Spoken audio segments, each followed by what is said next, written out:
आशीष निमक न बिसरो तुमको हर हर निमक न बिसरो तुमको हर हर सदा भजो जगदीश माता की आशीष वाहेगुरु वाहेगुरु वाहेगुरु सारे जपो कोई रसना मंझ न रहे मेरी धीओ भैनों खास करके तुहानू बेनती है सारे रसना पवित्र करो वाहेगुरु जपो महापुरखों की याद में सतगुरु जी की याद में गुरु नाल जुड़ जाओ एक मन हो के वाहेगुरु गुर मंत्र है जप हमें कोई सारे कृपा करियो वाहेगुरु वाहेगुरु सारे जपो वाहेगुरु वाहेगुरु वाहेगुरु वाहेगुरु वाहेगुरु वाहेगुरु वाहेगुरु वाहेगुरु वाहेगुरु वाहेगुरु वाहेगुरु वाहेगुरु वाहेगुरु वाहेगुरु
ਸੋ ਆਓ ਆਪਣਾ ਪ੍ਰੋਗਰਾਮ ਸ਼ੁਰੂ ਕਰੋ। ਪਿਆਰ ਸਾਹਿਬ ਉੱਚੀ ਆਵਾਜ਼ ਵਿੱਚ ਕੋਈ ਰਸਨਾ ਵਾਂਝ ਨਾ ਰਹੇ। ਸਤਿਗੁਰੂ ਦੀ ਬਖਸ਼ੀ ਹੋਈ ਫਤਿਹ ਹੈ। ਸਾਰੇ ਰਸਨਾ ਪਵਿੱਤਰ ਕਰੋ, ਗੱਜ ਕੇ ਬੁਲਾਏ। ਵਾਹਿਗੁਰੂ ਜੀ ਕਾ ਖਾਲਸਾ, ਵਾਹਿਗੁਰੂ ਜੀ ਕੀ ਫਤਿਹ। ਆਪ ਜੀ ਨੂੰ ਕੀਰਤਨ ਸਾਹਿਬ ਨੂੰ ਕਰਾ ਰਹੇ ਸੀ ਭਾਈ ਗੁਰਦਾਸ ਸਿੰਘ ਜੀ ਸ਼ਾਮ ਮਾਹਲ ਵਾਲੇ ਜਥੇ ਦਾ ਬਹੁਤ ਬਹੁਤ ਧੰਨਵਾਦ ਜੀ, ਜਿਹੜਾ ਮਨੋਰਮਈ ਕੀਰਤਨ ਆਪ ਸੰਗਤਾਂ ਨੂੰ ਸਭ ਨੂੰ ਕਰਾ ਰਹੇ ਸੀ। ਅੱਜ ਦੇ ਸਮੁੱਚੇ ਦੀਵਾਨ ਸਤਿਗੁਰੂ ਪਾਤਸ਼ਾਹ ਸਾਹਿਬ ਸ਼੍ਰੀ ਗੁਰੂ ਹਰਿਰਾਏ ਸਾਹਿਬ ਜੀ ਦੇ ਪ੍ਰਕਾਸ਼ ਪੁਰਬ ਨੂੰ ਸਮਰਪਿਤ ਆ। ਉੱਥੇ ਨਾਲ ਹੀ ਕਥਨੀ ਕਹਿਣੀ ਤੇ ਕਰਨੀ ਦੇ ਸੂਬੇ ਸੰਤ ਜਰਨੈਲ ਸਿੰਘ ਜੀ ਢੰਗਾਂ ਵਾਲਿਆਂ ਦਾ ਜਿਹੜਾ ਜਨਮ ਦਿਹਾੜਾ ਆ ਉਹ ਮਨਾਇਆ ਜਾ ਰਿਹਾ। ਸੋ ਉੱਥੇ ਰਾਏਪੁਰ ਸੂਰਪੁਰ ਦੀਆਂ ਸੰਗਤਾਂ ਸ਼੍ਰੀ ਗੁਰੂ ਹਰਿਰਾਏ ਸਾਹਿਬ ਜੀ ਦਾ ਪ੍ਰਕਾਸ਼ ਪੁਰਬ ਮਨਾ ਰਹੀਆਂ ਹਨ। ਉੱਥੇ ਨਾਲ ਹੀ ਸ਼੍ਰੋਮਣੀ ਅਕਾਲੀ ਦਲ ਅੰਮ੍ਰਿਤਸਰ ਵੱਲੋਂ ਜਿਹੜਾ ਸੰਤਾਂ ਦਾ ਜਿਹੜਾ ਉਹ ਜਨਮ ਦਿਨ ਜਿਹੜਾ ਬੜੇ ਵੱਡੇ ਪੱਧਰ 'ਤੇ ਗੁਰਦੁਆਰਾ ਸੇਖਾ ਸਾਹਿਬ ਜੀ ਮਨਾਇਆ ਜਾ ਰਿਹਾ। ਅਸੀਂ ਇਹਨਾਂ ਜਥੇਬੰਦੀਆਂ ਦਾ ਧੰਨਵਾਦ ਕਰਦੇ ਹਾਂ। ਇਹ ਸਾਰੇ ਪ੍ਰੋਗਰਾਮ ਇਹਨਾਂ ਜਥੇਬੰਦੀਆਂ ਵੱਲੋਂ ਗੁਰਦੁਆਰਾ ਸੇਖਾ ਸੁਸਾਇਟੀ ਅਤੇ ਸਮੂਹ ਪੰਥਕ ਜਥੇਬੰਦੀਆਂ ਦੇ ਸਹਿਯੋਗ ਨਾਲ ਜਿਹੜਾ ਉਹ ਮਨਾਇਆ ਜਾ ਰਿਹਾ ਆ। ਮੈਂ ਬੇਨਤੀ ਕਰਾਂਗਾ ਸਾਡੇ ਪੰਥ ਦੇ ਪ੍ਰਸਿੱਧ ਕਥਾਵਾਚਕ ਭਾਈ ਗੁਰਜੀਤ ਸਿੰਘ ਜੀ ਨੂੰ ਬੇਨਤੀ ਆ ਸਟੇਜ 'ਤੇ ਆ ਜਾਓ। ਆਪ ਸੰਗਤਾਂ ਨੂੰ 1 ਵਜੇ ਤੱਕ ਕਥਾ ਨਾਲ ਨਿਹਾਲ ਕਰਨਗੇ। 2 ਬੇਨਤੀਆਂ ਆ। ਬੱਚਿਆਂ ਦਾ ਸਪੀਚ ਕੰਪੀਟੀਸ਼ਨ ਜੋ ਹਰ ਸਾਲ ਕਰਾਇਆ ਜਾਂਦਾ ਆ, ਉਹਦੇ ਸੰਬੰਧ ਦੇ ਵਿੱਚ ਥੱਲੇ ਲੰਗਰ ਹਾਲ ਦੇ ਵਿੱਚ ਭੈਣ ਜੀ ਅਰਵਿੰਦ ਕੌਰ ਵੱਲੋਂ ਟੇਬਲ ਲਗਾਇਆ ਗਿਆ ਆ। ਸੋ ਬੇਨਤੀ ਆ ਸਾਰਿਆਂ ਨੂੰ ਵੀ ਆਪਣੇ ਬੱਚਿਆਂ ਨੂੰ ਜ਼ਰੂਰ ਉਹਦੇ ਵਿੱਚ ਸ਼ਮੂਲੀਅਤ ਕਰਾਓ। ਉਹਨਾਂ ਵੱਲੋਂ ਬੁੱਕਾਂ ਦਿੱਤੀਆਂ ਜਾਂਦੀਆਂ ਅਤੇ ਬਾਅਦ ਦੇ ਵਿੱਚ ਉਹ ਸਪੀਚ ਕੰਪੀਟੀਸ਼ਨ ਹੁੰਦੇ ਆ। ਬੱਚਿਆਂ ਨੂੰ ਜਿਹੜਾ ਆਪਣੇ ਧਰਮ ਪਹਿਰਾਵੇ ਨਾਲ ਜੋੜਨ ਲਈ, ਇਤਿਹਾਸ ਨਾਲ ਉਹਨਾਂ ਨੂੰ ਜਾਣੂ ਕਰਾਉਣ ਲਈ ਵਧੀਆ ਉਪਰਾਲਾ ਆ। ਦੂਸਰਾ, ਜੋ ਆਪ ਸਾਰਿਆਂ ਨੂੰ ਪਤਾ ਹੀ ਆ, ਨਵਾਂ ਸ਼ਹਿਰ ਦੇ ਵਿੱਚ 3 ਬੱਚੇ ਜਿਹੜੇ ਆ ਸਿਰਫ ਉਹਨਾਂ ਨੂੰ ਉਮਰ ਕੈਦ ਦੇ ਦਿੱਤੀ ਵੀ ਉਹਨਾਂ ਕੋਲ ਇੱਕ ਲਿਟਰੇਚਰ ਫੜਿਆ ਗਿਆ। ਜੋ ਇਹ ਜਣੀ ਵਰਲਡ ਦੇ ਵਿੱਚ ਪਹਿਲੀ ਵਾਰ ਇਸ ਤਰ੍ਹਾਂ ਦਾ ਹੋਇਆ ਬਈ ਇੱਕ ਧੱਕਾ ਆ, ਉਹ ਸਾਨੂੰ ਇੱਕ ਗੁਲਾਮੀ ਜਿਹੜੀ ਆ ਉਹ ਅਹਿਸਾਸ ਕਰਾਉਣ ਦਾ ਜਿਹੜਾ ਵਰਤਿਆ ਗਿਆ ਆ। ਆਉਣ ਵਾਲੇ ਸਮੇਂ 'ਚ ਹੋਰ ਲੱਗਦਾ ਵੀ ਹੋਰ ਵੀ ਇਸ ਤਰ੍ਹਾਂ ਦਾ ਵਾਧਾ ਹੋਵੇਗਾ। ਸੋ ਸਾਨੂੰ ਸਾਰਿਆਂ ਨੂੰ ਇਹਦੇ ਬਾਰੇ 'ਚ ਜਿਹੜਾ ਪ੍ਰੋਟੈਸਟ ਹੈ ਉਹ ਕਰਨਾ ਚਾਹੀਦਾ ਆ। ਉੱਥੇ ਦੀ ਵੀ ਸੰਗਤਾਂ ਨੇ ਬਹੁਤ ਵੱਡਾ ਮੁਜ਼ਾਹਰਾ ਕੀਤਾ ਆ। ਉਹ ਜਿਹੜਾ ਕੇਸ ਆ ਹੁਣ ਗਾਹਾਂ ਹਾਈ ਕੋਰਟ ਦੇ ਵਿੱਚ ਕਰਨਾ ਆ। ਉਹ ਬੱਚੇ ਨਿਰਦੋਸ਼ ਜਿਨ੍ਹਾਂ ਨੂੰ ਉਮਰ ਕੈਦ ਦੇ ਦਿੱਤੀ ਗਈ ਆ, ਆਓ ਆਪਾਂ ਸਾਰੇ ਉਹਨਾਂ ਦੇ ਹੱਕ ਦੇ ਵਿੱਚ ਹਾਂ ਦਾ ਨਾਅਰਾ ਮਾਰੀਏ।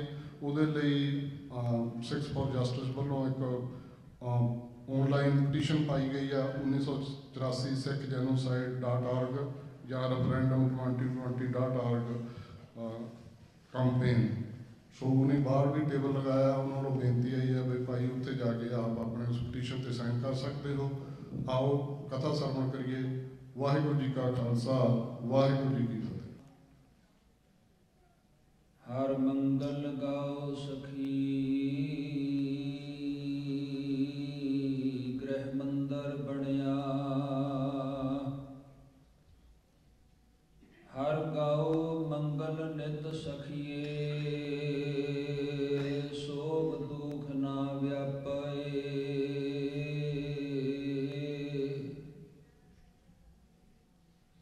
ਸੋਗ ਦੁਖ ਨਾ ਵਿਆਪੇ। ਹਰ ਗਾਓ ਮੰਗਲ ਨਿਤ ਸਖੀਏ, ਸੋਗ ਦੁਖ ਨਾ ਵਿਆਪੇ। ਗੁਰ ਚਰਨ ਲਾਗੇ ਦਿਨ ਸੁਭਾਗੇ, ਆਪਣਾ ਪਿਰ ਜਾਪੇ। ਅਨਹਤ ਬਾਣੀ ਗੁਰ ਸ਼ਬਦ ਜਾਣੀ, ਹਰ ਨਾਮ ਹਰ ਰਸ ਭੋਗੋ। ਕਹੈ ਨਾਨਕ ਪ੍ਰਭ ਆਪ ਮਿਲਿਆ,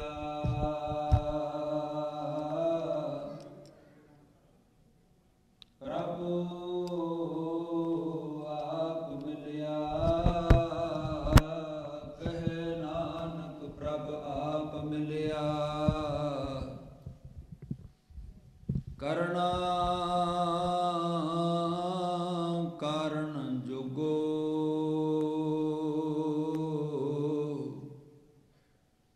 ਕਰਣਾ ਕਾਰਨ ਜੋਗੋ।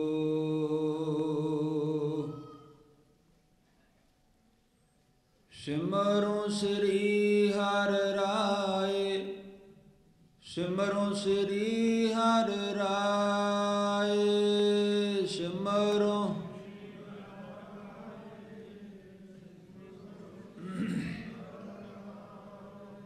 ਸਿਮਰੋ ਸ੍ਰੀ ਹਰਿ ਰਾਏ, ਸਿਮਰੋ ਸ੍ਰੀ ਹਰਿ ਰਾਏ, ਸਿਮਰੋ ਸ੍ਰੀ, ਸਿਮਰੋ ਤਨ ਤਨ ਰਹਿਮਤਾਂ ਦੇ ਸਾਗਰ, ਸਾਡੇ ਲੋਕ ਤੇ ਪਰਲੋਕ ਦੇ ਰੱਖਿਅਕ, ਲੋਕ ਪਰਲੋਕ ਵਿਖੇ ਸਹਾਈ ਹੋਣ ਵਾਲੇ ਲਿਵਿੰਗ ਗੁਰੂ, ਹਾਜ਼ਰ ਨਾਜ਼ਰ, ਜ਼ਾਹਰ ਜ਼ਹੂਰ, ਸ਼ਬਦ ਅਵਤਾਰ, ਅਟਲ ਅਚਲ ਅਬਿਨਾਸ਼ੀ, ਜੁਗੋ ਜੁਗ ਅਟਲ ਤੇ ਜੁਗਾਂ ਜੁਗਾਂ ਤੱਕ ਵਰਤਣ ਹਾਰੇ, ਮਿਹਰਬਾਨ ਬੇਪਰਵਾਹ, ਧੰਨ ਧੰਨ ਚਵਰ ਛਤਰ ਤਖਤ ਦੇ ਮਾਲਕ, ਸਾਹਿਬੇ ਕਮਾਲ ਧੰਨ ਗੁਰੂ ਗ੍ਰੰਥ ਸਾਹਿਬ ਮਹਾਰਾਜ ਸੱਚੇ ਪਾਤਸ਼ਾਹ, ਜਿਨ੍ਹਾਂ ਦੀ ਮਹਿਮਾ, ਜਿਨ੍ਹਾਂ ਦੀ ਵਡਿਆਈ ਦੁਨੀਆ 'ਚ ਕੋਈ ਸਿਆਣਪ ਨਹੀਂ, ਕਿਸੇ ਕੋਲ ਜ਼ਬਾਨ ਨਹੀਂ ਜੋ ਬਿਆਨ ਕਰ ਸਕੇ। ਮਹਾਰਾਜ ਐਸੇ ਸੱਚੇ ਸਤਿਗੁਰੂ ਦੀ ਕਿਰਪਾ ਦੇ ਸਦਕਾ ਆਪ ਸੰਗਤਾਂ, ਖਾਸ ਕਰਕੇ ਰਸੂਲਪੁਰ ਦੀਆਂ ਸੰਗਤਾਂ, ਛੇਵੇਂ ਨਾਨਕ ਧੰਨ ਧੰਨ ਗੁਰੂ ਹਰਿਰਾਏ ਸਾਹਿਬ ਸੱਚੇ ਪਾਤਸ਼ਾਹ ਜੀ ਦਾ ਪ੍ਰਕਾਸ਼ ਦਿਹਾੜਾ ਮਨਾ ਰਹੀਆਂ ਹਨ।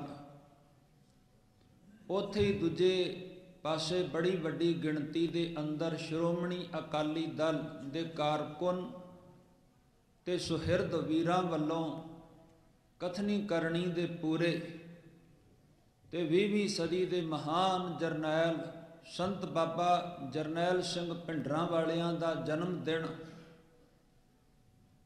ਉਹਨਾਂ ਦੀ ਦਿੱਤੀ ਹੋਈ ਸਾਧ ਸੰਗਤ ਵਿਚਾਰਧਾਰਾ ਨੂੰ ਸਮਝਣ ਵਾਸਤੇ ਔਰ ਉਹਨਾਂ ਦੇ ਪਾਏ ਹੋਏ ਪੂਰਨਿਆਂ ਉੱਤੇ ਚੱਲਣ ਵਾਸਤੇ ਇਹ ਵੀਰਾਂ ਨੇ ਉਪਰਾਲਾ ਕੀਤਾ ਹੈ। ਵਿਦਵਾਨ ਸੱਜਣ ਪਹੁੰਚੇ ਹਨ, ਫਿਲਾਸਫਰ ਪਹੁੰਚੇ ਨੇ ਤੇ ਮਾਲਕ ਦੀ ਕਿਰਪਾ ਦੇ ਸਦਕਾ ਇਹ ਦਿਹਾੜਾ ਵੀ ਬੜੀ ਧੂਮ-ਧਾਮ ਤੇ ਸ਼ਰਧਾ ਨਾਲ ਮਨਾਇਆ ਜਾ ਰਿਹਾ ਹੈ। ਆਪ ਸਮੂਹ ਸੰਗਤਾਂ ਨੂੰ ਗੁਰੂ ਘਰ ਦੇ ਇਸ ਅਦਨੇ ਜਿਹੇ ਕੂਕਰ ਵੱਲੋਂ ਇਸ ਸ਼ੁਭ ਅਵਸਰ ਤੇ ਦੋਵੇਂ ਹੱਥ ਜੋੜ ਸਿਰ ਨਵਾ ਫਤਿਹ ਅਰਜ਼ ਕਰਨ ਤੋਂ ਪਹਿਲਾਂ ਲੱਖਾਂ ਵਰੀਆਂ ਵਧਾਈਆਂ ਦਿੰਦਾ ਹਾਂ। ਕਰੋ ਰਸਨਾ ਪਵਿੱਤਰ, ਗਰੀਬ ਨਵਾਜ ਦੀਆਂ ਖੁਸ਼ੀਆਂ ਲਈਏ, ਬਖਸ਼ੋ ਅਸੀਸਾਂ ਤੇ ਗੱਜ ਕੇ ਆਖੋ ਖਾਲਸਾ ਜੀ। ਵਾਹਿਗੁਰੂ ਜੀ ਕਾ ਖਾਲਸਾ, ਵਾਹਿਗੁਰੂ ਜੀ ਕੀ ਫਤਿਹ। ਥੋੜਾ ਜਿਹਾ ਸਮਾਂ ਪਹਿਲਾਂ ਧੰਨ ਗੁਰੂ ਹਰਿਰਾਏ ਸਾਹਿਬ ਮਹਾਰਾਜ ਦੇ ਪਵਿੱਤਰ ਜੀਵਨ ਦੀ ਵਿਚਾਰ, ਉਸ ਤੋਂ ਬਾਅਦ ਬਾਬਾ ਜੀ ਦੀ ਵਿਚਾਰਧਾਰਾ ਸੰਤ ਬਾਬਾ ਜਰਨੈਲ ਸਿੰਘ ਜੀ ਦੀ ਕੌਮ ਨੂੰ ਦੇਣ ਔਰ ਸਾਧ ਸੰਗਤ ਉਹਨਾਂ ਦੇ ਪਾਏ ਹੋਏ ਪੂਰਨੇ ਜੋ ਪਹਿਲਾਂ ਤੋਂ ਗੁਰੂ ਸਾਹਿਬ ਹੀ ਪਾ ਕੇ ਗਏ ਨੇ, ਉਹਨਾਂ ਉੱਤੇ ਬੜੀ ਸ਼ਿੱਦਤ ਦੇ ਨਾਲ, ਬੜੀ ਸੁਹਿਰਦਤਾ ਦੇ ਨਾਲ, ਸਿਆਣਪ ਨਾਲ ਜੋ ਚੱਲਣ ਦੀ ਲੋੜ ਹੈ, ਉਹਦੇ ਉੱਤੇ ਵੀ ਵਿਚਾਰਾਂ ਕਰੀਏ। ਧੰਨ ਗੁਰੂ ਮੀਰੀ ਪੀਰੀ ਦੇ ਮਾਲਕ ਸੱਚੇ ਪਾਤਸ਼ਾਹ, ਦਲ ਭੰਜਨ ਗੁਰ ਸੂਰਮਾ, ਵੱਡ ਜੋਧਾ ਬਹੁ ਪਰਉਪਕਾਰੀ, ਗਰੀਬ ਨਵਾਜ ਦੇ ਵੱਡੇ ਪੁੱਤਰ, ਕਿਉਂਕਿ ਮੀਰੀ ਪੀਰੀ ਦੇ ਮਾਲਕ ਦੇ 5 ਪੁੱਤਰ ਹੋਏ ਨੇ। ਸਭ ਤੋਂ ਵੱਡੇ ਬਾਬਾ ਗੁਰਦਿੱਤਾ ਜੀ ਸਨ, ਬਾਬਾ ਸੂਰਜਮਲ, ਬਾਬਾ ਅਣੀ ਰਾਏ, ਬਾਬਾ ਅਟਲ ਰਾਏ ਔਰ ਧੰਨ ਸਾਧ ਸੰਗਤ ਧਰਮ ਦੀ ਚਾਦਰ ਸਾਹਿਬੇ ਕਮਾਲ ਧੰਨ ਗੁਰੂ ਤੇਗ ਬਹਾਦਰ ਸਾਹਿਬ, ਗੁਰੂ ਹਰਗੋਬਿੰਦ ਸਾਹਿਬ ਜੀ ਦੇ ਸੁਪੁੱਤਰ ਬਾਬਾ ਗੁਰਦਿੱਤਾ ਜੀ ਦੇ ਘਰ 1626 ਈਸਵੀ ਨੂੰ ਇਤਿਹਾਸਕਾਰਾਂ ਦਾ ਕਹਿਣਾ ਹੈ, ਜਿਸ ਪੁੱਤਰ ਦਾ ਜਨਮ ਬੀਬੀ ਰਾਜ ਕੌਰ ਦੀ ਕੁੱਖੋਂ, ਜਿਹਨੂੰ ਇਤਿਹਾਸ ਵਿੱਚ ਬੀਬੀ ਅਨੰਤੀ ਵੀ ਲਿਖਿਆ ਹੈ, ਉਹਨਾਂ ਦਾ ਜਦੋਂ ਜਨਮ ਹੋਇਆ ਤੇ ਗਰੀਬ ਨਵਾਜ ਮੀਰੀ ਪੀਰੀ ਦੇ ਮਾਲਕ ਆਪ ਗਏ ਵੇਖਣ ਵਾਸਤੇ ਆਪਣੇ ਪੋਤਰੇ ਨੂੰ। ਇਤਿਹਾਸ ਵਿੱਚ ਇਹ ਜਿਹੜੀ ਘਟਨਾ ਹੈ ਨਾ, ਇਹਨੂੰ ਮੈਂ ਐਡੀ ਵੱਡੀ ਘਟਨਾ ਆਪਣੇ ਮਾਨਸਿਕ ਪੱਧਰ ਦੇ ਵਿੱਚੋਂ ਸਮਝਦਾ ਹਾਂ ਵੀ ਜਿਹਦੇ ਵਿੱਚੋਂ ਸਾਨੂੰ ਆਉਣ ਵਾਲੇ ਸਮੇਂ ਦੇ ਅੰਦਰ ਆਪਣੀ ਨਸਲ ਸੁਧਾਰ ਦਾ ਜਿਹੜਾ ਕੰਮ ਹੈ ਨਾ, ਉਹਦੇ ਵਿੱਚ ਮੈਂ ਇਹਨੂੰ ਸਭ ਤੋਂ ਵੱਡਾ ਯੋਗਦਾਨ ਪਾਉਣ ਵਾਲੀ ਘਟਨਾ ਸਮਝਦਾ। ਜਦੋਂ ਗਰੀਬ ਨਵਾਜ ਜੀ ਗਏ ਤੇ ਨਾਲ ਉਹਨਾਂ ਦੇ ਬਾਬਾ ਸਾਧ ਸੰਗਤ ਬੁੱਢਾ ਸਾਹਿਬ ਵੀ ਸਨ, ਤੇ ਇਤਿਹਾਸਕਾਰਾਂ ਨੇ ਲਿਖਿਆ ਸਤਿਗੁਰੂ ਗੁਰੂ ਗਰੀਬ ਨਵਾਜ ਸੱਚੇ ਪਾਤਸ਼ਾਹ ਜਦੋਂ ਗਏ ਤੇ ਬੀਬੀ ਅਨੰਤੀ, ਜਿਨ੍ਹਾਂ ਦਾ ਨਾਂ ਰਾਜ ਕੌਰ ਵੀ ਹੈ, ਉਹਨਾਂ ਦੇ ਕੋਲੋਂ ਆਪਣੇ ਪੋਤਰੇ ਨੂੰ ਚੁੱਕਿਆ, ਗੋਦ ਵਿੱਚ ਲਿਆ ਤੇ ਬੜੇ ਚੰਚਲ ਹਾਵ ਭਾਵ ਦੇਖ ਲਏ ਮਹਾਰਾਜ ਨੇ। ਤੇ ਇੱਥੇ ਮੈਂ ਰੁਕ ਕੇ ਜਿਹੜੀ ਬੇਨਤੀ ਕਰਨ ਲੱਗਾ ਵੀ ਘਟਨਾ ਚੋਂ ਸਿੱਖਿਆ ਕੀ ਮਿਲਦੀ ਹੈ। ਬੀਬੀ ਅਨੰਤੀ ਨੇ ਮਹਾਰਾਜ ਗੁਰੂ ਹਰਗੋਬਿੰਦ ਸਾਹਿਬ ਅੱਗੇ ਅਰਦਾਸ ਕੀਤੀ, ਨੌ ਰਾਣੀ ਨੇ, ਤੇ ਮਹਾਰਾਜ ਨੇ ਆਖਿਆ ਸੀ ਬੱਚਾ ਪੈਦਾ ਹੋਣ ਤੋਂ ਪਹਿਲਾਂ ਮਹਾਰਾਜ ਨੇ ਆਖਿਆ ਸੀ ਕਿ ਗੁਰੂ ਨਾਨਕ ਸਾਹਿਬ ਦੇ ਚਰਨਾਂ ਦਾ ਬੀਬਾ ਧਿਆਨ ਧਰ, ਬਾਣੀ ਪੜ੍ਹ। ਔਰ ਸਾਧ ਸੰਗਤ ਉਹਨਾਂ ਬਾਣੀ ਨਾ ਪੜ੍ਹੀ, ਬਲਕਿ ਉਹਨਾਂ ਦਾ ਜਿਹੜਾ ਮਨ ਸੀ ਉਹ ਭਟਕਦਾ ਰਿਹਾ। ਤੇ ਜਿਹੜੀ ਮਸਕੀਨ ਜੀ ਗੱਲ ਕਹਿ ਕੇ ਗਏ ਨੇ ਉਹਨੂੰ 100% ਮੈਂ ਆਪਣੇ ਮਨੋਂ ਚਿੱਤੋਂ ਮੰਨਦਾ। ਸੰਤ ਸਿੰਘ ਮਸਕੀਨ ਜੀ ਕਿਆ ਕਰਦੇ ਸੀ, ਗੱਲ ਬੜੀ ਵੱਡੀ ਥੋੜੇ ਸ਼ਬਦਾਂ 'ਚ ਉਹਨਾਂ ਜੋ ਕਹੀ ਹੈ। ਖਾਸ ਕਰਕੇ ਗਰਭ ਅਵਸਥਾ ਦੇ ਪੀਰੀਅਡ ਦੇ ਦੌਰਾਨ ਜੋ ਔਰਤ ਸੋਚਦੀ ਹੈ, ਸੋਚਣ ਦੇ ਵਿੱਚ ਆ ਗਿਆ ਵੀ ਉਹਦੀ ਪੜ੍ਹਾਈ ਲਿਖਾਈ ਜੋ ਕੁਝ ਉਹ ਦਿਨ ਪ੍ਰਤੀ ਦਿਨ ਕਰਦੀ ਹੈ, ਜੋ ਉਹਦੀਆਂ ਦਿਮਾਗ ਦੀਆਂ ਵਿਚਾਰਾਂ ਹਨ, ਜੋ ਉਹਦੀ ਸੋਚ ਹੈ, ਜੋ ਉਹਦੇ ਮਨ ਵਿੱਚ ਵਿਚਾਰਾਂ ਆਉਂਦੀਆਂ, ਜੋ ਫਲਸਫਾ ਹੈ, ਜੋ ਔਰਤ ਸੋਚਦੀ ਹੈ ਉਹ ਬੱਚੇ ਦਾ ਮਨ ਬਣਦਾ ਹੈ, ਜੋ ਖਾਂਦੀ ਹੈ ਉਹਦੇ ਆਧਾਰ ਤੇ ਬੱਚੇ ਦਾ ਤਨ ਬਣਦਾ ਹੈ। ਇਸ ਲਈ ਬਹੁਤ ਜ਼ਰੂਰੀ ਗੱਲ ਹੈ ਇਹਦੇ ਉੱਤੇ ਵਿਚਾਰ ਕਰਨੀ। ਖੈਰ ਉਹਦਾ ਮਨ ਮਾਇਆ 'ਚ ਭਟਕਦਾ ਰਿਹਾ ਤੇ ਚੰਚਲ ਪੁੱਤਰ ਘਰ ਵਿੱਚ ਪੈਦਾ ਹੋਇਆ। ਵੇਖੋ ਇਹਦੇ ਸਾਹਿਬ ਦੀ ਬਾਣੀ ਹੈ ਨਾ, ਇਹਦੇ ਤੋਂ ਨਹੀਂ ਆਪਾਂ ਮੁਨੱਕਰ ਹੋ ਸਕਦੇ। ਜੇ ਆਖੋਗੇ ਤੁਸੀਂ ਇਹ ਕਹੋ, ਖਿਮਾ ਕਰਨਾ ਤੁਹਾਨੂੰ ਕਹਿਣ ਦਾ ਹੱਕ ਹੈ ਵੀ ਅਸੀਂ ਇਹ ਵਿਚਾਰ ਨਾਲ ਸਹਿਮਤ ਨਹੀਂ, ਤੇ ਫਿਰ ਮਹਾਰਾਜ ਦੀ ਬਾਣੀ ਵਿੱਚ ਬਚਨ ਨੇ। ਸੱਚੇ ਪਾਤਸ਼ਾਹ ਜੀ ਕਹਿੰਦੇ ਜਿਨ ਹਰ ਹਿਰਦੈ ਨਾਮ ਨਾ ਬਸਿਓ ਤਿਨ ਮਾਤ ਕੀਜੈ ਹਰ ਬਾਂਝਾ।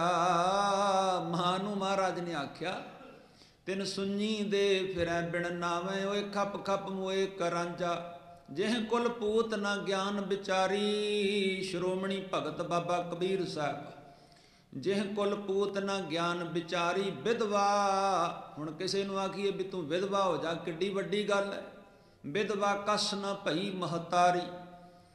ਫਿਰ ਸਾਧ ਸੰਗਤ ਬਾਣੀ ਪੜ੍ਹੀ, ਅਭਿਆਸ ਕੀਤਾ, ਰਹਿਮਤ ਹੋ ਗਈ ਵਾਹਿਗੁਰੂ ਦੀ। 1630 ਨੂੰ ਜਿਹੜਾ ਉਹਨਾਂ ਦੇ ਘਰ ਵਿੱਚ ਪੁੱਤਰ ਪੈਦਾ ਹੋਇਆ, ਜਿਹੜਾ ਪਹਿਲਾ ਪੁੱਤਰ ਪੈਦਾ ਹੋਇਆ, ਉਹਦੀ ਚੰਚਲਤਾ ਹਾਵ ਭਾਵ ਵੇਖ ਕੇ ਉਹਦਾ ਨਾਂ ਹਰਗੋਬਿੰਦ ਸਾਹਿਬ ਮਹਾਰਾਜ ਨੇ ਰੱਖਿਆ ਧੀਰ ਮਲ। ਵੀ ਕਿਤੇ ਕਾਸ਼ ਇਹਦੇ ਅੰਦਰ ਧੀਰਜ ਆ ਜਾਏ, ਧੀਰਜ ਨਹੀਂ ਆਇਆ ਉਹਦੇ ਅੰਦਰ, ਚੰਚਲ ਹੀ ਰਿਹਾ ਸਾਰੀ ਉਮਰ। ਗਰੀਬ ਨਵਾਜ ਸੱਚੇ ਪਾਤਸ਼ਾਹ ਨੇ ਜਦੋਂ ਸਾਧ ਸੰਗਤ 1630 ਦੇ ਵਿੱਚ ਪੋਤਰੇ ਦਾ ਪ੍ਰਕਾਸ਼ ਹੋਇਆ, ਆਗਮਨ ਹੋਇਆ, ਤੇ ਉਹ ਸੀ ਹਰ ਰਾਏ ਸਾਹਿਬ ਸੱਚਾ ਪਾਤਸ਼ਾਹ ਮਹਾਰਾਜ। ਤੇ ਮੁਖ ਵਿੱਚੋਂ ਦਰਸ਼ਨ ਕਰਦਿਆਂ ਸਾਰ ਗਰੀਬ ਨਵਾਜ ਨੇ ਆਪ ਮੂੰਹ ਦੇ ਵਿੱਚੋਂ ਆਖਿਆ ਸੀ ਵੀ ਧੰਨ ਹਨ ਧਰਤੀ ਦਾ ਭਾਰ ਹੌਲਾ ਕਰਨ ਵਾਸਤੇ ਆਏ ਹਨ। ਬਹੁਤ ਵੱਡੀ ਰੂਹ ਸੰਸਾਰ ਦੇ ਵਿੱਚ ਆਈ ਹੈ। ਸਾਧ ਸੰਗਤ ਇਸ ਕਰਕੇ ਮਹਾਰਾਜ ਦੀ ਪਾਵਨ ਬਾਣੀ ਦੇ ਜਿਹੜੇ ਬਚਨ ਨੇ ਵੀ ਸਾ ਧਰਤੀ ਪਈ ਹਰਿਆਵਲੀ, ਜਿੱਥੇ ਮੇਰਾ ਸਤਿਗੁਰ ਬੈਠਾ ਆਏ ਸੇ ਜੰਤ ਭਏ ਹਰਿਆਵਲੇ, ਜਿਨੀ ਮੇਰਾ ਸਤਿਗੁਰ ਦੇਖਿਆ ਜਾਏ। ਧੰਨ ਧੰਨ ਪਿਤਾ, ਧੰਨ ਧੰਨ ਕੁਲ, ਧੰਨ ਧੰਨ ਸੂਜਨਣੀ। ਉਹ ਫਿਰ ਮਾਂ ਧੰਨ ਹੈ ਨਾ, ਕਿਉਂਕਿ ਜਿਹੜਾ ਮਹਾਂਪੁਰਖ ਦੁਨੀਆ ਦੇ ਵਿੱਚ ਆਇਆ ਤੇ ਜਿਹਦੇ ਰਾਹੀਂ ਆਇਆ ਕਹਿਣਾ ਪਵੇਗਾ। ਜੇ ਮਹਾਂਪੁਰਖ ਦਾ ਜਨਮ ਹੋਇਆ ਸੰਸਾਰ 'ਚ ਜਾਂ ਪ੍ਰਕਾਸ਼ ਆਗਮਨ ਹੋਇਆ, ਤੇ ਉਹ ਜਿਹੜੀ ਕੁੱਖ ਹੈ ਉਹ ਵੀ ਧੰਨ ਹੈ, ਉਹ ਵੀ ਮਹਾਨ ਹੈ। ਮਹਾਨ ਮਾਂ ਹੀ, ਵੱਡੇ ਵਿਚਾਰਾਂ ਵਾਲੀ, ਉੱਚੇ ਸੁੱਚੇ ਆਚਰਣ ਵਾਲੀ ਮਾਂ ਹੀ ਮਹਾਂਪੁਰਖ ਨੂੰ ਜਨਮ ਦੇ ਸਕਦੀ ਹੈ। ਜੇ ਸਾਧ ਸੰਗਤ ਬਾਬਾ ਜੋਗਿੰਦਰ ਸਿੰਘ ਜੀ ਦੇ ਘਰ ਜਨਮ ਹੋਇਆ 7ਵੇਂ ਪੁੱਤਰ ਦਾ, ਤੇ ਉਹਨਾਂ ਦਾ ਨਾਂ ਸਾਧ ਸੰਗਤ ਭਾਈ ਜੋਗਿੰਦਰ ਸਿੰਘ। ਸਾਧ ਸੰਗਤ ਉਥੋਂ ਹਟ ਕੇ ਸੰਤ ਬਾਬਾ ਵਾਹਿਗੁਰੂ ਸੰਤ ਬਾਬਾ ਜਰਨੈਲ ਸਿੰਘ ਪੈ ਗਿਆ। ਬਰਾੜ ਦੀ ਜਗ੍ਹਾ ਦੇ ਉੱਤੇ ਆਪ ਜੀ ਦੇ ਨਾਂ ਨਾਲ ਸੰਤ ਟਿਕ ਗਿਆ। ਤੇ ਮਾਂ ਜਿਹੜੀ ਹੈ ਨਿਹਾਲ ਕੌਰ, ਉਹਨੂੰ ਧੰਨ ਕਹਿਣਾ ਪਵੇਗਾ। ਸਤਿਗੁਰੂ ਮਹਾਰਾਜ ਗਰੀਬ ਨਵਾਜ ਸੱਚੇ ਪਾਤਸ਼ਾਹ ਜੀ ਦਾ ਪ੍ਰਕਾਸ਼ ਹੋਇਆ। ਔਰ ਜਿਹੜੀ ਪਾਲਣ ਪੋਸ਼ਣ ਹੈ ਧੰਨ ਹਰਿ ਸਾਹਿਬ ਸੱਚੇ ਪਾਤਸ਼ਾਹ ਦੀ, ਆਪਣੇ ਪੋਤਰੇ ਦੀ, ਧੰਨ ਗੁਰੂ ਹਰਗੋਬਿੰਦ ਸਾਹਿਬ ਮੇਰੀ ਪੀਰੀ ਦੇ ਮਾਲਕ, ਦਲ ਭੰਜਨ ਗੁਰ ਸੂਰਮਾ, ਵੱਡ ਜੋਧਾ ਬਹੁ ਪਰਉਪਕਾਰੀ ਨੇ ਆਪਣੀ ਦੇਖ ਰੇਖ ਹੇਠਾਂ ਕੀਤੀ ਹੈ। ਇੱਥੋਂ ਤੱਕ ਵੀ ਕਹਿੰਦੇ ਜਦੋਂ ਸਟੇਜ ਦੇ ਉੱਤੇ ਪ੍ਰਵਚਨ ਸੁਣਾਉਣ ਵਾਸਤੇ ਗਰੀਬ ਨਵਾਜ ਬੈਠਿਆ ਕਰਦੇ ਸਨ ਤੇ ਆਪਣੇ ਪੋਤਰੇ ਹਰਿ ਸਾਹਿਬ ਨੂੰ ਨਾਲ ਬਿਠਾਇਆ ਕਰਦੇ ਸਨ। ਬਚਪਨ ਵਿੱਚ ਸਿੱਖਿਆ ਦਿੱਤੀ ਹੈ, ਨੇਜਾਬਾਜੀ, ਘੋੜ ਸਵਾਰੀ, ਸ਼ਿਕਾਰ ਕਰਨਾ, ਤੀਰ ਅੰਦਾਜ਼ੀ, ਸਾਰੇ ਸ਼ਸਤਰ ਚਲਾਉਣ ਦਾ ਅਭਿਆਸ ਆਪ ਮਹਾਰਾਜ ਸੱਚੇ ਪਾਤਸ਼ਾਹ ਨੇ ਆਪਣੀ ਦੇਖ ਰੇਖ ਹੇਠਾਂ ਕਰਾਇਆ ਹੈ। ਜਿੱਥੇ ਦੁਨਿਆਵੀ ਵਿਦਿਆ ਦਿੱਤੀ ਹੈ ਉੱਥੇ ਅਧਿਆਤਮਕ ਤੌਰ ਉੱਤੇ ਮਹਾਰਾਜ ਨੇ ਕਿਰਪਾ ਕੀਤੀ, ਨਾਮ ਦੇ ਖਜ਼ਾਨੇ ਬਖਸ਼ ਕੇ। ਸ਼ੁਰੂ ਤੋਂ ਹੀ ਆਪ ਜੀ ਦੀ ਸੁਰਤ ਵਾਹਿਗੁਰੂ ਦੇ ਚਰਨਾਂ ਵਿੱਚ ਲੀਨ ਰਹਿੰਦੀ ਸੀ। ਤੇ ਹਰਿ ਸਾਹਿਬ ਮਹਾਰਾਜ ਦੇ ਜੀਵਨ ਵਿੱਚੋਂ, ਕਿਉਂਕਿ ਸਮਾਂ ਆਪਣੇ ਕੋਲ ਬੜਾ ਸੀਮਤ ਜਿਹਾ ਹੈ, ਜਿਹੜੀਆਂ ਘਟਨਾਵਾਂ ਮਿਲਦੀਆਂ ਉਹਨਾਂ ਵਿੱਚੋਂ ਜਿਹੜੀ ਸਿੱਖਿਆ ਮਿਲਦੀ ਹੈ ਉਹ ਇਹ ਹੈ ਵੀ ਇੱਕ ਤੇ ਬਚਨੇ ਗੁਰੂ ਹਰਿ ਸਾਹਿਬ ਮਹਾਰਾਜ ਦਾ ਵੀ ਅੰਮ੍ਰਿਤ ਵੇਲੇ ਉੱਠ ਕੇ ਪਾਵਨ ਬਾਣੀ ਜਪ ਸਾਹਿਬ ਦਾ ਜਾਪ ਕਰੇ। ਤੇ ਇਹ ਬਚਨ ਆਖਿਆ ਇਤਿਹਾਸ ਵਿੱਚ ਕਿ ਜਪ ਤੋਂ ਉੱਤੇ ਕੋਈ ਕਰਮ ਨਹੀਂ। ਜਿਹੜਾ ਅੰਮ੍ਰਿਤ ਵੇਲੇ ਉੱਠ ਕੇ ਪਾਵਨ ਬਾਣੀ ਜਪ ਸਾਹਿਬ ਦਾ ਅਭਿਆਸ ਇਸ ਤਰ੍ਹਾਂ ਕਰੇ ਵੀ ਇੱਕ ਓੰਕਾਰ ਤੋਂ ਲੈ ਕੇ ਗਏ ਮਸ਼ੱਕਤ ਘਾਲ, ਨਾਨਕ ਤੇ ਮੁਖ ਉਜਲੇ ਕੀਤੀ ਛੁੱਟੀ ਨਾਲ, ਤੱਕ ਜੀ ਦਾ ਮਨ ਐਨ ਇੱਕ ਰਸ ਟਿਕਿਆ ਰਿਹਾ, ਦੁਨੀਆ ਉਹਦੇ ਪਿੱਛੇ ਲੱਗ ਤੁਰੇਗੀ, ਕਿਸੇ ਪ੍ਰਕਾਰ ਦੇ ਪਦਾਰਥ ਦੀ ਉਹਨੂੰ ਕਮੀ ਨਹੀਂ ਰਵੇਗੀ ਔਰ ਉਹ ਜ਼ਿੰਦਗੀ ਦੇ ਵਿੱਚ ਆਪਣੇ ਜੀਵਨ ਨੂੰ ਸਫਲ ਕਰਕੇ ਸੰਸਾਰ ਤੋਂ ਜਾਏਗਾ। ਗੁਰੂ ਹਰਿ ਸਾਹਿਬ ਦੇ ਇਹ ਬਚਨ ਮਿਲਦੇ ਇਤਿਹਾਸ ਵਿੱਚ, ਜਪ ਤੋਂ ਉੱਤੇ ਕੋਈ ਕਰਮ ਨਹੀਂ। ਫਿਰ ਸਾਧ ਸੰਗਤ 1646 ਦੇ ਵਿੱਚ ਕਾਲ ਪਿਆ ਸੀ। ਉਸ ਵਕਤ ਮਹਾਰਾਜ ਨੇ ਆਖਿਆ ਸੀ ਕਿ ਅੰਗ ਭੰਗ ਨੂੰ ਖਿਲਾਉਣਾ ਬਹੁਤ ਵੱਡਾ ਸ਼ੁਭ ਕਰਮ ਹੈ। ਤੇ ਮਹਾਰਾਜ ਨੇ ਆਖਿਆ ਆਪਣੇ ਘਰਾਂ ਦੇ ਦਰਵਾਜ਼ੇ ਖੋਲ ਦਿਓ ਲੋੜਵੰਦਾਂ ਵਾਸਤੇ। ਉਸ ਵਕਤ ਮਹਾਰਾਜ ਦਾ ਵੀ ਬਚਨ ਆਉਂਦਾ ਵੀ ਜੋ ਗੁਰੂ ਕੇ ਲੰਗਰਾਂ ਵਿੱਚ ਸ਼ਰਧਾ ਭਾਵਨਾ ਨਾਲ ਪਾਉਂਦਾ ਹੈ ਉਹਦੇ ਘਰ ਵਿੱਚ ਬਰਕਤ ਪੈਂਦੀ ਹੈ। ਤੇ ਜਿਹੜਾ ਗੁਰੂ ਦੇ ਘਰੋਂ ਆਪਣੇ ਘਰ ਢੋਣਾ ਸ਼ੁਰੂ ਕਰ ਦਿੰਦਾ, ਉਹ ਲੰਮੀ ਗਾਥਾ ਮੈਂ ਸੰਖੇਪ ਚਰਜ ਕਰ ਰਿਹਾ, ਉਹਦੇ ਘਰ ਵਿੱਚੋਂ ਬਰਕਤਾਂ ਉੱਡ ਜਾਂਦੀਆਂ ਹਨ। ਫਿਰ ਸਾਧ ਸੰਗਤ ਸ਼ਿਕਾਰ ਖੇਡਦੇ, ਕੋਸ਼ਿਸ਼ ਹੁੰਦੀ ਮਹਾਰਾਜ ਦੀ ਜਿਉਂਦੇ ਜੀ ਜਾਨਵਰਾਂ ਨੂੰ ਫੜ ਕੇ ਲਿਆ ਆਪਣੀ ਰੱਖ ਵਿੱਚ ਰੱਖਿਆ ਕਰਦੇ ਸਨ। ਇਹ ਜਦੋਂ ਕਾਲ ਪਿਆ ਤੇ ਮਹਾਰਾਜ ਨੇ ਆਖਿਆ ਸੀ ਜੇ ਸਿੱਖਾਂ ਨੇ ਮਹਾਰਾਜ ਬਾਬਾ ਨਾਨਕ ਦੀ, ਨਾਨਕ ਨਿਰੰਕਾਰੀ ਦੀ ਖੁਸ਼ੀ ਲੈਣੀ ਹੈ ਤੇ ਆਪਣੇ ਘਰਾਂ ਵਿੱਚ ਲੰਗਰ ਲਾਓ, ਜੋ ਤੁਹਾਡੇ ਘਰਾਂ ਵਿੱਚ ਪਿਆ ਹੈ ਅਨਾਜ ਪ੍ਰਸ਼ਾਦੇ ਛਕਾ ਕੇ ਸੰਗਤਾਂ ਦੀ ਸੇਵਾ ਕਰੋ। ਤੇ ਨਗਾਰਾ ਜਿਹੜਾ ਉਸ ਵਕਤ ਸ਼ੁਰੂ ਕੀਤਾ ਗੁਰੂ ਹਰਿ ਸਾਹਿਬ ਮਹਾਰਾਜ ਨੇ ਲੰਗਰਾਂ ਵਿੱਚ ਵਜਾਉਣ ਦਾ ਹੁਕਮ ਕੀਤਾ ਸੱਚੇ ਪਾਤਸ਼ਾਹ ਨੇ। ਖੜੇ ਹੋ ਕੇ ਅਰਦਾਸ ਕਰਨ ਦੀ ਪਰੰਪਰਾ ਵੀ ਧੰਨ ਗੁਰੂ ਹਰਿ ਸਾਹਿਬ ਮਹਾਰਾਜ ਸੱਚੇ ਪਾਤਸ਼ਾਹ ਨੇ ਤੋਰੀ ਹੈ। ਹੁਣ ਅਗਲੀ ਗੱਲ 1-2 ਮਿੰਟਾਂ 'ਚ ਹੀ ਸਾਂਝੀ ਕਰਦਾ। ਗੁਰਬਾਣੀ ਦਾ ਸਤਿਕਾਰ ਕਰਨ ਤੇ ਬੜਾ ਜ਼ੋਰ ਦਿੱਤਾ ਗਰੀਬ ਨਵਾਜ਼ ਸਤਵੀਂ ਪਾਤਸ਼ਾਹੀ ਨੇ। ਕਵੀ ਸੰਤੋਖ ਸਿੰਘ ਚੂੜਾਮਣੀ ਸਾਹਿਬ, ਜਿਨ੍ਹਾਂ ਨੂੰ ਮੇਰੇ ਵਰਗੇ ਕੂੜੇ ਜੇ ਜਿਨ੍ਹਾਂ ਆਪ ਤੇ ਕੁਝ ਆਉਂਦਾ ਨਹੀਂ, ਬੜੀ ਛੇਤੀ ਨਿੰਦ ਦਿੰਦੇ। ਵੇਖੋ ਕਮੀ ਕਿਹਦੇ 'ਚ ਨਹੀਂ ਹੈ ਦੁਨੀਆ 'ਚ ਸਾਧ ਸੰਗਤ। ਕੋਈ ਹੈ ਮਾਈ ਦਾ ਲਾਲ ਜਿਹੜਾ ਆਪਣੀ ਛਾਤੀ ਤੇ ਹੱਥ ਮਾਰ ਕੇ ਆਖੇ ਵੀ ਮੇਰੇ 'ਚ ਕੋਈ ਕਮੀ ਨਹੀਂ। ਇੱਕ ਪੂਰਾ ਹੈ ਜੇ ਸਾਹਿਬ ਦੀ ਬਾਣੀ 'ਚ ਆਖਿਆ ਨਾ ਵੀ ਭੁੱਲਣ ਅੰਦਰ ਸਭ ਕੋ ਅਭੁੱਲ ਗੁਰੂ ਕਰਤਾਰ, ਜੇ ਪੂਰਾ ਹੈ ਤੇ ਕਰਤਾਰ ਪੂਰਾ ਹੈ। ਸਤਿਗੁਰੂ ਗੁਰੂ ਗ੍ਰੰਥ ਸਾਹਿਬ ਜੀ ਪੂਰੇ ਨੇ, ਬਾਕੀ ਸਾਰੇ ਦੁਨੀਆ ਵਿੱਚ ਵੱਡੇ ਤੋਂ ਵੱਡੇ ਫਿਲਾਸਫਰ ਵਿਦਵਾਨ ਭੁੱਲਣ ਦੇ ਵਿੱਚ ਹਨ।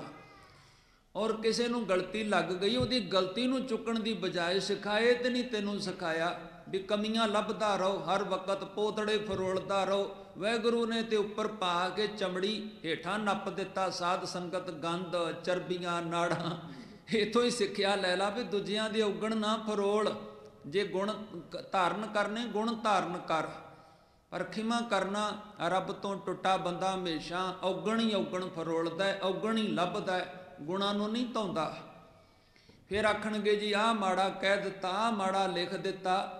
ਜੋ ਚੰਗਾ ਲਿਖਿਆ ਉਹਨੂੰ ਤੇ ਗ੍ਰਹਿਣ ਕਰੀਏ, ਮਾੜਾ ਲਿਖਿਆ ਉਹਨੂੰ ਛੱਡ ਦਿਓ। ਇਹ ਕਿਹੜਾ ਗੁਰਬਾਣੀ ਹੈ, ਇਤਿਹਾਸ ਹੈ। ਕਮੀ ਹੋ ਗਈ ਤੇ ਉਹਨੂੰ ਛੱਡ ਦਿਓ। ਕਵੀ ਸੰਤੋਖ ਸਿੰਘ ਬਾਰੇ ਕਹਿ ਰਿਹਾ, ਚੂੜਾਮਣੀ ਸਾਹਿਬ ਬਾਰੇ। ਉਹਨਾਂ ਦੇ ਪਾਵਨ ਬਚਨ ਨੇ ਵੀ ਗੁਰੂ ਹਰਿ ਸਾਹਿਬ ਮਹਾਰਾਜ ਨੇ ਇੱਕ ਵਾਰਾਂ ਸੰਗਤਾਂ ਨੂੰ ਇਹ ਕਿਹਾ। ਉਹ ਬਚਨ ਮੈਂ ਆਪ ਦੇ ਸਨਮੁਖ ਰੱਖਣ ਲੱਗਾ। ਕਵੀ ਸੰਤੋਖ ਸਿੰਘ ਜੀ ਹੋਰਾਂ ਦੇ ਚੂੜਾਮਣੀ ਸਾਹਿਬ ਦੇ। ਗਰੀਬ ਨਵਾਜ ਨੇ ਸੰਗਤ ਨੂੰ ਕਿਹਾ, ਜਿਨ ਪੈ ਬਾਣੀ ਅਦਬ ਨਾ ਧਾਰਾ, ਜਾਨੋ ਸੋ ਸਿੱਖ ਨਾਹੀ ਹਮਾਰਾ। ਜਿਹੜਾ ਸਿੱਖ ਗੁਰਬਾਣੀ ਦਾ ਅਦਬ ਨਹੀਂ ਕਰਦਾ, ਸਤਿਕਾਰ, ਤੇ ਦੂਜਾ ਭੈ ਦਾ ਮਤਲਬ ਹੁੰਦਾ ਡਰ ਨਹੀਂ ਖਾਂਦਾ ਗੁਰੂ ਗ੍ਰੰਥ ਸਾਹਿਬ ਮਹਾਰਾਜ ਤੋਂ। ਮਹਾਰਾਜ ਤੋਂ ਡਰਦਾ ਹੀ ਨਹੀਂ। ਸੱਚੇ ਪਾਤਸ਼ਾਹ ਨੇ ਆਖਿਆ ਉਹ ਮੇਰਾ ਸਿੱਖ ਨਹੀਂ। ਜਿਨ ਪੈ ਬਾਣੀ ਅਦਬ ਨਾ ਧਾਰਾ, ਜਾਨੋ ਸੋ ਸਿੱਖ ਨਾਹੀ ਹਮਾਰਾ।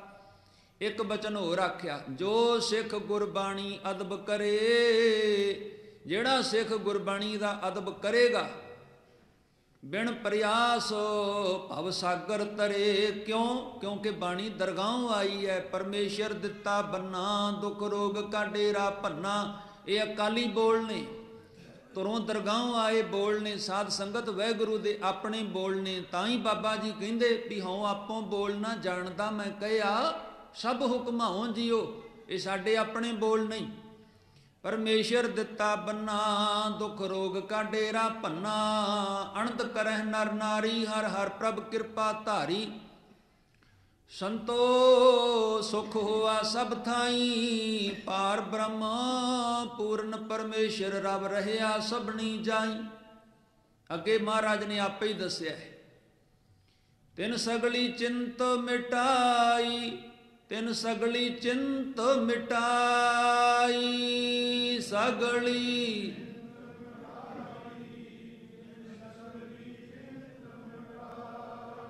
ਜਿਹੜਾ ਵਾਹਿਗੁਰੂ ਦੇ ਘਰ ਦਾ ਫਾਰਮੂਲਾ ਬਾਬਾ ਨਾਨਕ ਨੇ ਦੁਨੀਆ ਵਿੱਚ ਰੱਖ ਦਿੱਤਾ ਚਿੰਤਾ ਖਤਮ ਕਰਨ ਲਈ। ਸਗਲੀ ਚਿੰਤ ਮਿਟਾਈ, ਤਿਨ ਸਗਲੀ ਚਿੰਤ ਮਿਟਾਈ। ਸਗਲੀ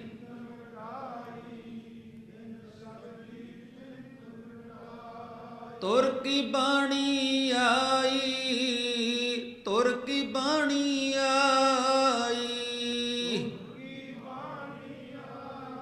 ਵਾਹਿਗੁਰੂ। ਇਹ ਤੁਰੋਂ ਦਰਗਾਹੋਂ ਆਏ ਬੋਲ ਨੇ।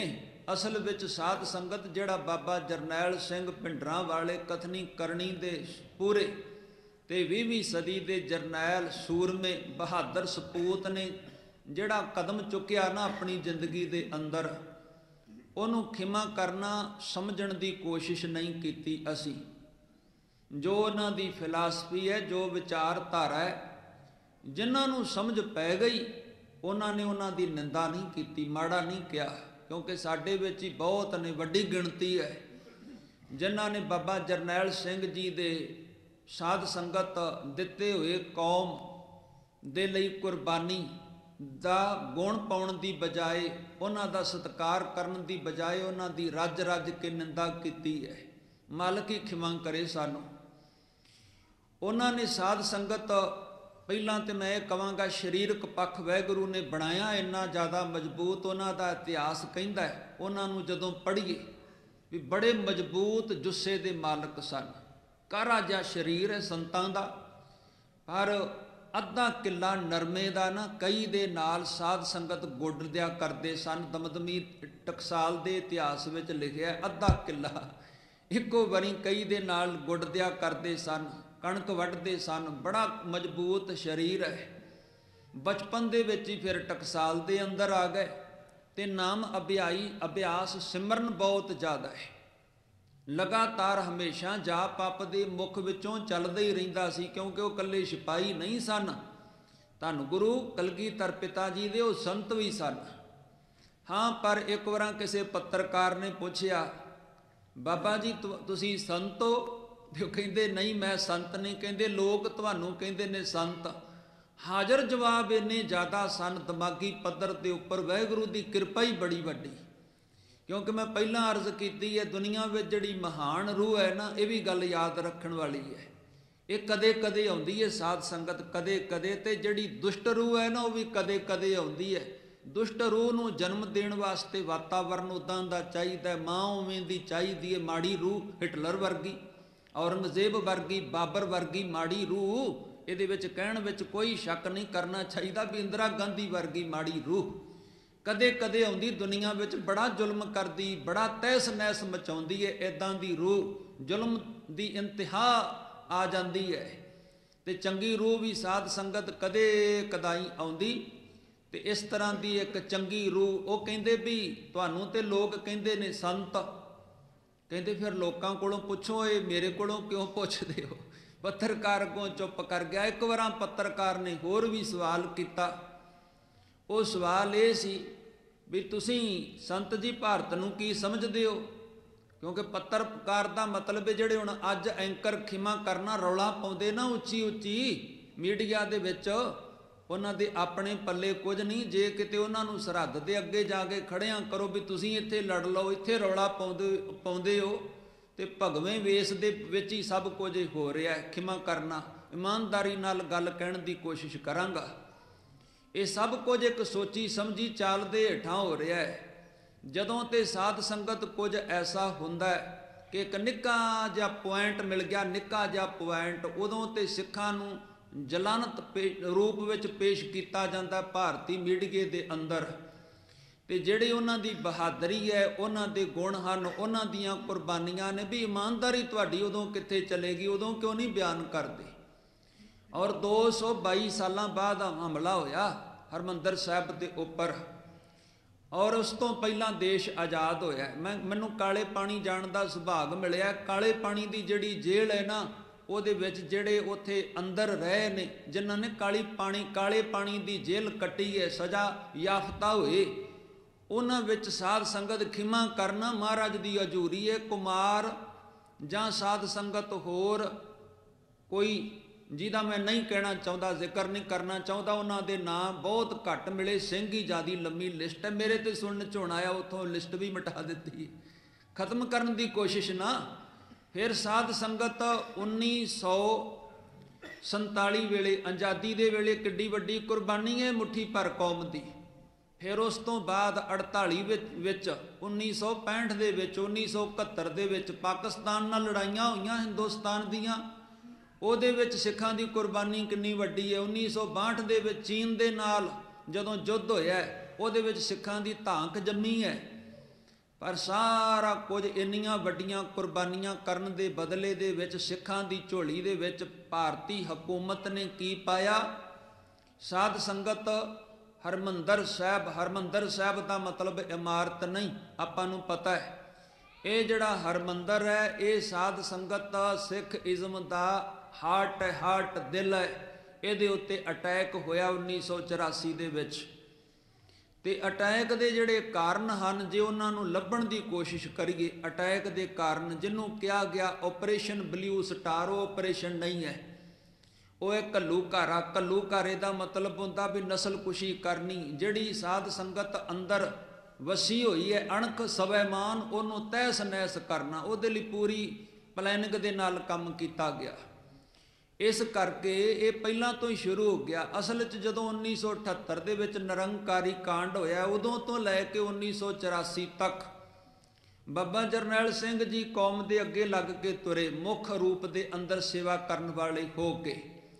ਉਹਨਾਂ ਨੇ ਸਾਧ ਸੰਗਤ ਜਿਹੜਾ ਧਰਮ ਯੁੱਧ ਮੋਰਚਾ ਆਰੰਭ ਕੀਤਾ, ਉਹਦੇ ਵਿੱਚ ਜਿਹੜੀਆਂ ਕੁਝ ਜੋ ਮੰਗਾਂ ਸਨ ਉਹ ਸਰਕਾਰ ਅੱਗੇ ਪੇਸ਼ ਕੀਤੀਆਂ। ਔਰ ਉਹਨਾਂ ਨੇ ਕੀ ਗੁਨਾਹ ਕੀਤਾ ਹੈ? ਔਰ ਸਾਧ ਸੰਗਤ ਅੱਜ ਤੱਕ ਹਿੰਦੁਸਤਾਨੀ ਹਕੂਮਤ ਤੋਂ ਇਹਨਾਂ ਗੱਲਾਂ ਦਾ ਜਵਾਬ ਨਹੀਂ ਦਿੱਤਾ ਗਿਆ, ਨਹੀਂ ਦਿੱਤਾ ਜਾ ਸਕਣਾ ਆਉਣ ਵਾਲੇ ਸਮੇਂ ਦੇ ਅੰਦਰ। ਉਹ ਆਪ ਸਭ ਨੂੰ ਪਤਾ, ਮੈਂ ਆਪ ਜੀ ਦੇ ਸਨਮੁਖ ਦੁਹਰਾ ਦਿੰਨਾ ਵੀ ਜੇ ਇਹ ਆਖੀਏ ਵੀ ਅਕਾਲ ਤਖਤ ਸਾਹਿਬ ਉੱਤੇ ਹਮਲਾ ਜੀ ਤਾਂ ਕੀਤਾ, ਅੰਦਰ ਭਿੰਡਰਾਂ ਵਾਲੇ ਬੈਠੇ ਸਨ, ਤੇ ਜਿਹੜੇ 12 ਵਾਹਿਗੁਰੂ ਸਾਧ ਸੰਗਤ 36 ਗੁਰੂ ਘਰ 3 ਦਰਜਨ ਹੋਰ ਗੁਰੂ ਘਰਾਂ ਦੇ ਉੱਤੇ ਹਮਲਾ ਕੀਤਾ ਗਿਆ, ਉਹਦੇ ਪਿੱਛੇ ਕਾਰਨ ਕੀ ਸੀ ਦੱਸੋ? ਕੋਈ ਜਵਾਬ ਨਹੀਂ। ਫਿਰ ਸਾਧ ਸੰਗਤ ਜੀ ਉਸ ਤੋਂ ਇਲਾਵਾ ਹੋਰ ਬੜੇ ਤਰੀਕੇ ਨੇ। ਉਹ ਮਸਕੀਨ ਜੀ ਨੇ ਵੀ ਕਿਹਾ ਸੀ ਪੰਜਾਬ ਉੱਤੇ ਆਉਣ ਦੀ ਉਹਨਾਂ ਦੀ ਪਾਬੰਦੀ ਲਾ ਦਿੱਤੀ, ਕਿਉਂਕਿ ਅਸੀਂ ਤੇ ਗੁਲਾਮ ਆ ਨਾ, ਕਹਿਣ ਨੂੰ ਆਜ਼ਾਦ ਆ, ਕਹਿਣ ਨੂੰ ਆਜ਼ਾਦ ਹੋ ਤੁਸੀਂ। ਉਂਝ ਸਾਧ ਸੰਗਤ ਮਾਨਸਿਕ ਤੌਰ ਉੱਪਰ ਹੱਕਾਂ ਨੂੰ ਮੁੱਖ ਰੱਖਦਿਆਂ, ਹੁਣੇ ਸੈਕਟਰੀ ਸਾਹਿਬ ਜਿਹੜਾ ਗੱਲ ਕਰ ਰਹੇ ਸੀ ਵੀ ਦੱਸੋ ਵੀ ਕਿਸੇ ਨੂੰ ਆਪਣੀ ਕੌਮ ਦੇ ਮਾਣ ਮੱਤੇ ਇਤਿਹਾਸ ਨੂੰ ਪੜ੍ਹਨ ਦਾ ਵੀ ਗੌਰਵ ਗਵਾਚ ਗਿਆ, ਤੇ ਜੇ ਉਹਨੇ ਇਤਿਹਾਸ ਰੱਖ ਲਿਆ ਆਪਣੇ ਕੋਲ, ਉਹਦੇ ਉੱਤੇ ਸਟੱਡੀ ਕਰਨਾ ਤੇ ਹਰ ਇੱਕ ਦਾ ਫਰਜ਼ ਬਣਦਾ ਹੈ। ਦੁਨੀਆ ਦਾ ਇਤਿਹਾਸ ਹੈ, ਪੜ੍ਹਿਆ ਜਾ ਸਕਦਾ, ਕੋਈ ਵੀ ਪੜ੍ਹੇ। ਇਹ ਤੇ ਸਾਡਾ ਮਾਣ ਮੱਤਾ ਇਤਿਹਾਸ ਹੈ ਵੀ ਅਸੀਂ ਕਿੰਨੀਆਂ ਕੁਰਬਾਨੀਆਂ ਕੀਤੀਆਂ ਨੇ। ਅਸੀਂ ਪੜ੍ਹਾਂਗੇ, ਅਸੀਂ ਉਹਦੇ ਉੱਤੇ ਮਾਣ ਕਰਦੇ ਹਾਂ, ਤਾਂ ਵਿਚਾਰਾਂਗੇ। ਇੰਨੀ ਗੱਲ ਪਿੱਛੇ ਉਹਨਾਂ ਨੂੰ ਉਮਰ ਕੈਦ ਸਜ਼ਾ, ਇਸ ਤੋਂ ਵੱਡੀ ਗੁਲਾਮੀ ਦੀ ਹੋਰ ਗੱਲ ਕੀ ਹੋ ਸਕਦੀ ਹੈ। ਫਿਰ ਮੈਂ ਅਰਜ਼ ਕਰਨ ਲੱਗਾ ਸੀ, ਸੁਣਿਓ ਧਿਆਨ ਨਾਲ, ਸਾਧ ਸੰਗਤ ਵੀ ਫੜਨ ਦੇ ਤਰੀਕੇ ਹੋਰ ਵੀ ਸਨ। ਇੱਕ ਤੇ ਸ਼੍ਰੀ ਅਕਾਲ ਤਖਤ ਸਾਹਿਬ ਦੇ ਜਥੇਦਾਰ ਦੇ ਰਾਹੀਂ ਹੁਕਮਨਾਮਾ ਸਾਹਿਬ ਜਾਰੀ ਕਰਾ ਦਿੱਤਾ ਜਾਂਦਾ ਵੀ ਤੁਸੀਂ ਬਾਹਰ ਨਿਕਲੋ, ਅਕਾਲ ਤਖਤ ਸਾਹਿਬ ਛੱਡ ਕੇ ਨਹੀਂ ਕੀਤਾ ਗਿਆ। ਦੂਜਾ, ਅਕਾਲ ਤਖਤ ਸਾਹਿਬ ਦੀ ਘੇਰਾਬੰਦੀ ਕਰਕੇ ਉਸ ਤੋਂ ਬਾਅਦ ਬਾਬਾ ਜਰਨੈਲ ਸਿੰਘ ਭਿੰਡਰਾਂ ਵਾਲਿਆਂ ਨੂੰ ਹੀ ਜੇ ਫੜਨਾ ਸੀ ਤੇ ਉਹਨਾਂ ਦਾ ਰਾਸ਼ਨ ਪਾਣੀ ਬੰਦ ਕਰ ਦਿੱਤਾ ਜਾਂਦਾ ਵੀ ਤੁਸੀਂ ਬਾਹਰ ਨਿਕਲੋ। ਮਜਬੂਰ ਹੋ ਕੇ ਸਿੰਘਾਂ ਨੂੰ ਬਾਹਰ ਨਿਕਲਣਾ ਪੈਣਾ ਸੀ। ਗੁਰਦਾਸ ਨੰਗਲ ਦੀ ਗੜੀ ਆਨੰਦਪੁਰ ਸਾਹਿਬ ਸੱਚੇ ਪਾਤਸ਼ਾਹ ਕਲਗੀਧਰ ਨੂੰ ਘੇਰਾ ਪਿਆ, ਇਹਦੀਆਂ ਉਦਾਹਰਨਾਂ ਨੇ। ਫਿਰ ਉਸ ਤੋਂ ਬਾਅਦ ਅਗਲੀ ਗੱਲ, ਸਾਧ ਸੰਗਤ ਚਲੋ ਇਹ ਵੀ ਨਹੀਂ ਕੀਤਾ। ਤੀਜਾ, ਹਕੂਮਤ ਦੇ ਕੋਲ ਇਲਾਜ ਸੀ ਵੀ ਹਮਲਾ ਕਰ ਦਿਓ ਅਕਾਲ ਤਖਤ ਸਾਹਿਬ ਤੇ, ਹਮਲਾ ਹੀ ਕੀਤਾ। ਫਿਰ ਚਲੋ ਹਮਲਾ ਕਰ ਦਿੱਤਾ। ਬਾਕੀ ਜਿਹੜੇ 36 ਗੁਰੂ ਘਰ ਨੇ ਉਹਨਾਂ ਉੱਤੇ ਹਮਲਾ ਕੀਤਾ, ਕਿਉਂ? ਕੋਈ ਜਵਾਬ ਨਹੀਂ। 2001 ਦੇ ਵਿੱਚ ਅੰਗਰੇਜ਼ੀ ਟ੍ਰਿਬਿਊਨ ਦੇ ਵਿੱਚ ਸਾਬਕਾ ਪੰਜਾਬ ਦਾ ਇੱਕ SP ਉਹਨੇ ਲੇਖ ਦਿੱਤਾ ਸੀ। ਉਹਦੇ ਵਿੱਚ ਉਹਨੇ ਆਖਿਆ ਸੀ ਵੀ ਮੈਂ ਚਸ਼ਮਦੀਦ ਗਵਾਹ ਹਾਂ, 800 ਲਾਸ਼ਾਂ ਦਾ ਸੰਸਕਾਰ ਮੈਂ ਆਪਣੀ ਅੱਖੀਂ ਹੁੰਦਾ ਵੇਖਿਆ, ਔਰ ਇਹਦਾ ਹਿਸਾਬ ਨਹੀਂ ਰੱਖ ਸਕਿਆ ਸੀ। ਬਹੁਤ ਵੱਡਾ ਘਾਣ ਹੋਇਆ, ਬਹੁਤ ਵੱਡਾ, ਜਿਹਦੇ ਬਾਰੇ ਸਾਧ ਸੰਗਤ ਵਿਚਾਰਿਆ ਵੀ ਨਹੀਂ ਜਾ ਸਕਦਾ। ਔਰ ਇਹ ਸਭ ਕੁਝ ਚਲੋ ਹੋਇਆ। ਸਿੱਖ ਰੈਫਰੈਂਸ ਲਾਇਬ੍ਰੇਰੀ ਨੂੰ ਅੱਗ ਲਾਈ। ਜਿਹੜੇ ਅਟੈਕ ਕਰਨ ਵਾਲੇ ਹੁੰਦੇ, ਜ਼ਿੰਮੇਵਾਰੀ ਉਹਨਾਂ ਦੀ ਹੁੰਦੀ ਹੈ ਵੀ ਉਸ ਜਗ੍ਹਾ ਦੀ ਸਾਂਭ ਸੰਭਾਲ ਫਿਰ ਕਿਸ ਤਰ੍ਹਾਂ ਕਰਨੀ ਹੈ। ਅੱਗ ਲਾ ਦਿੱਤੀ ਗਈ ਤੇ ਜਾਰਜ ਫਰਨਾਂਡਿਸ ਜਿਹੜਾ ਹੋਇਆ ਮੰਤਰੀ ਸਾਧ ਸੰਗਤ ਭਾਰਤ ਦਾ, ਉਹ ਰੱਖਿਆ ਮੰਤਰੀ ਨੇ ਇੱਕ ਵਾਰੀ ਬਿਆਨ ਦਿੱਤਾ ਸੀ ਵੀ ਜਿਹੜਾ ਉਥੋਂ ਦਾ ਦਸਤਾਵੇਜ਼ ਹੈ, ਖਰੜੇ ਹਨ, ਕਿਤਾਬਾਂ ਨੇ ਜਿਹੜੀਆਂ ਬਚ ਗਈਆਂ ਸਨ, ਕੇਂਦਰ ਦੀ ਇੱਕ ਏਜੰਸੀ ਉਹਦੇ ਕੋਲ ਨੇ, ਫਿਰ ਵਾਪਸ ਕਿਉਂ ਨਹੀਂ ਕੀਤੀਆਂ ਅਜੇ ਤੱਕ ਸਾਨੂੰ। ਫਿਰ ਅਖਬਾਰਾਂ ਵਿੱਚ ਉਦੋਂ ਖਬਰਾਂ ਛਪੀਆਂ ਸਨ ਵੀ ਲੰਗਰ ਦੇ ਭਾਂਡੇ ਤੱਕ ਲੈ ਗਏ। ਸਾਧ ਸੰਗਤ ਅੱਜ ਕਰਨਾ ਕੀ ਲੋੜੀਏ? ਸਭ ਕੁਝ ਜਦੋਂ ਹੋਇਆ, ਇੱਥੇ ਸਵਾਲ ਖੜਾ ਹੁੰਦਾ ਵੀ ਅੱਜ ਕੀ ਕਰਨਾ ਲੋੜੀਏ। ਉੱਥੇ ਜ਼ਰੂਰੀ ਗੱਲ ਬਣਦੀ ਜੋ ਅਸੀਂ ਅੱਜ ਤੱਕ ਨਹੀਂ ਕੀਤੀ। ਇੱਕ ਤੇ ਅਕਾਲ ਤਖਤ ਸਾਹਿਬ ਢਹਿ ਢੇਰੀ ਹੋ ਗਿਆ, ਵੀ ਦੱਸੋ ਉੱਥੇ ਸਰਕਾਰ ਦੀ ਕੀ ਮਜਬੂਰੀ ਹੈ ਵੀ ਜਿਹੜਾ ਦੁਬਾਰਾ ਅਕਾਲ ਤਖਤ ਸਾਹਿਬ ਬਣਾਇਆ ਗਿਆ ਨਵੇਂ ਸਿਰਿਓਂ ਆਪਣੇ ਕੋਲੋਂ, ਉਹ ਕੀ ਮਜਬੂਰੀ ਸੀ? ਸਿੱਖਾਂ ਨੂੰ ਮਨਜ਼ੂਰ ਨਹੀਂ ਸੀ, ਇਸ ਲਈ ਉਹਨੂੰ ਫਿਰ ਦੁਬਾਰਾ ਢਾਹ ਕੇ ਆਪਣੇ ਤਿਲ ਫੁੱਲ ਇਕੱਠੇ ਕਰਕੇ ਦੁਬਾਰਾ ਬਣਾਇਆ। ਤੇ ਸਾਧ ਸੰਗਤ ਜੀ ਜਦੋਂ ਦੁਬਾਰਾ ਬਣਾਇਆ 1988 ਦੇ ਵਿੱਚ, ਫਿਰ ਜਿਸ ਵਕਤ ਇੱਕ ਸਾਕਾ ਹੋਇਆ 1988 ਦੇ ਵਿੱਚ, ਉਹ ਜਿਹੜਾ ਮਲਬਾ ਸੀ ਨਾ ਦਰਬਾਰ ਸਾਹਿਬ ਕੰਪਲੈਕਸ ਦੇ ਵਿੱਚ ਸਾਂਭ ਕੇ ਰੱਖਿਆ ਸੀ, ਉਹਨੂੰ ਸਾਰੇ ਨੂੰ ਗਾਇਬ ਕਰ ਦਿੱਤਾ ਗਿਆ, ਕਿਉਂਕਿ ਨਿਸ਼ਾਨੀਆਂ ਮਿਟਾਉਣੀਆਂ ਨੇ। ਵੇਖੋ ਜੇ ਯਹੂਦੀਆਂ ਦੇ ਉੱਤੇ ਬੜੇ ਬੜੇ ਵੱਡੇ ਅਟੈਕ ਹੋਏ ਨੇ ਯਹੂਦੀ ਕੌਮ ਦੇ ਉੱਪਰ, ਯੂਰਪ ਦੇ ਅੰਦਰ ਨਾਜੀ ਫਾਸੀਵਾਦ ਵੱਲੋਂ ਜਿਹੜੇ ਹਮਲੇ ਕੀਤੇ ਗਏ ਯਹੂਦੀਆਂ ਦੇ ਉੱਪਰ, ਔਰ ਉਸ ਤੋਂ ਬਾਅਦ ਦੁਨੀਆ ਵਿੱਚ ਕੋਈ ਦੂਜੀ ਕੌਮ ਨਹੀਂ ਹੋ ਸਕਦੀ ਜਿਹਨੇ ਇੰਨੇ ਵੱਡੇ ਘੱਲੂਘਾਰੇ ਸਹਿਣ ਕੀਤੇ ਨੇ ਸਿੱਖ ਕੌਮ ਤੋਂ ਬਿਨਾਂ। ਕੋਈ ਕੌਮ ਨਹੀਂ ਹੈ, ਇਤਿਹਾਸ ਦੇ ਵਰਕਿਆਂ ਤੇ ਕਿਸੇ ਦਾ ਜ਼ਿਕਰ ਨਹੀਂ ਹੈ। ਔਰ ਉਹਨਾਂ ਨੇ ਸਮਾਰਕ ਬਣਾਏ ਬੜੇ ਬੜੇ ਕਮਾਲ ਦੇ। ਔਰ ਇੱਕ ਹੋਰ ਗੱਲ ਮਿਲਦੀ ਹੈ ਵੀ ਇੱਕ ਬਜ਼ੁਰਗ ਸੀ, ਉਹਨਾਂ ਨੇ ਸਿੱਖਿਆ ਦਿੱਤੀ, ਜਦੋਂ ਥੋੜੇ ਜਿਹੇ ਬਚ ਗਏ ਨਾ ਯਹੂਦੀ, ਉਹਨਾਂ ਨੂੰ ਸਿੱਖਿਆ ਦਿੱਤੀ, 4 ਗੱਲਾਂ ਕਹੀਆਂ ਸਾਡੇ ਕੋਲ ਤੇ ਸਿੱਖਿਆ ਧੰਨ ਗੁਰੂ ਗ੍ਰੰਥ ਸਾਹਿਬ ਦੀ ਹੈ, ਲੋਕ ਪਰਲੋਕ ਸਵਾਰਨ ਵਾਲੀ।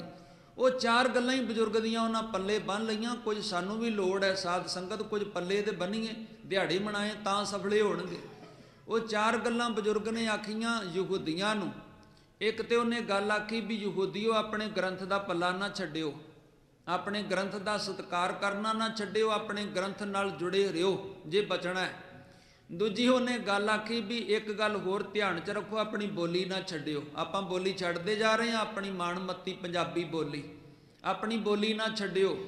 ਤੇ ਤੀਜਾ ਉਹਨੇ ਬਚਨ ਆਖਿਆ, ਕਿਉਂਕਿ ਜਿਹੜੀ ਆਹ ਨਵੀਂ ਪੀੜ੍ਹੀ ਹੈ ਨਾ, ਅਗਲੀ ਯੰਗ ਜਨਰੇਸ਼ਨ, ਉਹ ਸਾਧ ਸੰਗਤ ਅਸਲ ਵਿੱਚ ਉਹਦੇ ਸਿਰ ਦੇ ਉੱਤੇ ਦਾਰੋ ਮਦਾਰ ਹੁੰਦਾ ਹੈ। ਆਪਣੇ ਬੱਚਿਆਂ ਨੂੰ ਮਾਵਾਂ ਬੜੀ ਇਮਾਨਦਾਰੀ ਨਾਲ ਇਹ ਗੱਲ ਦੱਸਣ ਵੀ ਤੁਸੀਂ ਗੁਲਾਮ ਕੌਮ ਪਰ ਬੱਚਾ ਜੇ ਤੂੰ ਪੜ੍ਹ ਲਿਖ ਗਿਆ, ਇਮਾਨਦਾਰੀ ਦੇ ਨਾਲ ਪੜ੍ਹ ਲਿਖ ਗਿਆ ਤੇ ਯਹੂਦੀ ਧਰਮ ਦੇ ਵਿੱਚ ਪੱਕਾ ਰਿਹਾ, ਫਿਰ ਯਹੂਦੀ ਇੱਕ ਦਿਨ ਆਜ਼ਾਦ ਹੋਣਗੇ। ਪਤਾ ਨਹੀਂ ਚਾਰੇ ਗੱਲਾਂ ਪੱਲੇ ਹੀ ਬੰਨ ਲਈਆਂ। ਅੱਜ ਵੇਖੋ ਯਹੂਦੀ ਕੌਮ ਕਿੱਥੇ ਪਹੁੰਚ ਗਈ ਹੈ। ਫਿਰ ਜਲਿਆਂਵਾਲੇ ਬਾਗ ਦਾ ਸਾਕਾ ਹੋਇਆ, ਉਹਦੇ ਸਮਾਰਕ, ਉਹਦੀਆਂ ਨਿਸ਼ਾਨੀਆਂ ਅੱਜ ਤੱਕ ਸਾਂਭ ਕੇ ਰੱਖੀਆਂ ਨੇ। ਯਹੂਦੀਆਂ ਨੇ ਇਹੋ ਜਿਹੇ ਸਮਾਰਕ ਬਣਾਏ ਨੇ, ਆਪਨੇ ਵੇਖੇ ਹੋਣ ਵੀ ਦੂਜੀ ਕੌਮ ਵਾਲਾ ਬੰਦਾ ਜਾ ਕੇ ਜਦੋਂ ਵੇਖ ਲੈਂਦਾ ਤੇ ਉਹਦਾ ਵੀ ਦਿਲ ਜਿਹੜਾ ਸਾਧ ਸੰਗਤ ਰੋਣ ਲੱਗ ਪੈਂਦਾ ਹੈ, ਉਹਦਾ ਵੀ ਦਿਲ ਟੁੰਬਿਆ ਜਾਂਦਾ ਹੈ, ਉਹ ਵੇਖ ਕੇ ਪ੍ਰਭਾਵਿਤ ਹੋਏ ਬਿਨਾ ਨਹੀਂ ਰਹਿੰਦਾ। ਅਸੀਂ ਨਹੀਂ ਕੀਤਾ। ਮੈਂ ਇੱਕ ਅਰਜ਼ ਕਰਕੇ ਸਮਾਪਤੀ ਕਰਦਾ। ਸਾਡਾ ਫਰਜ਼ ਬਣਦਾ ਸੀ ਕਿ ਅਸੀਂ ਜਿੰਨਾ ਨੁਕਸਾਨ ਹੋਇਆ ਉਹਦਾ ਜਾਇਜ਼ਾ ਲੈ ਕੇ, ਜਿੰਨਾ ਤਹਿਸ ਨਹਿਸ ਹੋਇਆ, ਜਿਸ ਤਰੀਕੇ ਨਾਲ ਸਾਡੀਆਂ ਧੀਆਂ ਤੇ ਭੈਣਾਂ ਨੂੰ ਬੇਇੱਜ਼ਤ ਕੀਤਾ ਗਿਆ ਫੌਜੀਆਂ ਦੁਆਰਾ, ਇੱਜ਼ਤਾਂ ਲੁੱਟੀਆਂ ਗਈਆਂ। ਕਿਉਂਕਿ ਫਰਵਰੀ ਮਹੀਨਾ 1984 ਦੇ ਵਿੱਚ ਹਰਿਆਣੇ ਵਿੱਚ ਬੱਸਾਂ ਤੋਂ ਲਾ ਕੇ ਸਿੱਖਾਂ ਨੂੰ ਜਲੀਲ ਕੀਤਾ ਗਿਆ। ਇਹ ਜਿਹੜੀ ਉਹਨਾਂ ਦੇ ਅੰਦਰ ਸੁਹਿਰਦਤਾ, ਜਿਹੜੀ ਉਹਨਾਂ ਦੇ ਅੰਦਰ ਅਣਖ ਹੈ ਨਾ, ਉਹ ਮਾਣ ਨੂੰ ਖਤਮ ਕਰਨ ਵਾਸਤੇ ਕੀਤਾ ਹੈ। ਜੂਨ ਦੇ ਵਿੱਚ, ਜੂਨ 1984 'ਚ ਇਹ ਹਮਲਾ ਹੋਇਆ ਹੈ ਘੱਲੂਘਾਰਾ। ਫਿਰ ਸਾਧ ਸੰਗਤ ਨਵੰਬਰ ਦੇ ਵਿੱਚ ਅੱਗਾਂ ਲਾਈਆਂ ਗਈਆਂ ਨੇ। ਦਿੱਲੀ ਅੰਦਰ ਕਰਫਿਊ ਨਹੀਂ ਲਾਇਆ ਗਿਆ। ਵੇਖੋ, ਅਕਾਲ ਤਖਤ ਸਾਹਿਬ ਦੇ ਉੱਤੇ ਹਮਲਾ ਹੋਣਾ ਤੇ ਕਰਫਿਊ ਲਾਇਆ ਗਿਆ। 50,000 ਵਰਗ ਕਿਲੋਮੀਟਰ ਨੂੰ ਖੇਤਰਫਲ ਦੇ ਘੇਰੇ ਨੂੰ ਆਪਣੇ ਕਬਜ਼ੇ 'ਚ ਲਿਆ ਗਿਆ। ਉੱਥੇ ਨਹੀਂ ਲਾਇਆ ਗਿਆ ਕਿਉਂਕਿ ਰਾਜਨੀਤੀ ਇਜਾਜ਼ਤ ਨਹੀਂ ਦਿੰਦੀ। ਜਿਸ ਪੱਖੋਂ ਹਮਲਾ ਕਰਨਾ ਹੈ ਉਹ ਪੱਖ ਨੂੰ ਜੇ ਮੁੱਖ ਰੱਖੀਏ ਤੇ ਫਿਰ ਇਸੇ ਤਰ੍ਹਾਂ ਇਜਾਜ਼ਤ ਮਿਲਦੀ ਹੈ। ਇਹੀ ਗੱਲ ਢੁਕਦੀ ਹੈ। ਫਿਰ ਜਿਹੜੇ ਕਰਫਿਊ ਦੇ ਦੌਰਾਨ ਪਿੰਡਾਂ ਵਿੱਚੋਂ ਚੱਲ ਪਏ, ਕਿਉਂਕਿ ਪੈਦਲ ਚੱਲਣ ਦੀ ਵੀ ਇਜਾਜ਼ਤ ਨਹੀਂ, ਜਿਹੜੇ ਚੱਲੇ ਉਹਨਾਂ ਨੂੰ ਗੋਲੀਆਂ ਦੀ ਭੇਟ ਚਾੜਿਆ ਗਿਆ। ਜਿਨ੍ਹਾਂ ਨੇ ਦਰਬਾਰ ਸਾਹਿਬ ਦੇ ਸਾਹਮਣੇ ਲੱਡੂ ਵੰਡੇ ਗਏ, ਉਹਨਾਂ ਨੂੰ ਤੇ ਮਾੜਾ ਵੀ ਨਹੀਂ ਕਿਹਾ ਗਿਆ। ਉਹਨਾਂ ਨੂੰ ਇਹ ਵੀ ਨਹੀਂ ਕਿਹਾ ਗਿਆ ਵੀ ਤੁਸੀਂ ਮਾੜਾ ਕੀਤਾ, ਇਹ ਵੀ ਨਹੀਂ ਕਿਹਾ ਗਿਆ। ਸੱਚੇ ਪਾਤਸ਼ਾਹ ਰਹਿਮਤ ਕਰੇ। ਮੇਰਾ ਵਕਤ ਹੋ ਗਿਆ, ਮੈਂ ਸਮਾਪਤੀ ਕਰਦਾ। ਸਾਧ ਸੰਗਤ, ਇਹ ਸਾਰਾ ਜਿਹੜਾ ਮਾਣ ਜਾਂਦਾ ਨਾ, ਜਿਨ੍ਹਾਂ ਨੇ ਡਟ ਕੇ ਇਹ ਸਚਾਈ ਦੇ ਪੱਖ ਵਿੱਚ ਖਲੋ ਕੇ ਹਕੂਮਤ ਨਾਲ ਟੱਕਰ ਲਈ ਹੈ, ਉਹ ਸੰਤ ਬਾਬਾ ਜਰਨੈਲ ਸਿੰਘ ਨੇ, ਭਿੰਡਰਾਂ ਵਾਲੇ ਮਹਾਂਪੁਰਸ਼, ਜਿਨ੍ਹਾਂ ਦਾ ਜਨਮ ਦਿਹਾੜਾ ਅੱਜ ਮਨਾਉਣ ਵਾਸਤੇ ਆਪ ਜੁੜੇ ਹੋ।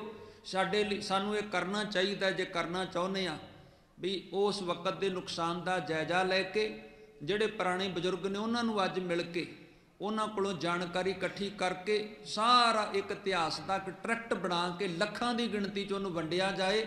ਕਿਉਂਕਿ ਜੇ ਆਪਣੀ ਆਉਣ ਵਾਲੀ ਕੌਮ ਨੂੰ, ਆਉਣ ਵਾਲੇ ਬੱਚਿਆਂ ਨੂੰ, ਆਉਣ ਵਾਲੇ ਸਮੇਂ ਨੂੰ ਅਸੀਂ ਸਾਂਭਣਾ ਚਾਹੁੰਦੇ ਹਾਂ ਤੇ ਸਭ ਕੁਝ ਕਰਨਾ ਜ਼ਰੂਰੀ ਹੈ। ਜਿਹੜੀਆਂ ਕੌਮਾਂ ਆਪਣਾ ਇਤਿਹਾਸ ਭੁੱਲ ਜਾਂਦੀਆਂ ਨੇ, ਉਹਨਾਂ ਨੂੰ ਦੁਨੀਆ ਦੇ ਨਕਸ਼ੇ ਤੋਂ ਮਿਟਦਿਆਂ ਦੇਰ ਨਹੀਂ ਲੱਗਦੀ।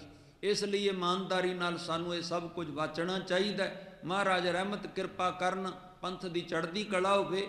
ਪੰਥ ਮਹਾਰਾਜ ਦੀ ਹਮੇਸ਼ਾ ਹੀ ਗੂੰਜਾਂ ਪੈਣਦੀਆਂ ਰਹਿਣਗੀਆਂ ਜਿਵੇਂ ਗੁਰੂ ਮਹਾਰਾਜ ਦੀਆਂ ਪੈ ਰਹੀਆਂ ਨੇ।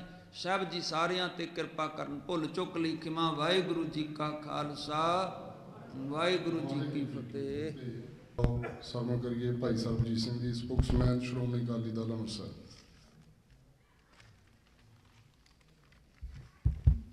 ਚਬਰ ਤਖਤ ਦੇ ਮਾਲਕ ਸਤਿਗੁਰ ਗਰੀਬ ਨਵਾਜ਼ ਸ੍ਰੀ ਗੁਰੂ ਗ੍ਰੰਥ ਸਾਹਿਬ ਜੀ ਦੀ ਹਜ਼ੂਰੀ ਵਿੱਚ ਸੱਜ ਬੈਠੀ ਗੁਰੂ ਰੂਪ ਖਾਲਸਾ ਸਾਧ ਸੰਗਤ ਜੀ, ਆਓ ਸਾਰੇ ਗੱਜ ਵੱਜ ਕੇ ਫਤਿਹ ਬੁਲਾਈਏ। ਵਾਹਿਗੁਰੂ ਜੀ ਕਾ ਖਾਲਸਾ, ਵਾਹਿਗੁਰੂ ਜੀ ਕੀ ਫਤਿਹ। ਅੱਜ ਅਸੀਂ ਗੁਰੂ ਹਰਿ ਸਾਹਿਬ ਜੀ ਮਹਾਰਾਜ ਤੇ 20ਵੀਂ ਸਦੀ ਦੇ ਮਹਾਨ ਸੰਤ ਸਿਪਾਹੀ, ਮਰਦੇ ਮੁਜਾਹਿਦ, 20ਵੀਂ ਸਦੀ ਦੇ ਮਹਾਨ ਜਰਨੈਲ ਸੰਤ ਜਰਨੈਲ ਸਿੰਘ ਜੀ ਖਾਲਸਾ ਭਿੰਡਰਾਂ ਵਾਲਿਆਂ ਦਾ ਜਨਮ ਦਿਨ ਬੜੀ ਧੂਮਧਾਮ ਨਾਲ ਮਨਾ ਰਹੇ ਹਾਂ। ਖਾਲਸਾ ਜੀ, ਇੱਥੇ ਅੱਜ ਸਿੱਖ ਪੰਥ ਦੇ ਮਹਾਨ ਵਿਦਵਾਨ, ਸਿੱਖ ਕੌਮ ਦੀ ਇੱਕ ਚੱਲਦੀ ਫਿਰਦੀ ਯੂਨੀਵਰਸਿਟੀ, ਡਾਕਟਰ ਅਮਰਜੀਤ ਸਿੰਘ ਜੀ ਵੀ ਆਏ ਨੇ। ਸਾਡੇ ਕੈਨੇਡਾ ਤੋਂ ਪਰਮਿੰਦਰ ਸਿੰਘ ਜੀ, ਮੌਂਟਰੀਅਲ ਤੋਂ ਜਿਹੜੇ ਸਾਡੇ ਕੈਨੇਡਾ ਯੂਥ ਅਕਾਲੀ ਦਲ ਅੰਮ੍ਰਿਤਸਰ ਦੇ ਪ੍ਰਧਾਨ ਨੇ, ਉਹ ਵੀ ਇੱਥੇ ਪਹੁੰਚੇ ਨੇ। ਉਹਨਾਂ ਨੇ ਵੀ ਆਪਣੇ ਵਿਚਾਰ ਸੰਗਤਾਂ ਦੇ ਨਾਲ ਅੱਜ ਸਾਂਝੇ ਕਰਨੇ ਆ। ਸੰਤ ਜਰਨੈਲ ਸਿੰਘ ਖਾਲਸਾ ਭਿੰਡਰਾਂ ਵਾਲੇ ਇੱਕ ਉਹ ਸ਼ਖਸੀਅਤ ਸਨ ਜਿਨ੍ਹਾਂ ਦੇ ਬਾਰੇ ਬਹੁਤ ਵਿਦਵਾਨਾਂ ਨੇ ਬੁੱਕਾਂ ਲਿਖੀਆਂ ਤੇ ਉਹਨਾਂ ਦੇ ਬਾਰੇ ਹਾਲੇ ਬਹੁਤ ਖੋਜ ਹੋਣ ਵਾਲੀ ਹੈ, ਜਿਹਦੇ ਤੇ ਕੰਮ ਨਿਰੰਤਰ ਜਾਰੀ ਹੈ। ਕਿਉਂਕਿ ਦਾਸ ਜਦੋਂ ਸੰਤ ਜਰਨੈਲ ਸਿੰਘ ਜੀ ਖਾਲਸਾ ਭਿੰਡਰਾਂ ਵਾਲੇ ਦਮਦਮੀ ਟਕਸਾਲ ਦੇ ਮੁਖੀ ਬਣੇ, ਉਹਨਾਂ ਦੇ ਨਾਲ ਮੇਰੇ ਮਾਮਾ ਜੀ ਜਿਹੜੇ ਜਥੇ ਦੀ 5 ਮੈਂਬਰੀ ਮੇਨ ਟੀਮ ਸੀ ਉਹਦੇ ਵਿੱਚ ਸਨ। ਤੇ ਦਾਸ 8 ਸਾਲ ਦੀ ਉਮਰ ਦੇ ਵਿੱਚ ਕਿਉਂਕਿ ਪਰਿਵਾਰਕ ਨਜ਼ਦੀਕੀ ਦੇ ਕਾਰਨ ਸਮਝ ਨਹੀਂ ਸੀ, ਪਰ ਜੋ ਘਟਨਾਕ੍ਰਮ 1978 ਤੋਂ ਬਾਅਦ ਯਕਦਮ ਵਾਪਰਿਆ ਉਹ ਇੱਕ ਆਮ ਬੱਚੇ ਦੀ ਤਰ੍ਹਾਂ ਮੈਂ ਸਾਰਾ ਕੁਝ ਦੇਖ ਰਿਹਾ ਸਾਂ। ਨਾ ਮੈਨੂੰ ਉਦੋਂ ਕੋਈ ਖਾਲਿਸਤਾਨ ਦਾ ਜਿਹੜਾ ਚੱਲਣਾ ਆਉਣ ਵਾਲੇ ਸਮੇਂ 'ਚ ਸੰਘਰਸ਼, ਨਾ ਕੋਈ ਇੰਨੇ ਸਿੱਖੀ ਸਿਧਾਂਤ, ਮੈਨੂੰ ਉਦੋਂ ਕੁਝ ਵੀ ਗਿਆਨ ਨਹੀਂ ਸੀ। ਮੈਂ ਇੱਕ ਆਮ 8 ਸਾਲ ਦਾ 9 ਸਾਲ ਦਾ ਬੱਚਾ ਸਾਂ। ਗੱਲ 1978 ਦੀ ਆ। ਨਰਕਧਾਰੀਆਂ ਵੱਲੋਂ 1978 ਦੇ ਵਿੱਚ ਭਾਈ ਫੌਜਾ ਸਿੰਘ ਦੀ ਅਗਵਾਈ ਦੇ ਵਿੱਚ ਜਿਹੜਾ ਜਥਾ ਗਿਆ ਉਹਨਾਂ ਨੂੰ ਸ਼ਹੀਦ ਕਰ ਦਿੱਤਾ ਗਿਆ। ਤੇ ਮੈਂ ਆਪਣੇ ਫਾਦਰ ਸਰਦਾਰ ਪ੍ਰੀਤਮ ਸਿੰਘ ਜੀ ਨਿਹੰਗ ਪਹਿਲਵਾਨ, ਉਹਨਾਂ ਦੇ ਨਾਲ ਉਸ ਵੇਲੇ ਮੈਨੂੰ ਨਹੀਂ ਸੀ ਪਤਾ ਵੀ ਇਹ ਕੀ ਘਟਨਾਕ੍ਰਮ ਹੋਇਆ। ਤੇ ਜਦੋਂ ਨਿਰੰਕਾਰੀਆਂ ਦੇ ਹੱਥੋਂ ਜਿਹੜੇ ਸਿੰਘ ਸ਼ਹੀਦ ਹੋਏ ਆ, ਉਹਨਾਂ ਦੇ ਜਿਹੜੇ ਮਿੱਤਰਕ ਸ਼ਹੀਦੀ ਦਿਆਂ ਸੀ ਉਹਨਾਂ ਦੇ ਮੈਂ ਮੇਰੇ ਫਾਦਰ ਜੀ ਨੇ ਮੈਨੂੰ ਚੁੱਕਿਆ ਮੋਢੇ ਦੇ ਉੱਤੇ, ਤੇ ਮੈਂ ਵੇਖਣਾ ਚਾਹੁੰਦਾ ਹਾਂ ਵੀ ਧੱਕੇ ਬਹੁਤ ਵੱਜ ਰਹੇ ਸੀ, ਮੈਂ ਛੋਟਾ ਸੀ। ਉਦੋਂ ਤੋਂ ਬਾਅਦ ਯਕਦਮ ਇਦਾਂ ਕੜਵਟ ਬਦਲਦੀ ਗਈ ਘਰ ਦੇ ਵਿੱਚ ਮਾਹੌਲ, ਖਬਰਾਂ, ਅਖਬਾਰਾਂ ਦੀਆਂ ਖਬਰਾਂ। ਮੇਰਾ ਬਚਪਨ ਜਿਹੜਾ ਵਾ ਮੈਨੂੰ ਪਤਾ ਹੀ ਨਹੀਂ ਲੱਗਾ ਵੀ ਮੈਂ 8 ਸਾਲ ਤੋਂ ਅੱਜ 50 ਸਾਲ ਦਾ ਕਿੱਦਾਂ ਹੋ ਗਿਆ। ਕਈਆਂ ਨੇ ਬੁੱਕਾਂ 'ਚ ਸਿੱਖ ਸੰਘਰਸ਼ ਪੜ੍ਹਿਆ, ਕਈਆਂ ਨੇ ਹੁਣ YouTube ਤੇ ਵੀਡੀਓ ਦੇਖੀਆਂ। ਮੈਂ 1978 ਤੋਂ ਲੈ ਕੇ 1995 ਤੱਕ ਸਿੱਖ ਸੰਘਰਸ਼ ਜਿਹੜਾ ਆਜ਼ਾਦੀ ਦਾ, ਖਾਲਿਸਤਾਨ ਦਾ ਚੱਲਿਆ ਕਿਸੇ ਵੀ ਪੱਖ ਤੋਂ, ਕਿਉਂਕਿ ਮੇਰਾ ਘਰ ਅੰਮ੍ਰਿਤਸਰ ਦਰਬਾਰ ਸਾਹਿਬ ਤੋਂ 10 ਮਿੰਟ ਦੀ ਦੂਰੀ ਤੇ ਸੀ। ਤੇ ਮੈਂ ਹਰ ਇੱਕ ਗਤੀਵਿਧੀ ਇੱਕ ਬੱਚੇ ਦੇ ਤੌਰ ਦੇ ਉੱਤੇ ਉਸ ਸੰਘਰਸ਼ ਦੀ ਦੇਖੀ ਆ। ਤੇ ਉਸ ਤੋਂ ਬਾਅਦ 1982 ਦੇ ਵਿੱਚ ਜਦੋਂ ਭਜਨ ਲਾਲ ਨੇ, ਹਰਿਆਣੇ ਦੇ ਮੁੱਖ ਮੰਤਰੀ ਨੇ ਕਿਹਾ, ਜਦੋਂ ਏਸ਼ੀਆਈ ਗੇਮਾਂ ਸੀ ਵੀ ਦਿੱਲੀ ਦੇ ਵਿੱਚ ਮੈਂ ਏਸ਼ੀਆਈ ਗੇਮਾਂ 'ਚ ਕਿਸੇ ਸਿੱਖ ਨੂੰ ਪਹੁੰਚਣ ਨਹੀਂ ਦੇਣਾ, ਉਸ ਵੇਲੇ ਮੇਰੀ ਭੂਆ ਦਾ ਪੁੱਤ ਭਰਾ ਜਿਹੜਾ ਸੀ ਭਾਈ ਅਮਰੀਕ ਸਿੰਘ ਦੇ ਕਹਿਣ ਦੇ ਉੱਤੇ ਏਸ਼ੀਆਈ ਗੇਮਾਂ 'ਚ ਗਿਆ। ਉੱਥੇ ਜਾ ਕੇ ਆਪਣਾ ਰੋਸ ਪ੍ਰਗਟ ਕਰਨ ਲਈ ਵੀ ਤੁਸੀਂ ਭਾਰਤ 'ਚ ਸਿੱਖਾਂ ਨੂੰ ਗੁਲਾਮ ਕਰਕੇ ਰੱਖਿਆ, ਤੁਸੀਂ ਸਾਨੂੰ ਦਿੱਲੀ ਆਉਣ ਤੇ ਵੀ ਪਾਬੰਦੀ ਲਾਤੀ ਆ। ਉੱਥੇ ਏਸ਼ੀਆਈ ਗੇਮਾਂ ਦੇ ਵਿੱਚ ਹਾਕੀ ਦੇ ਮੈਚ ਵਾਲੇ ਦਿਨ ਉਹਨੇ ਉੱਥੇ ਖਾਲਿਸਤਾਨ ਦੇ ਪੋਸਟਰ ਸੁੱਟੇ ਤੇ ਉੱਥੇ ਉਹਦੀ ਗ੍ਰਿਫਤਾਰੀ ਹੋਈ। ਉਸ ਤੋਂ ਬਾਅਦ ਉਹ ਨੈਸ਼ਨਲ ਸਿਕਿਉਰਿਟੀ ਐਕਟ ਦੇ ਅਧੀਨ ਨਜ਼ਰਬੰਦ ਹੋ ਗਿਆ। ਤੇ 82 ਤੋਂ ਬਾਅਦ ਲਗਾਤਾਰ ਵੀਰਵਾਰ ਦੇ ਵੀਰਵਾਰ, ਮੈਨੂੰ ਚੇਤਾ ਉਹਨਾਂ ਦੀ ਤਰੀਕ ਪੈਂਦੀ ਸੀ, ਤੇ ਜਿਹੜੇ ਪਹਿਲੇ 10 ਸਿੰਘ ਸ਼ਹੀਦ ਭਾਈ ਅਮਰੀਕ ਸਿੰਘ ਤੇ ਬਾਬਾ ਅਠਾਰਾ ਸਿੰਘ ਜਿਹੜੇ ਪਹਿਲੇ ਜੇਲ੍ਹ 'ਚ ਜਾਣ ਵਾਲੇ ਜਥੇ ਦੇ ਸਿੰਘ ਸੀ, ਉਸ ਤੋਂ ਬਾਅਦ ਆਲ ਇੰਡੀਆ ਸਿੱਖ ਸਟੂਡੈਂਟ ਫੈਡਰੇਸ਼ਨ ਦੇ ਜਿਹੜੇ ਸਿੰਘ ਸੀ, ਉਹਨਾਂ 10 ਦੇ ਵਿੱਚ ਮੇਰਾ ਭਰਾ ਇੱਕ ਸੀ। ਤੇ ਲਗਾਤਾਰ ਉਹ ਮੁਲਾਕਾਤ ਪਾਉਣ ਜਾਣਾ, ਬਚਪਨ ਸੀ, ਸਮਝ ਨਹੀਂ ਸੀ ਵੀ ਕੀ ਹੋ ਰਿਹਾ। ਤੇ ਉੱਥੇ 2 ਖਾਲਿਸਤਾਨੀ ਬਾਬੇ, ਬਾਪੂ ਉਜਾਗਰ ਸਿੰਘ ਰੰਧਾਵਾ ਤੇ ਹਜ਼ਾਰਾ ਸਿੰਘ ਚੱਕ ਮਿਸ਼ਰੀ ਖਾਂ, ਜਦੋਂ ਉਹ ਤਰੀਕ ਦੇ ਉੱਤੇ ਕਚਹਿਰੀ ਜਾਣਾ, ਘਰੋਂ ਲੰਗਰ ਪਾਣੀ ਲੈ ਕੇ ਜਾਣਾ, ਬਜ਼ੁਰਗ ਸੀ ਦੋਵੇਂ, ਜਦੋਂ ਆ ਕੇ ਉਹਨਾਂ ਨੇ ਉੱਥੇ ਖਾਲਿਸਤਾਨ ਦੇ ਮੁੱਦੇ ਤੇ ਉਹਨਾਂ ਨੇ ਆਪਣੇ ਇੱਥੇ ਬਿੱਲੇ ਲਾਏ ਹੋਏ ਸੀ। ਉਸ ਵੇਲੇ ਖਾਲਿਸਤਾਨ ਜਿੰਦਾਬਾਦ। ਇਹ ਮੈਂ 82 ਜਦੋਂ ਧਰਮ ਯੁੱਧ ਮੋਰਚੇ ਤੋਂ ਬਾਅਦ ਦੀ ਗੱਲ ਕਰਦਾ। ਬਹੁਤੇ ਸਿੰਘਾਂ ਨੂੰ ਬਾਪੂ ਉਜਾਗਰ ਸਿੰਘ ਰੰਧਾਵਾ ਜਾਂ ਹਜ਼ਾਰਾ ਸਿੰਘ ਚੱਕ ਮਿਸ਼ਰੀ ਖਾਂ ਦੇ ਬਾਰੇ ਘੱਟ ਜਾਣਕਾਰੀ ਹੈ। ਉਹਨਾਂ ਨੇ ਆ ਕੇ ਕਚਹਿਰੀ ਦੇ ਵਿੱਚ ਖਾਲਿਸਤਾਨ ਜਿੰਦਾਬਾਦ ਦੇ ਨਾਅਰੇ ਲਾਣੇ। ਉਹਨਾਂ ਦੇ ਲਾਗੇ ਮੈਂ ਬੱਚੇ ਦੇ ਤੌਰ ਤੇ ਉਹਨਾਂ ਨੂੰ ਲੰਗਰ ਪਾਣੀ ਛਕਾ ਕੇ ਉਹਨਾਂ ਦੇ ਲਾਗੇ ਬਹਿ ਜਾਣਾ। ਉਹਨਾਂ ਨੇ ਮੇਰੀ ਪਿੱਠ ਤੇ ਹੱਥ ਫੇਰ ਕੇ ਕਹਿਣਾ, ਜਿਹੜਾ ਅਸੀਂ ਬੂਟਾ ਲਾ ਰਹੇ ਹਾਂ ਇਹਦੇ ਫਲ ਤੁਸੀਂ ਖਾਓਗੇ। ਮੈਨੂੰ ਨਾ ਉਹਦਾ ਬੂਟੇ ਦਾ ਪਤਾ ਸੀ, ਨਾ ਹੀ ਮੈਨੂੰ ਉਹਦਾ ਫਲ ਦਾ ਪਤਾ ਸੀ, ਪਰ ਮੈਨੂੰ ਇਹ ਵੀ ਨਹੀਂ ਸੀ ਪਤਾ ਵੀ ਇਹ ਫਲ ਲੱਗਦਾ ਸਾਡੇ ਕੋਲ ਵੀ ਨਹੀਂ ਖਾਧਾ ਜਾਣਾ। ਜਿਹੜੇ ਸੰਘਰਸ਼ 'ਚ ਅਸੀਂ ਤੁਰ ਪਏ ਹਾਂ, ਜਿਹੜੇ ਬਾਪੂ ਹੁਣੀ ਜਾਂ ਸੰਤ ਜਰਨੈਲ ਸਿੰਘ ਉਹ ਸੰਘਰਸ਼ ਸਾਨੂੰ ਛੱਡ ਕੇ ਗਏ ਨੇ। ਗੱਲ ਇਹ ਆ ਵੀ ਸੰਤ ਜਰਨੈਲ ਸਿੰਘ ਖਾਲਸਾ ਪਿੰਡਰਾਂ ਵਾਲੇ ਇੱਕ ਗੱਲ ਕਿਹਾ ਕਰਦੇ ਸੀ ਵੀ ਬ੍ਰਾਹਮਣਾਂ ਦੇ ਘਰੇ ਜੰਮੀ, ਲੋਕਾਂ ਦੀਆਂ ਲੈ ਕੇ ਵੋਟਾਂ, ਹਿੰਦੁਸਤਾਨ ਦੀ, ਭਾਰਤ ਦੀ ਬਣੀ ਪ੍ਰਾਈਮ ਮਿਨਿਸਟਰ ਇੰਦਰਾ ਗਾਂਧੀ। ਇੱਕ ਉਹਨਾਂ ਦੇ ਲਫ਼ਜ਼ ਸੀ। ਇੱਕ ਉਸ ਵੇਲੇ ਇੱਕ ਬੜੀ ਮਸ਼ਹੂਰ ਸਪੀਚ ਹੈ ਭਰਪੂਰ ਸਿੰਘ ਬਲਬੀਰ ਦੀ, ਜਿਹਦੇ ਵਿੱਚ ਉਹ ਇੱਕ ਲਫ਼ਜ਼ ਕਹਿੰਦੇ ਸੀ ਵੀ ਇਸ ਦਰਬਾਰ ਸਾਹਿਬ ਦਾ ਸੋਨਾ ਇੱਕ ਦਿਨ ਭਾਰਤ ਦਾ ਬ੍ਰਾਹਮਣ ਲਾਏਗਾ। ਗੱਲ ਸਮਝ ਨਹੀਂ ਸੀ ਆਉਂਦੀ ਵੀ ਇਹ ਗੱਲ 'ਚ ਡਗਿਆਈ ਕੀ ਆ। ਜਿਉਂ-ਜਿਉਂ, ਕਿਉਂਕਿ ਜਿਹੜੀਆਂ ਕੌਮਾਂ ਆਪਣਾ ਇਤਿਹਾਸ, ਜਿਹੜਾ ਪੁਰਾਣਾ ਇਤਿਹਾਸ ਨਹੀਂ ਵਾਚਦੀਆਂ, ਪੜ੍ਹਦੀਆਂ ਨਹੀਂ, ਉਦੋਂ ਉਹ ਕੌਮਾਂ ਖਤਮ ਹੋ ਜਾਂਦੀਆਂ। ਜਿਹੜੀਆਂ ਕੌਮਾਂ ਸੰਘਰਸ਼ ਨਹੀਂ ਲੜਦੀਆਂ ਉਹਨਾਂ ਨੂੰ ਬਾਅਦ ਦੇ ਵਿੱਚ ਆਪਣੇ ਮੋਢਿਆਂ ਦੇ ਉੱਤੇ ਆਪਣੇ ਬੱਚਿਆਂ ਦੀਆਂ ਲਾਸ਼ਾਂ ਢਾਉਣੀਆਂ ਪੈਂਦੀਆਂ। ਸਿੱਖ ਇੱਕ ਮੈਂ ਕਹਿੰਦਾ ਐਸੇ ਮੁਰਗੇ ਦੇ ਸਮਾਨ ਹੋ ਗਏ ਆ, ਜਦੋਂ ਝਟਕਈ ਦੀ ਦੁਕਾਨ ਤੇ ਮੁਰਗੇ ਕੁੱਕੜ ਜਿਨ੍ਹਾਂ ਨੂੰ ਆਪਾਂ ਕਹਿੰਦੇ ਆ, ਉਹਨਾਂ ਦੇ ਸਾਹਮਣੇ ਇੱਕ ਕੁੱਕੜ ਨੂੰ ਜਦੋਂ ਪਿੰਜਰੇ ਚੋਂ ਕੱਢਿਆ ਜਾਂਦਾ ਤੇ ਦੂਜੇ ਕੁੱਕੜ ਦਾਣਾ ਨਿਰੰਤਰ ਚੁਗੀ ਜਾਂਦੇ, ਉਹ ਕਹਿੰਦੇ ਸਾਡੀ ਵਾਰੀ ਨਹੀਂ ਆਣੀ। ਸਿੱਖ ਉਸ ਕੁੱਕੜ ਦੇ ਸਮਾਨ ਹੋ ਗਿਆ, ਵਾਰੀ ਸਾਰਿਆਂ ਦੀ ਆਣੀ ਆ, ਝਟਕਈ ਨੇ ਫੜਕਾਣਾ ਤੁਹਾਨੂੰ ਸਾਰਿਆਂ ਨੂੰ ਆ। ਤੁਸੀਂ ਜਿੰਨਾ ਮਰਜ਼ੀ ਲੁਕ ਜਾਓ, ਜਿੱਥੇ ਮਰਜ਼ੀ ਚਲ ਜਾਓ, ਸੰਘਰਸ਼ ਤੋਂ ਬਿਨਾ ਤੁਹਾਡਾ ਰਹਿਣ ਨਹੀਂ ਦੇਣਾ। ਸਾਡੇ ਜਿਹੜੇ ਦੁਸ਼ਮਣ ਨਾਗਪੁਰ 'ਚ ਬੈਠੇ ਆ, ਪਰ ਗੱਲ ਸਮਝ ਕੇ ਕਰਨੀ ਪੈਣੀ ਆ। ਗੱਲ ਬੜੀ ਗੰਭੀਰ ਆ, ਗੱਲਾਂ ਬੜੀਆਂ ਡੰਗਿਆਈ ਦੀਆਂ, ਜਿਹਦੇ ਲਈ ਨਿਰੰਤਰ ਮੈਂ ਕਾਫੀ ਲਿਟਰੇਚਰ ਬਚਪਨ ਤੋਂ ਸੰਘਰਸ਼ ਦੇ ਨਾਲ ਜੁੜਨ ਦੇ ਕਰਕੇ, ਨਾ ਮੈਂ ਆਪਣਾ ਬਚਪਨ ਦੇਖਿਆ ਨਾ ਮੈਂ ਜਵਾਨੀ ਦੇਖੀ, ਲਿਟਰੇਚਰ ਪੜ੍ਹਦਾ ਰਿਹਾ। ਤੇ ਲਿਟਰੇਚਰ ਪੜ੍ਹਦਾ ਪੜ੍ਹਦਾ ਜਦੋਂ ਇੱਕ ਗੱਲ ਸਮਝੀ ਵੀ ਦੁਸ਼ਮਣ ਕੌਣ ਹੈ, ਲੜਾਈ ਹੈ ਕਿਹਦੇ ਨਾਲ ਆ, ਕਿਉਂਕਿ ਜਿੰਨੇ ਪ੍ਰਚਾਰਕ, ਜਿੰਨੇ ਖਾਲਿਸਤਾਨੀ ਲੀਡਰ ਜਾਂ ਜਿੰਨੇ ਵੀ ਚਿੰਤਕ ਆ, ਉਹ ਹਰ ਜਗ੍ਹਾ ਕਹਿ ਦਿੰਦੇ ਆ ਹਿੰਦੁਸਤਾਨ ਨੇ ਸ਼੍ਰੀ ਹਰਿਮੰਦਰ ਸਾਹਿਬ ਦੇ ਉੱਤੇ ਹਮਲਾ ਕੀਤਾ, ਹਿੰਦੂ ਸਾਡੇ ਦੁਸ਼ਮਣ, ਹਿੰਦੁਸਤਾਨ ਸਾਡਾ ਦੁਸ਼ਮਣ। ਜਦੋਂ ਤੱਕ ਦੁਸ਼ਮਣ ਦੀ ਪਛਾਣ ਨਹੀਂ, ਲੜਾਈ ਲੜਾਂਗੇ ਕਿਹਦੇ ਨਾਲ? ਜਿਹੜਾ ਇੱਕ ਦੁਸ਼ਮਣ ਬੜਾ ਸ਼ਾਤਰ ਆ, ਉਹ ਬੜੀ ਸਕੀਮ ਦੇ ਨਾਲ ਹਜ਼ਾਰਾਂ ਸਾਲ ਚੋਂ ਲੁਕਿਆ, ਉਹ ਮਨੋਵਾਦੀ ਦੁਸ਼ਮਣ ਹੈ। ਉਸ ਮਨੋਵਾਦੀ ਦੁਸ਼ਮਣ ਨੇ ਭਾਰਤ ਦੇ ਵਿੱਚ ਬੁੱਧ ਧਰਮ ਨੂੰ ਨਿਗਲ ਲਿਆ, ਭਾਰਤ ਦੇ ਵਿੱਚ ਜੈਨ ਧਰਮ ਨੂੰ। ਸਾਡੇ ਸਾਹਮਣੇ ਜਿਹੜੇ ਇਤਿਹਾਸ ਜਾਣਦੇ ਨੇ, ਦੇਖੋ ਅੱਜ ਜੈਨ ਧਰਮ ਤੁਹਾਨੂੰ ਜਿਹੜਾ ਕਿੱਥੇ ਆ, ਜੈਨੀਆਂ ਨੂੰ ਖੁਦ ਹੀ ਖਤਮ ਪਤਾ, ਚੇਤਾ ਭੁੱਲ ਗਿਆ ਵਾ ਵੀ ਅਸੀਂ ਮਹਾਵੀਰ ਸਾਡਾ ਕੌਣ ਸੀ ਤੇ ਅਸੀਂ ਇੱਕ ਵੱਖਰਾ ਧਰਮ ਆ। ਅੱਜ ਸਿੱਖ ਕਿੱਥੇ ਆ? ਮੈਨੂੰ ਪਿਛਲੇ ਦਿਨੀ ਇੱਕ ਗੱਲ ਯਾਦ ਹੈ, ਕਿਉਂਕਿ ਗੱਲ ਮੁੱਦੇ ਨਾਲ ਰਿਲੇਟਡ ਆ। ਗੁਰਦੁਆਰਾ ਸਿੱਖ ਕਲਚਰ ਸੁਸਾਇਟੀ ਦੇ ਸਹਿਯੋਗ ਦੇ ਨਾਲ ਅਸੀਂ ਭਾਰਤ ਤੋਂ ਇੱਕ ਵਾਮਨ ਮਹੇਸ਼ਰਮ ਨਾਮ ਦੇ ਜਿਹੜੇ ਸਾਡੇ ਭਾਰਤ ਦੇ ਵਿੱਚ ਇੱਕ ਜਰਨੈਲ ਨੇ, ਉਹ ਗੁਰਦੁਆਰਾ ਸਿੱਖ ਕਲਚਰ ਸੁਸਾਇਟੀ ਦੇ ਸਹਿਯੋਗ ਦੇ ਨਾਲ ਉਹਨਾਂ ਦੇ ਨਾਲ ਇੱਕ ਟੀਮ ਸੱਦੀ ਗਈ। ਅਸੀਂ ਉਹਨਾਂ ਦੇ ਨਾਲ ਕਾਫੀ ਚਰਚਾ ਕੀਤੀ ਵੀ ਜਿਹੜੀ ਲੜਾਈ ਕੀ ਆ, ਵੀ ਸਿੱਖ ਲੜ ਰਹੇ ਨੇ। ਪਹਿਲੋਂ ਅਸੀਂ ਲੜਦੇ ਹਾਂ, ਜੇਲ੍ਹ 'ਚ ਜਾਂਦੇ ਹਾਂ, ਫਿਰ ਜੇਲ੍ਹ 'ਚੋਂ ਆਪਣੇ ਸਿੰਘਾਂ ਨੂੰ ਰਿਹਾਈ ਕਰਵਾਉਣ ਲਈ ਮੋਰਚਾ ਲਵਾਉਂਦੇ ਹਾਂ। ਸ਼ਹੀਦੀਆਂ ਵੀ ਸਾਡੀਆਂ, ਜੇਲ੍ਹਾਂ 'ਚ ਵੀ ਸਾਡੇ ਸਿੰਘ, ਪ੍ਰਾਪਤੀ ਕੋਈ ਨਹੀਂ। ਕੌਮ 'ਚ ਨਿਰਾਸ਼ਾ ਤੇ ਨਿਰਾਸ਼ਾ, ਨਿਰਾਸ਼ਾ ਤੇ ਨਿਰਾਸ਼ਾ।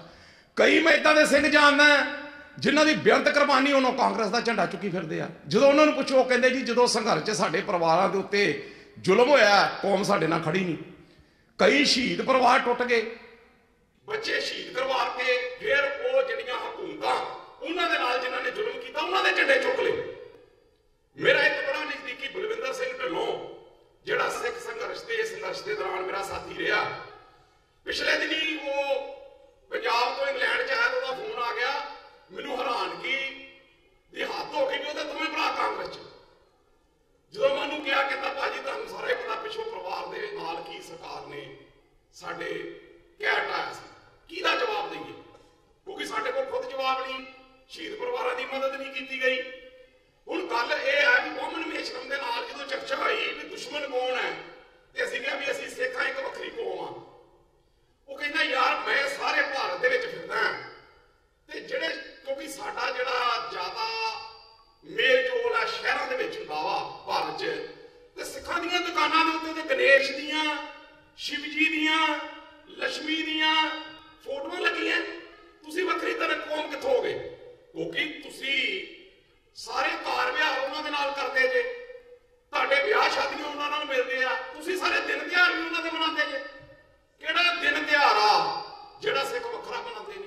ਜੇ ਦੀਵਾਲੀ ਰਾਮਚੰਦਰ ਦੇ ਕਰਕੇ ਉਹਨਾਂ ਬਣਾਈ ਤਾਂ ਧੱਕੇ ਦੇ ਨਾਲ 6ਵੇਂ ਪਾਤਸ਼ਾਹ ਗੁਰੂ ਹਰਗੋਬਿੰਦ ਸਾਹਿਬ ਦਾ ਇਤਿਹਾਸ ਬ੍ਰਾਹਮਣਾਂ ਨੇ ਮੜ ਕੇ ਤੇ ਦੀਵਾਲੀ ਜਿਹੜਾ ਬੰਦੀ ਛੋੜ ਨੂੰ ਦੀਵਾਲੀ ਦੇ ਨਾਲ ਵਿਲੀਨ ਕਰਕੇ ਉੱਥੇ ਵੀ ਸਾਨੂੰ ਜਜ਼ਬ ਕੀਤਾ। ਜਿੱਦਾਂ ਬੌਧਿਜ਼ਮ ਨੂੰ ਖਤਮ ਕੀਤਾ, ਉਦਾਂ ਹੀ ਉਹ ਸਾਨੂੰ ਖਤਮ ਕਰਨਾ ਚਾਹੁੰਦੇ ਦਰਬਾਰ ਸਾਹਿਬ ਦੇ ਅੰਦਰ। ਕਿਉਂਕਿ ਕਈ ਨੌਜਵਾਨ ਹੈ, ਇਹਨਾਂ ਨੂੰ ਬਹੁਤਾ ਜਿਹੜੇ ਬੁੱਕਾਂ ਨਹੀਂ ਪੜ੍ਹਦੇ, ਇਤਿਹਾਸ ਦਾ ਨਹੀਂ ਪਤਾ। ਸ਼੍ਰੀ ਹਰਿਮੰਦਰ ਸਾਹਿਬ ਦੇ ਅੰਦਰ, ਦਰਬਾਰ ਸਾਹਿਬ ਦੇ ਅੰਦਰ ਦੁਰਗਾ ਦੀ ਮੂਰਤੀ ਲੱਗੀ ਸੀ 1905 ਦੇ ਵਿੱਚ। 1905 ਦੇ ਅੰਦਰ ਦਰਬਾਰ ਬ੍ਰਾਹਮਣ ਅੰਦਰ ਸਰੋਵਰ 'ਚ ਕੱਪੜੇ ਧੋਂਦੇ ਸੀ। ਤੁਸੀਂ ਹਿਸਾਬ ਲਾਓ ਵੀ ਉਦੋਂ ਉਹ ਸ੍ਰੀ ਦਰਬਾਰ ਸਾਹਿਬ 'ਚ ਵੜ ਗਏ। ਸਿੰਘ ਸਭਾ ਮੂਵਮੈਂਟ ਚੱਲੀ, ਅੰਦਰੋਂ ਉਹਨਾਂ ਨੂੰ ਕੱਢਿਆ ਗਿਆ, ਦੁਰਗਾ ਦੀ ਮੂਰਤੀ ਉੱਥੋਂ ਕੱਢੀ ਤੇ ਬ੍ਰਾਹਮਣਾਂ ਨੇ ਗੁੱਸੇ ਦੇ ਵਿੱਚ ਉਹ ਮੂਰਤੀ ਚੁੱਕ ਕੇ ਅੰਮ੍ਰਿਤਸਰ ਦੇ ਵਿੱਚ ਦੁਰਗਿਆਣਾ ਮੰਦਿਰ ਬਣਾਇਆ। ਅੱਜ ਅਸੀਂ ਕਹਿੰਦੇ ਆ ਜਿਹੜਾ ਝੂਠੇ ਸਾਹ ਵਾਲਾ ਉਹਨੇ ਸਵਾਗ ਰਚਿਆ ਪੰਜਾਂ ਪਿਆਰਿਆਂ ਦਾ, ਤੇ ਸਿੱਖ ਕੌਮ ਨੇ ਸਾਰੀ ਦੁਨੀਆ ਦੇ ਵਿੱਚ ਰੋਸ ਪ੍ਰਗਟ ਕੀਤਾ। ਉਹ ਹੀ ਬ੍ਰਾਹਮਣਾਂ ਨੇ ਅੰਮ੍ਰਿਤਸਰ ਦੀ ਧਰਤੀ ਦੇ ਉੱਤੇ ਦੁਰਗਿਆਣਾ ਮੰਦਿਰ ਸ਼੍ਰੀ ਦਰਬਾਰ ਸਾਹਿਬ ਦੇ ਨਕਸ਼ੇ ਦਾ ਹੂਬਹੂ ਬਣਾਉਣ ਦੀ ਕੋਸ਼ਿਸ਼ ਕੀਤੀ। ਕਦੀ ਕਿਸੇ ਸਿੱਖ ਨੇ ਬਿਆਨ ਨਹੀਂ ਦਿੱਤਾ। ਜਿੱਥੇ ਵੀ ਨਾਰਾ ਆਉਂਦਾ ਹਿੰਦੂ ਸਿੱਖ ਏਕਤਾ, ਜਿੱਥੇ ਵੀ ਨਾਰਾ ਆਉਂਦਾ ਹਿੰਦੂ ਸਿੱਖ ਏਕਤਾ।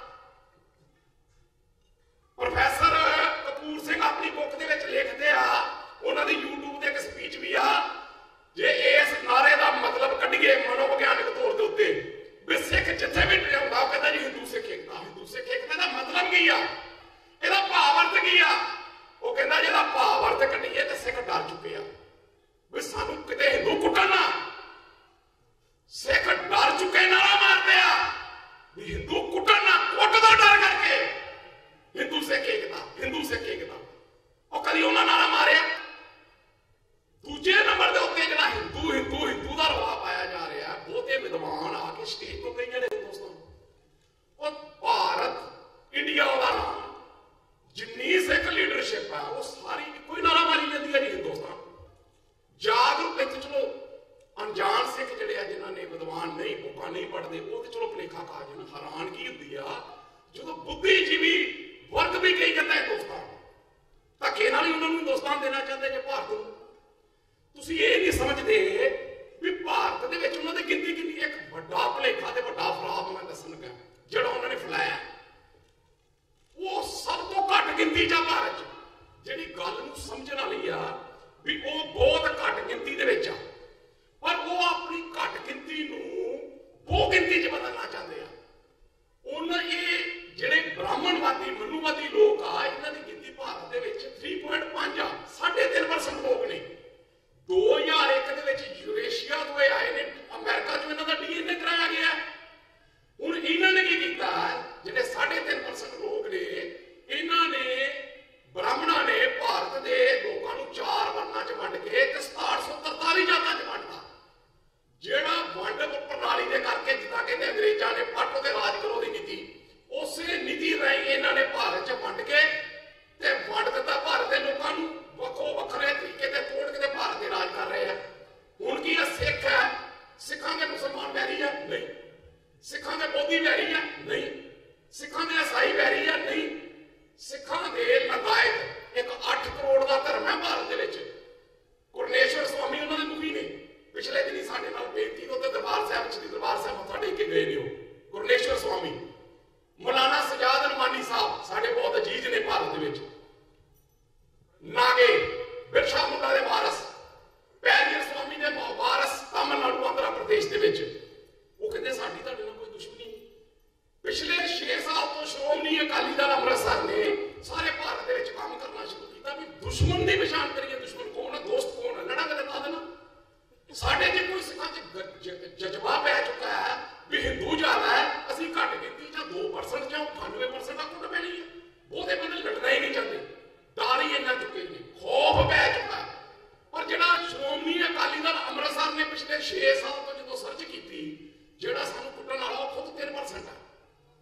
ਸਾਡੀ ਗਿਣਤੀ ਇਸ ਵੇਲੇ ਜਦੋਂ ਭਾਰਤ ਦੇ ਲੋਕਾਂ ਦਾ ਅਸੀਂ ਸਹਿਯੋਗ ਸਿੱਖ ਲੈਂਦੇ ਹਾਂ, ਉਹਨਾਂ ਨੂੰ ਸਾਡੇ ਖਾਲਿਸਤਾਨ ਤੇ ਕੋਈ ਇਤਰਾਜ਼ ਨਹੀਂ, ਈਸਾਈਆਂ ਨੂੰ ਕੋਈ ਇਤਰਾਜ਼ ਨਹੀਂ, ਮੁਸਲਮਾਨਾਂ ਨੂੰ ਕੋਈ ਇਤਰਾਜ਼ ਨਹੀਂ, ਲਗਾਇਤਾਂ ਨੂੰ ਕੋਈ ਇਤਰਾਜ਼ ਨਹੀਂ, ਆਦੀਵਾਸੀਆਂ ਨੂੰ ਕੋਈ ਇਤਰਾਜ਼ ਨਹੀਂ, ਕਿਸੇ ਧਰਮ SC ST OBC ਭਾਰਤ 'ਚ 34% ਨੇ। 2016 ਦਾ ਵੇਰਵਾ ਮੇਰੇ ਕੋਲ 40,835 ਕੇਸ ਇੱਕ ਸਾਲ ਦੇ ਵਿੱਚ। ਸਾਡੇ ਤੇ 184 ਵਾਪਰੀ ਹੈ, ਜਾਂ ਉਸ ਤੋਂ ਬਾਅਦ ਹੁੰਦੀਆਂ ਕੁਝ ਘਟਨਾਵਾਂ ਦੇਖ ਲਓ। ਇੱਕ ਸਾਲ 'ਚ 2 ਜਾਂ 3 ਵਾਪਰੀ, ਇੱਕ ਸਾਲ 'ਚ 40,835 ਘਟਨਾਵਾਂ ਭਾਰਤ ਦੇ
ਲਾਇਆ ਸਰਦਾਰ ਬਲਜਿੰਦਰ ਸਿੰਘ ਜੀ ਤੇ ਸਰਦਾਰ ਹਰਮੇਲ ਸਿੰਘ ਜੀ ਤੇ ਡਾਕਟਰ ਅਮਰਜੀਤ ਸਿੰਘ ਜੀ, ਉਹਨਾਂ ਨੂੰ ਵੀ ਬੇਨਤੀ ਹੈ ਵੀ ਉਹ ਵੀ ਸਟੇਜ ਤੇ ਆ ਜਾਣ। ਤੇ ਸਰਦਾਰ ਸਾਡੇ ਕੈਨੇਡਾ ਤੋਂ ਸਰਦਾਰ ਪਰਮਿੰਦਰ ਸਿੰਘ ਜੀ ਜਿਹੜੇ ਯੂਥ ਅਕਾਲੀ ਦਲ ਅੰਮ੍ਰਿਤਸਰ ਕੈਨੇਡਾ ਇਸ਼ਟ ਦੇ ਨੇ, ਉਹਨਾਂ ਨੂੰ ਵੀ ਬੇਨਤੀ ਕਰਾਂਗਾ ਵੀ ਉਹ ਸਟੇਜ ਤੇ ਆ ਜਾਣ ਤਾਂ ਕਿ ਜਿਹੜਾ ਅਸੀਂ ਉਹਨਾਂ ਦਾ ਸਨਮਾਨ ਕਰ ਸਕੀਏ। ਤੇ ਇੰਨੀਆਂ ਬੇਨਤੀਆਂ, ਜੇ ਕੋਈ ਦਾਸ ਨੇ ਕਿਸੇ ਤੇ ਲੱਗੇ ਵੀ ਮੈਂ ਕੋਈ ਗਲਤ ਲਫ਼ਜ਼ ਬੋਲ ਗਿਆ, ਮੇਰੀ ਭਾਵਨਾ, ਮੈਂ ਇੱਕ ਸਿੱਖ ਹਾਂ, ਮੈਂ ਖੁਦ ਆਪਣੇ ਘਰ ਚੋਂ ਜਾਤ ਪਾਤ ਖਤਮ ਕਰ ਚੁੱਕਾ ਹਾਂ, ਮੈਂ ਜਾਤ ਪਾਤ ਤੋਂ ਹਟ ਕੇ ਰਿਸ਼ਤੇਦਾਰੀਆਂ ਸ਼ੁਰੂ ਕਰ ਦਿੱਤੀਆਂ। ਇਹ ਜਿਹੜੇ ਖਾਲਸਤਾਨ ਦੇ ਸੰਘਰਸ਼ ਦੇ ਜਿਹੜੇ ਲੋਕ ਆ ਉਹ ਇਹ ਗੱਲ ਨੂੰ ਜਾਣਦੇ ਆ। ਪਿਛਲੇ ਦਿਨੀ ਮੈਂ ਆਪਣੇ ਭਤੀਜੇ ਦਾ ਵਿਆਹ ਕੀਤਾ ਸੀ, ਸਾਰੇ ਮੀਡੀਆ ਵਿੱਚ ਕਿਹਾ ਸੀ ਪੰਥਕ ਪਰਿਵਾਰ ਦੀ ਕੋਈ ਵੀ ਕੁੜੀ ਹੈ, ਇੱਕ ਸਿੱਖ ਪਰਿਵਾਰ ਨਾਲ ਰਿਸ਼ਤਾ ਕਰਨਾ, ਕਿਸੇ ਜਾਤ ਨਾਲ ਮੈਂ ਰਿਸ਼ਤਾ ਨਹੀਂ ਕਰਨਾ। ਮੈਂ ਆਪਣੇ ਘਰ ਤੋਂ ਇਹ ਬਿਗਲ ਜਾਪਦਾ ਜੀ, ਜਦੋਂ ਤੱਕ ਤੁਸੀਂ ਇਹ ਬਿਗਲ ਜਾਤ ਦਾ ਖਤਮ ਨਹੀਂ ਕਰਦੇ ਤੁਹਾਡੀ ਇੱਜ਼ਤ ਕੋਈ ਨਹੀਂ ਹੈ, ਤੁਹਾਨੂੰ ਵੋਟ ਪੈਣੀ ਹੈ। ਇੰਨੀਆਂ ਬੇਨਤੀਆਂ ਕਰਦਾ ਹੋ ਚੁੱਕਾ। ਨਾਲ ਹੀ ਮੈਂ ਜਿਹੜੀ ਗੁਰਦੁਆਰਾ ਸਿੱਖ ਸੁਸਾਇਟੀ ਦੀ ਜਿਹੜੀ ਕਮੇਟੀ ਹੈ ਉਹਨਾਂ ਨੂੰ ਮੈਂ ਬੇਨਤੀ ਕਰਾਂਗਾ ਵੀ ਉਹ ਜਿਹੜੇ ਇਹ ਪਰਿਵਾਰ ਆਏ ਨੇ, ਇਹਨਾਂ ਦਾ ਨਾਲ ਯੂਥ ਅਕਾਲੀ ਦਲ ਜਿਹੜੀ ਆ, ਯੂਥ ਅਕਾਲੀ ਦਲ ਅੰਮ੍ਰਿਤਸਰ, ਉਹਨਾਂ ਨੂੰ ਵੀ ਕਹਾਂਗਾ ਵੀ ਉਹ ਵੀ ਸਟੇਜ ਤੇ ਆ ਜਾਣ, ਇਹਨਾਂ ਦਾ ਪਰਿਵਾਰਾਂ ਦਾ ਆਪਾਂ ਜਿਹੜਾ ਬਣਦਾ ਮਾਨ ਸਨਮਾਨ ਕਰੀਏ ਤੇ ਤਾਂ ਦੀ ਜਿਹੜਾ ਵਾਕਈ ਸੰਘਰਸ਼ ਜਿਹੜਾ ਸਰਦਾਰ ਜਰਨੈਲ ਸਿੰਘ ਜੀ ਖਾਲਸਾ ਦੇ ਵਾਲੇ ਸਾਡੇ ਮੋਢਿਆਂ ਤੇ ਬਹੁਤ ਭਾਰ ਛੱਡ ਕੇ ਗਏ ਤੇ ਜਿਹੜਾ ਅਸੀਂ ਨਿਭਾਉਣਾ ਹੈ, ਅਸੀਂ ਭੱਜਣਾ ਨਹੀਂ। ਤੇ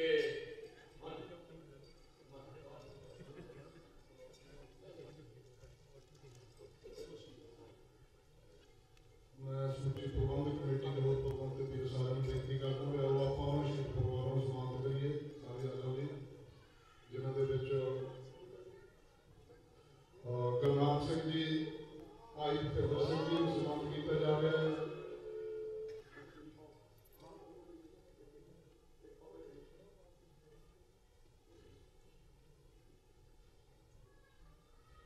ਭਾਈ ਕੁਲਦੀਪ ਸਿੰਘ ਜੀ,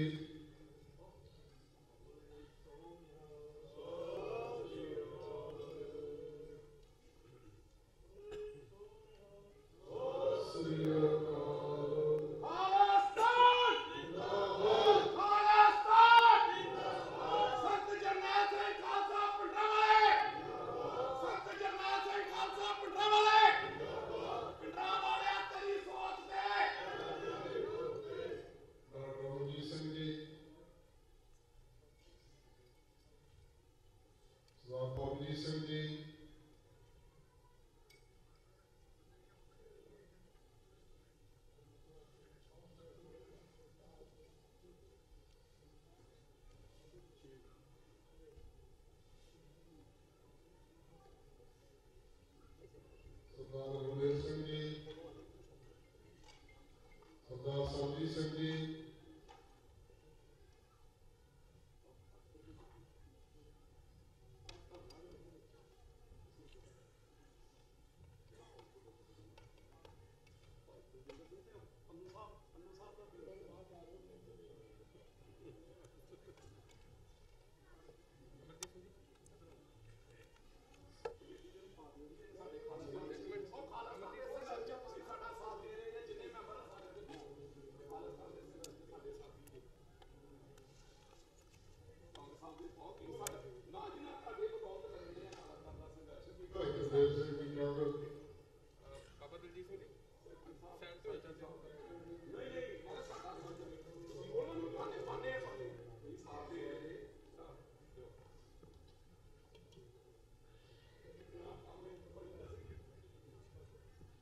ਭਾਈ ਪਰਮਿੰਦਰ ਸਿੰਘ ਜੀ, ਪ੍ਰਧਾਨ youth Shiromani Akali Dal East Canada, special ਤੌਰ ਤੇ ਪ੍ਰੋਗਰਾਮ ਚਾਹੇ।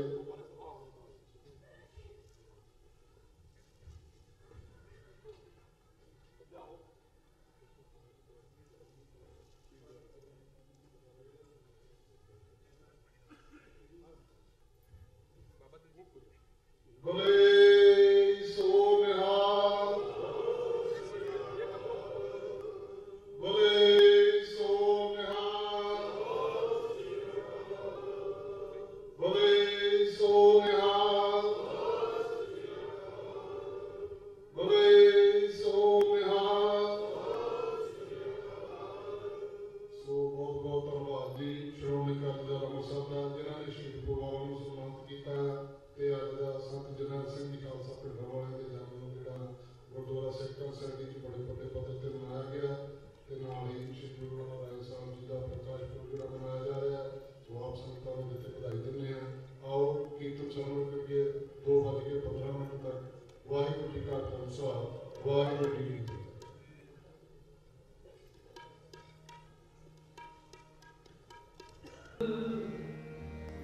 ਗੁਰ ਕਰਤਾ ਹਰਿ ਰਾਏ ਸੁਲਤਾਨ ਹਮ ਦਰਵੇਸ਼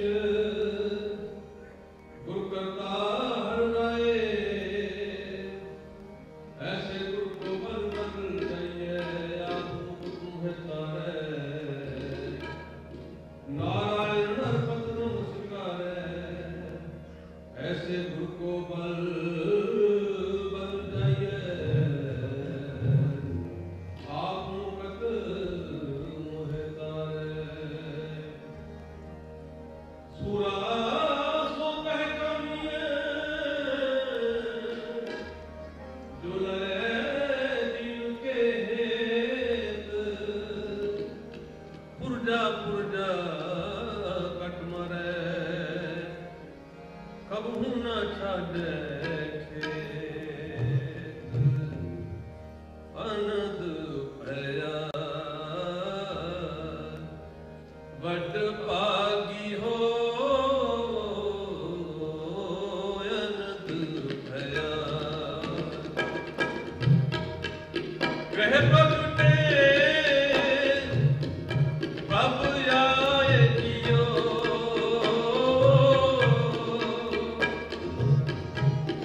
ਆਪ ਸੰਗਤਾਂ ਨੂੰ ਬੇਨਤੀ ਹੈ ਵੀ ਜਿਹੜੇ ਉਹਦੇ ਵਿੱਚ ਸ਼ਾਮਲ ਹੋਣਾ ਚਾਹੁੰਦੇ ਆ ਉਹ 3 ਵਜੇ ਤੱਕ ਪ੍ਰੋਗਰਾਮ ਆ, ਸੋ ਉੱਥੇ ਆਪ 102 ਪ੍ਰੀਸੈਂਟ 118 ਸਟਰੀਟ ਤੇ ਜਾ ਸਕਦੇ ਹੋ।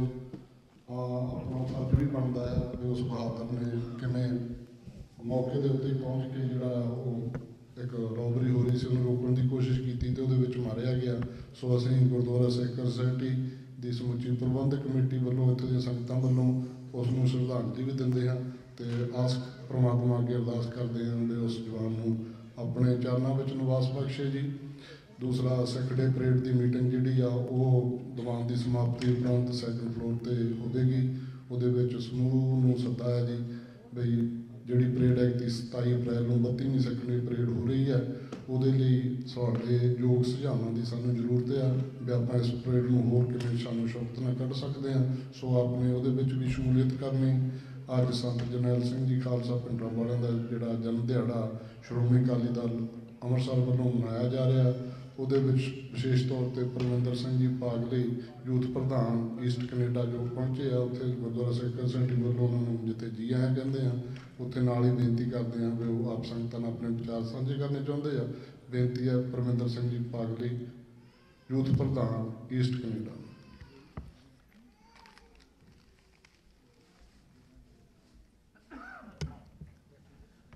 ਸੇਵਾ ਕੌਮ ਦੀ ਜ਼ਿੰਦੜੀਏ ਬੜੀ ਔਖੀ, ਗੱਲਾਂ ਕਰਨੀਆਂ ਢੇਰ ਸਕੱਲੀਆਂ ਨੇ। ਦੇਸ਼ ਕੌਮ ਦੀ ਸੇਵਾ ਵਿੱਚ ਜਿਨ੍ਹਾਂ ਪੈਰ ਪਾਇਆ 19 ਲੱਖ ਮੁਸੀਬਤਾਂ ਝੱਲੀਆਂ ਨੇ। ਗੁਰੂ ਪਿਆਰੀ ਸਾਧ ਸਿੰਘ ਜੀ, ਆਓ ਗੱਜ ਕੇ ਫਤਿਹ ਬੁਲਾਈਏ। ਵਾਹਿਗੁਰੂ ਜੀ ਕਾ ਖਾਲਸਾ, ਵਾਹਿਗੁਰੂ ਜੀ ਕੀ ਫਤਿਹ। ਅੱਜ ਅਸੀਂ ਸਭ ਬੜੇ ਭਾਗਾਂ ਵਾਲੇ ਹਾਂ ਜਿਹੜਾ ਗੁਰੂ ਹਰਿਰਾਏ ਜੀ ਦਾ ਗੁਰਪੁਰਬ ਬਣਾ ਰਹੇ ਹਾਂ ਤੇ ਨਾਲ ਦੀ ਨਾਲ ਸ਼ਹੀਦ ਸੰਤ ਬਾਬਾ ਜਰਨੈਲ ਸਿੰਘ ਖਾਲਸਾ ਭਿੰਡਰਾਂ ਵਾਲੇ ਉਹਨਾਂ ਦਾ ਜਨਮ ਦਿਹਾੜਾ ਮਨਾ ਰਹੇ ਹਾਂ। ਜੋ ਸੰਤ ਜੀ ਨੇ ਉਸ ਹਕੂਮਤ ਨੂੰ ਲਲਕਾਰਿਆ, ਜੇ ਅਸੀਂ ਪਿੱਛੇ 47 ਦੀ ਗੱਲ ਕਰਦੇ ਹਾਂ ਜਿਸ ਵਕਤ ਸਿੱਖਾਂ ਦੇ ਗਲੋਂ ਇੱਕ ਗੁਲਾਮੀ ਰਹਿ ਲਈ ਸੀ ਤੇ ਦੂਸਰੀ ਗਲ ਦੇ ਵਿੱਚ ਪੈ ਰਹੀ ਸੀ, ਉਸ ਵਕਤ ਇੱਕ ਪਿੰਡ ਰੋਡੇ ਦੇ ਵਿੱਚ ਸੰਤ ਜਰਨੈਲ ਸਿੰਘ ਖਾਲਸਾ ਭਿੰਡਰਾਂ ਵਾਲੇ ਦੇ ਨਾਂ ਦਾ ਸੂਰਜ ਚੜ੍ਹਦਾ 47 ਦੇ ਵਿੱਚ, ਜਿਸ ਵੇਲੇ ਦੇਸ਼ ਦੀ ਵੰਡ ਹੋ ਰਹੀ ਸੀ।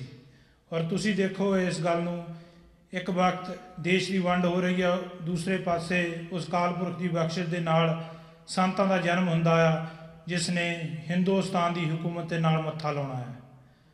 ਸੋ ਸੰਤ ਕੇਵਲ 6-7 ਸਾਲ ਦੀ ਉਮਰ ਦੇ ਵਿੱਚ ਟਕਸਾਲ ਦੇ ਵਿੱਚ ਭਰਤੀ ਹੁੰਦੇ ਆ, ਉੱਥੋਂ ਵਿੱਦਿਆ ਪ੍ਰਾਪਤ ਕਰਦੇ ਧਰਮ ਦੀ, ਔਰ ਨਾਲ ਦੀ ਨਾਲ ਸੇਵਾ ਕਰਦੇ ਨੇ। ਸੰਤ ਕਰਤਾਰ ਸਿੰਘ ਭਿੰਡਰਾਂ ਵਾਲਿਆਂ ਦੇ ਅਕਾਲ ਚਲਾਣੇ ਤੋਂ ਬਾਅਦ ਜਦੋਂ ਸੰਤਾਂ ਨੂੰ 14ਵੇਂ ਮੁਖੀ ਦੇ ਵਾਜੋਂ ਉਹਨਾਂ ਨੂੰ ਪੱਗ ਦਿੱਤੀ ਜਾਂਦੀ ਆ ਟਕਸਾਲ ਦੀ, ਇਹ ਗੱਲ ਅਗਸਤ ਮਹੀਨੇ 1977 ਦੀ ਹੈ, ਜਿਸ ਵਕਤ ਸੰਤ ਟਕਸਾਲ ਦੇ 14ਵੇਂ ਮੁਖੀ ਬਣੇ। ਔਰ ਤਕਰੀਬਨ 8 ਮਹੀਨਿਆਂ ਦੇ ਬਾਅਦ ਸੰਤਾਂ ਦੇ ਮੋਹਰੇ ਇੱਕ ਬਹੁਤ ਵੱਡੀ ਚੁਣੌਤੀ ਆਉਂਦੀ ਆ, ਜਿਸ ਨੂੰ ਆਪਾਂ ਜਿਹੜਾ ਨਰਕਧਾਰੀ ਆ ਗੁਰਬਚਨਾ ਉਸਨੇ 7 ਸਿਤਾਰੇ ਸਾਜਣ ਦੀ ਗੱਲ ਕੀਤੀ ਆ ਅੰਮ੍ਰਿਤਸਰ ਦੇ ਵਿੱਚ, ਤੇ ਸੰਤਾਂ ਨੂੰ ਉਸ ਦਾ ਮੁਕਾਬਲਾ ਕਰਨਾ ਸੀ। ਔਰ ਹਿੰਦੁਸਤਾਨ ਦੀ ਕੀ ਪੰਜਾਬ ਦੀ ਹਕੂਮਤ ਵੀ ਦੇਖਦੀ ਸੀ ਵੀ ਇਹ ਜੁਝਾਰੂ ਆਗੂ ਟਕਸਾਲੀ ਕੀ ਕਰਨਗੇ। ਸੋ ਉਹਨਾਂ ਨੇ ਸ਼ਾਂਤਮਈ ਢੰਗ ਦੇ ਨਾਲ ਉਸ ਦਾ ਵਿਰੋਧ ਕਰਨਾ ਚਾਹਿਆ, ਔਰ 100 ਸਿੰਘ ਦਾ ਜਥਾ ਗਿਆ ਭਾਈ ਫੌਜਾ ਸਿੰਘ ਦੀ ਅਗਵਾਈ ਦੇ ਵਿੱਚ, ਤੇ ਆਪ ਸਾਹਿਬ ਸੰਗਤਾਂ ਨੂੰ ਪਤਾ ਆ ਜਾਪ ਕਰਦਿਆਂ ਸਿੰਘਾਂ 'ਤੇ ਗੋਲੀਆਂ ਚੱਲੀਆਂ, ਤੇ ਉਸ ਵੇਲੇ ਵੀ ਬਾਦਲ ਦਾ ਰਾਜ ਸੀ, ਉਹ ਜੋ ਆਪਾਂ ਨੂੰ ਪੰਥਕ ਸਰਕਾਰ ਵਜੋਂ ਜਾਣੀ ਜਾਂਦੀ ਆ, ਇੱਕ ਦਿਖਾਵਾ ਆ, ਤੇ ਸਿੰਘਾਂ ਨੂੰ ਸ਼ਹੀਦ ਕੀਤਾ ਗਿਆ।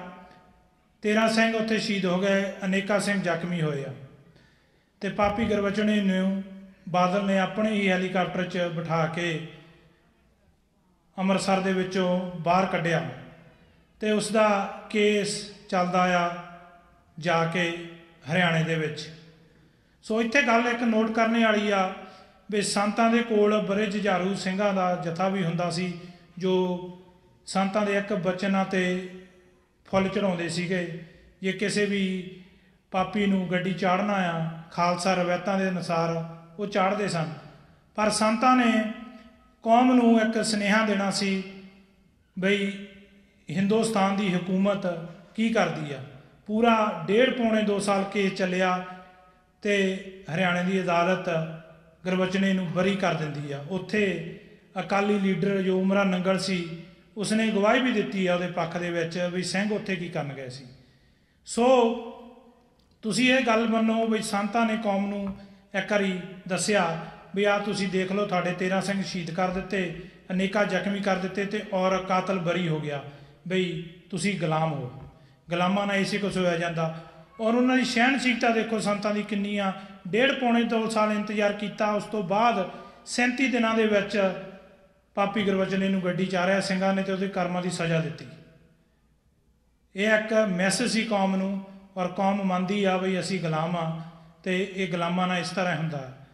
ਸੋ ਸੰਤਾਂ ਦੇ ਮੋਹਰੇ ਹੋਰ ਵੀ ਬਹੁਤ ਚੁਣੌਤੀਆਂ ਆਈਆਂ। ਧਰਮ ਯੁੱਧ ਮੋਰਚਾ ਲੱਗਾ, ਜਿਸ ਦੇ ਵਿੱਚ ਆਨੰਦਪੁਰ ਸਾਹਿਬ ਦੇ ਮਤੇ ਦੀ ਗੱਲ ਹੋਈ। ਆਨੰਦਪੁਰ ਸਾਹਿਬ ਦੇ ਮਤੇ ਦੀ ਜਦੋਂ ਗੱਲ ਹੁੰਦੀ ਆ, ਉੱਥੇ ਪੱਤਰਕਾਰ ਵੀ ਸਵਾਲ ਕਰਦੇ ਆ ਵੀ ਤੁਸੀਂ ਖਾਲਿਸਤਾਨ ਦੀ ਗੱਲ ਕਿਉਂ ਨਹੀਂ ਕਰਦੇ। ਸੰਤਾਂ ਨੇ ਕਿਹਾ ਜੇ ਸਾਨੂੰ ਖਾਲਿਸਤਾਨ ਦੇ ਦਿੱਤਾ ਅਸੀਂ ਨਾਲ ਦੀ ਨਾਲ ਲੈ ਲੈਣਾ, ਤੇ 1947 ਵਾਲੀ ਗਲਤੀ ਨਹੀਂ ਕਰਨੀ। 1947 ਦੇ ਵਿੱਚ ਕੀ ਗਲਤੀ ਕੀਤੀ ਸੀ ਸਾਡੀ ਜੋ ਲੀਡਰਸ਼ਿਪ ਮਾਸਟਰ ਤਾਰਾ ਸਿੰਘ ਔਰ ਸਰਦਾਰ ਬਲਦੇਵ ਸਿੰਘ ਸੀ, ਉਹਨਾਂ ਨੇ ਉਸ ਵੇਲੇ ਕੌਮ ਦੇ ਮੌਜੂਦਾ ਹਾਲਾਤ ਜਾਂ ਕੌਮ ਦਾ ਭਵਿੱਖ ਜਾਂ ਕੌਮ ਦੇ ਇਤਿਹਾਸ ਨੂੰ ਦੇਖ ਕੇ ਇਹ ਨਿਰਣਾ ਨਹੀਂ ਲਿਆ। ਕਿਉਂਕਿ ਸੰਤ ਹਮੇਸ਼ਾ ਹੀ ਜਦੋਂ ਕੋਈ ਨਿਰਣਾ ਲੈਂਦੇ ਸੀਗੇ, ਉਹ ਕੌਮ ਦਾ ਇਤਿਹਾਸ ਦੇ ਵਿੱਚੋਂ ਜਾਂ ਕੌਮ ਦੇ ਮੌਜੂਦਾ ਹਾਲਾਤ ਜਾਂ ਕੌਮ ਦਾ ਭਵਿੱਖ ਦੇਖ ਕੇ ਲਿਆ ਕਰਦੇ ਸੀ। ਸਾਡੀ ਲੀਡਰਸ਼ਿਪ ਨੇ ਉਦੋਂ ਇਹ ਨਹੀਂ ਦੇਖਿਆ ਵੀ ਜਿਨ੍ਹਾਂ ਨਾਲ ਅਸੀਂ ਰਾਉਂਡ ਟੇਬਲ 'ਤੇ ਬੈਠੇ ਹਾਂ, ਉਹ ਚਾਹੇ ਗਾਂਧੀ ਆ, ਚਾਹੇ ਨਹਿਰੂ ਆ, ਚਾਹੇ ਸਰਦਾਰ ਪਟੇਲ ਆ, ਵੀ ਇਹਨਾਂ ਨਾਲ ਤਾਂ ਸਾਡੀ ਸੋਚ ਗੁਰੂ ਨਾਨਕ ਦੇਵ ਜੀ ਤੋਂ ਲੈ ਕੇ ਅੱਜ ਤੱਕ ਨਹੀਂ ਮਿਲਦੀ ਹੈਗੀ। ਗੁਰੂ ਨਾਨਕ ਦੇਵ ਜੀ ਨੂੰ ਇਹਨਾਂ ਨੇ ਜਨੇਊ ਪੈਣ ਨੂੰ ਕਿਹਾ, ਉਹਨੇ ਇਨਕਾਰ ਕਰ ਦਿੱਤਾ। ਉਸ ਤੋਂ ਬਾਅਦ ਜੇ ਅਸੀਂ ਜੰਗ ਤੁਰਦੇ ਹਾਂ ਮੋਹਰ ਨੂੰ, ਗੁਰੂ ਅਰਜਨ ਦੇਵ ਜੀ ਨੂੰ ਸ਼ਹੀਦ ਕਰਾਉਣ ਵਾਲਾ ਕੌਣ ਸੀ? ਚੰਦੂ ਬ੍ਰਾਹਮਣ। ਜੇ ਅਸੀਂ ਉਸ ਤੋਂ ਗਾਂਹ ਵੀ ਚੱਲਦੇ ਹਾਂ, ਤੇ ਜਦੋਂ ਛੋਟੇ ਸਾਹਿਬਜ਼ਾਦਿਆਂ ਨੂੰ ਕਚਹਿਰੀ ਦੇ ਵਿੱਚ ਪੇਸ਼ ਕੀਤਾ ਗਿਆ, ਉਦੋਂ ਗ੍ਰਿਫਤਾਰ ਕਿਨ ਕਰਾਇਆ? ਗੰਗੂ ਬ੍ਰਾਹਮਣ ਨੇ। ਤੇ ਜਦੋਂ ਗੰਗੂ ਬ੍ਰਾਹਮਣ ਆਪਣਾ ਰਦਾ ਤੋਂ ਪਤਾ ਉਸ ਤੋਂ ਮੋਹਰੇ ਸਜ਼ਾ ਦਿਵਾਉਣ ਨੂੰ, ਚਾਹੇ ਉਸ ਦੇ ਵੇਲੇ ਨਵਾਬ ਮੇਰਕੋਟਲੇ ਨੇ ਇਤਿਹਾਸ ਦੇ ਵਿੱਚ ਆਉਂਦਾ ਹਮੇਸ਼ਾ ਸਿੱਖ ਉਹਨਾਂ ਨੂੰ ਯਾਦ ਕਰਦੇ ਨਹੀਂ ਹਾਂ ਦਾ ਨਾਰਾ ਮਾਰਿਆ ਬਈ ਅਸੀਂ ਸਾਡਾ ਵੈਰ ਇਹਨਾਂ ਬੱਚਿਆਂ ਨਾਲ ਕੋਈ ਨਹੀਂ, ਪਰ ਉਸ ਵੇਲੇ ਸੁੱਚਾ ਆਨੰਦ ਨੇ ਪੂਰਾ ਹੀ ਆਪਣਾ ਰੋਲ ਅਦਾ ਕੀਤਾ ਸਾਹਿਬਜ਼ਾਦਿਆਂ ਨੂੰ ਸ਼ਹੀਦ ਕਰਾਉਣ ਦੇ। ਸੋ ਜਦੋਂ ਕੌਮ ਕੋਈ ਇਤਿਹਾਸਕ ਫੈਸਲੇ ਲੈਂਦੀ ਆ ਉਦੋਂ ਆਪਣਾ ਇਤਿਹਾਸ ਦੇਖਿਆ ਜਾਂਦਾ ਸੀ, ਕਿਹਨਾਂ ਬੰਦਿਆਂ ਨਾਲ ਬਹਿ ਕੇ ਆਪਣੀ ਕੌਮ ਦਾ ਭਵਿੱਖ ਗਾਂਹ ਨੂੰ ਲਿਜਾ ਰਹੇ ਹਾਂ। ਸੋ ਉਸੇ ਹੋਇਆ, ਨਾ ਉਹਨਾਂ ਨੇ ਸੋਚਿਆ ਬਈ ਅੱਜ ਤੋਂ ਜਦੋਂ ਅਸੀਂ ਗੁਲਾਮ ਹੋ ਗਏ, ਨਾ ਸਾਡੇ ਪੱਲੇ ਫੌਜਾਂ ਤੇ ਨਾ ਸਾਡੇ ਪੱਲੇ ਸਾਡਾ ਕੋਈ ਲੀਡਰ, ਨਾ ਸਾਡਾ ਕੋਈ ਮੁੱਖ ਮੰਤਰੀ ਤੇ ਨਾ ਕੋਈ ਪ੍ਰਧਾਨ ਮੰਤਰੀ, ਕਿਹਨੇ ਬਾਂਹ ਫੜਨੀ ਸੀ। ਸੋ ਇਸ ਗੱਲਾਂ ਨੂੰ ਭਲੀ ਭਾਈ ਸੰਤ ਜਰਨੈਲ ਸਿੰਘ ਖਾਲਸਾ ਪਿੰਡਰਾਲੇ ਜਾਣਦੇ ਸੀ। ਇਤਿਹਾਸ ਦੇ ਵਿੱਚ ਜਦੋਂ ਧਰਮ ਯੁੱਧ ਮੋਰਚਾ ਲੱਗਿਆ ਔਰ ਸੰਤਾਂ ਨੇ ਇਹ ਗੱਲ ਕਹੀ ਆ ਬਈ ਇੱਕ ਜਿਹੜੀ ਧਰਮ ਯੁੱਧ ਮੋਰਚੇ ਦੀ ਡਾਇਰੀ ਮੈਂ ਆਪਣੇ ਬੋਝੇ ਤੇ ਪਾ ਲਈ ਆ, ਇੱਕ ਜਿਹੜੇ ਮੋਰਚੇ ਦੇ ਡਾਇਰੈਕਟਰ ਸਨ ਸਰਦਾਰ ਹਰਚੰਦ ਸਿੰਘ ਲੌਂਗੋਵਾਲ, ਉਹਨਾਂ ਕੋਲ ਵੀ ਸੀ। ਪਰ ਜਿਹੜੀ ਅਕਾਲੀ ਲੀਡਰਸ਼ਿਪ ਸੀ ਉਸ ਵੇਲੇ ਦੀ, ਜਾਂ ਬਾਦਲ ਦਲੀਏ ਅਸੀਂ ਲਾ ਲਈਏ, ਉਹਨਾਂ ਦਾ ਜਿਹੜਾ ਰੋਲ ਸੀ ਉਸ ਸਮੇਂ ਉਸ ਪੀਰੀਅਡ ਦੇ ਵਿੱਚ ਉਹ ਡੋਗਰਿਆਂ ਵਾਲਾ ਸੀ। ਜਿਸ ਵੇਲੇ ਸਾਡਾ ਸਿੱਖ ਰਾਜ ਆਪਣਾ ਰਾਜ ਹੁੰਦਾ ਸੀਗਾ, ਜੋ ਡੋਗਰਿਆਂ ਨੇ ਉਸ ਵੇਲੇ ਕੀਤਾ, ਉਹੀ ਅਕਾਲੀ ਲੀਡਰਸ਼ਿਪ ਨੇ ਆਨੰਦਪੁਰ ਮਤੇ ਨੂੰ ਜਾਂ ਸਿੱਖ ਸੰਘਰਸ਼ ਨੂੰ ਰੋਲਣ ਲਈ ਹਿੰਦੁਸਤਾਨ ਦੀ ਹਕੂਮਤ ਦੇ ਨਾਲ ਭੁਗਤੇ। ਜੇ ਅਸੀਂ ਸਿੱਖ ਰਾਜ ਦੇ ਵੇਲੇ ਗੱਲ ਕਰਦੇ ਹਾਂ ਡੋਗਰਿਆਂ ਦੀ, ਉਸ ਵੇਲੇ ਜਦੋਂ ਸਿੱਖਾਂ ਦਾ ਰਾਜ ਡੁੱਬਦਾ ਜਾ ਰਿਹਾ ਸੀ ਤੇ ਮਹਾਰਾਣੀ ਜਿੰਦ ਕੌਰ ਨੇ ਉਸ ਵੇਲੇ ਦੇ ਸਰਦਾਰ ਸ਼ਾਮ ਸਿੰਘ ਅਟਾਰੀ ਨੂੰ ਚਿੱਠੀ ਲਿਖੀ ਆ ਬਈ ਸਾਡਾ ਜਿਹੜਾ ਇਸ ਵੇਲੇ ਸਾਡੇ ਬੰਦੇ ਵੀ ਗਦਾਰ ਹੋ ਗਏ ਨੇ ਤੇ ਸਾਡਾ ਜਿਹੜਾ ਡੁੱਬਦਾ ਹੋਇਆ ਸਿੱਖ ਰਾਜ ਦਾ ਸੂਰਜ ਵਾ ਇਹ ਤੂੰ ਹੀ ਚਾੜ ਸਕਦਾ।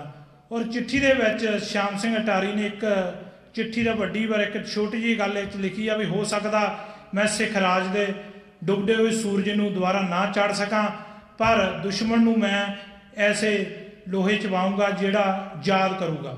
ਸੋ ਉਹਨਾਂ ਨੇ ਆਜ਼ਾਦੀ ਦੀ ਉੱਥੇ ਸਿੱਖ ਰਾਜ ਵੇਲੇ ਉਹਨਾਂ ਨੇ ਜੰਗ ਲੜੀ, ਜੰਗ ਲੜਦਿਆਂ ਸਮੇਂ ਸ਼ਹੀਦੀ ਪਾਈ।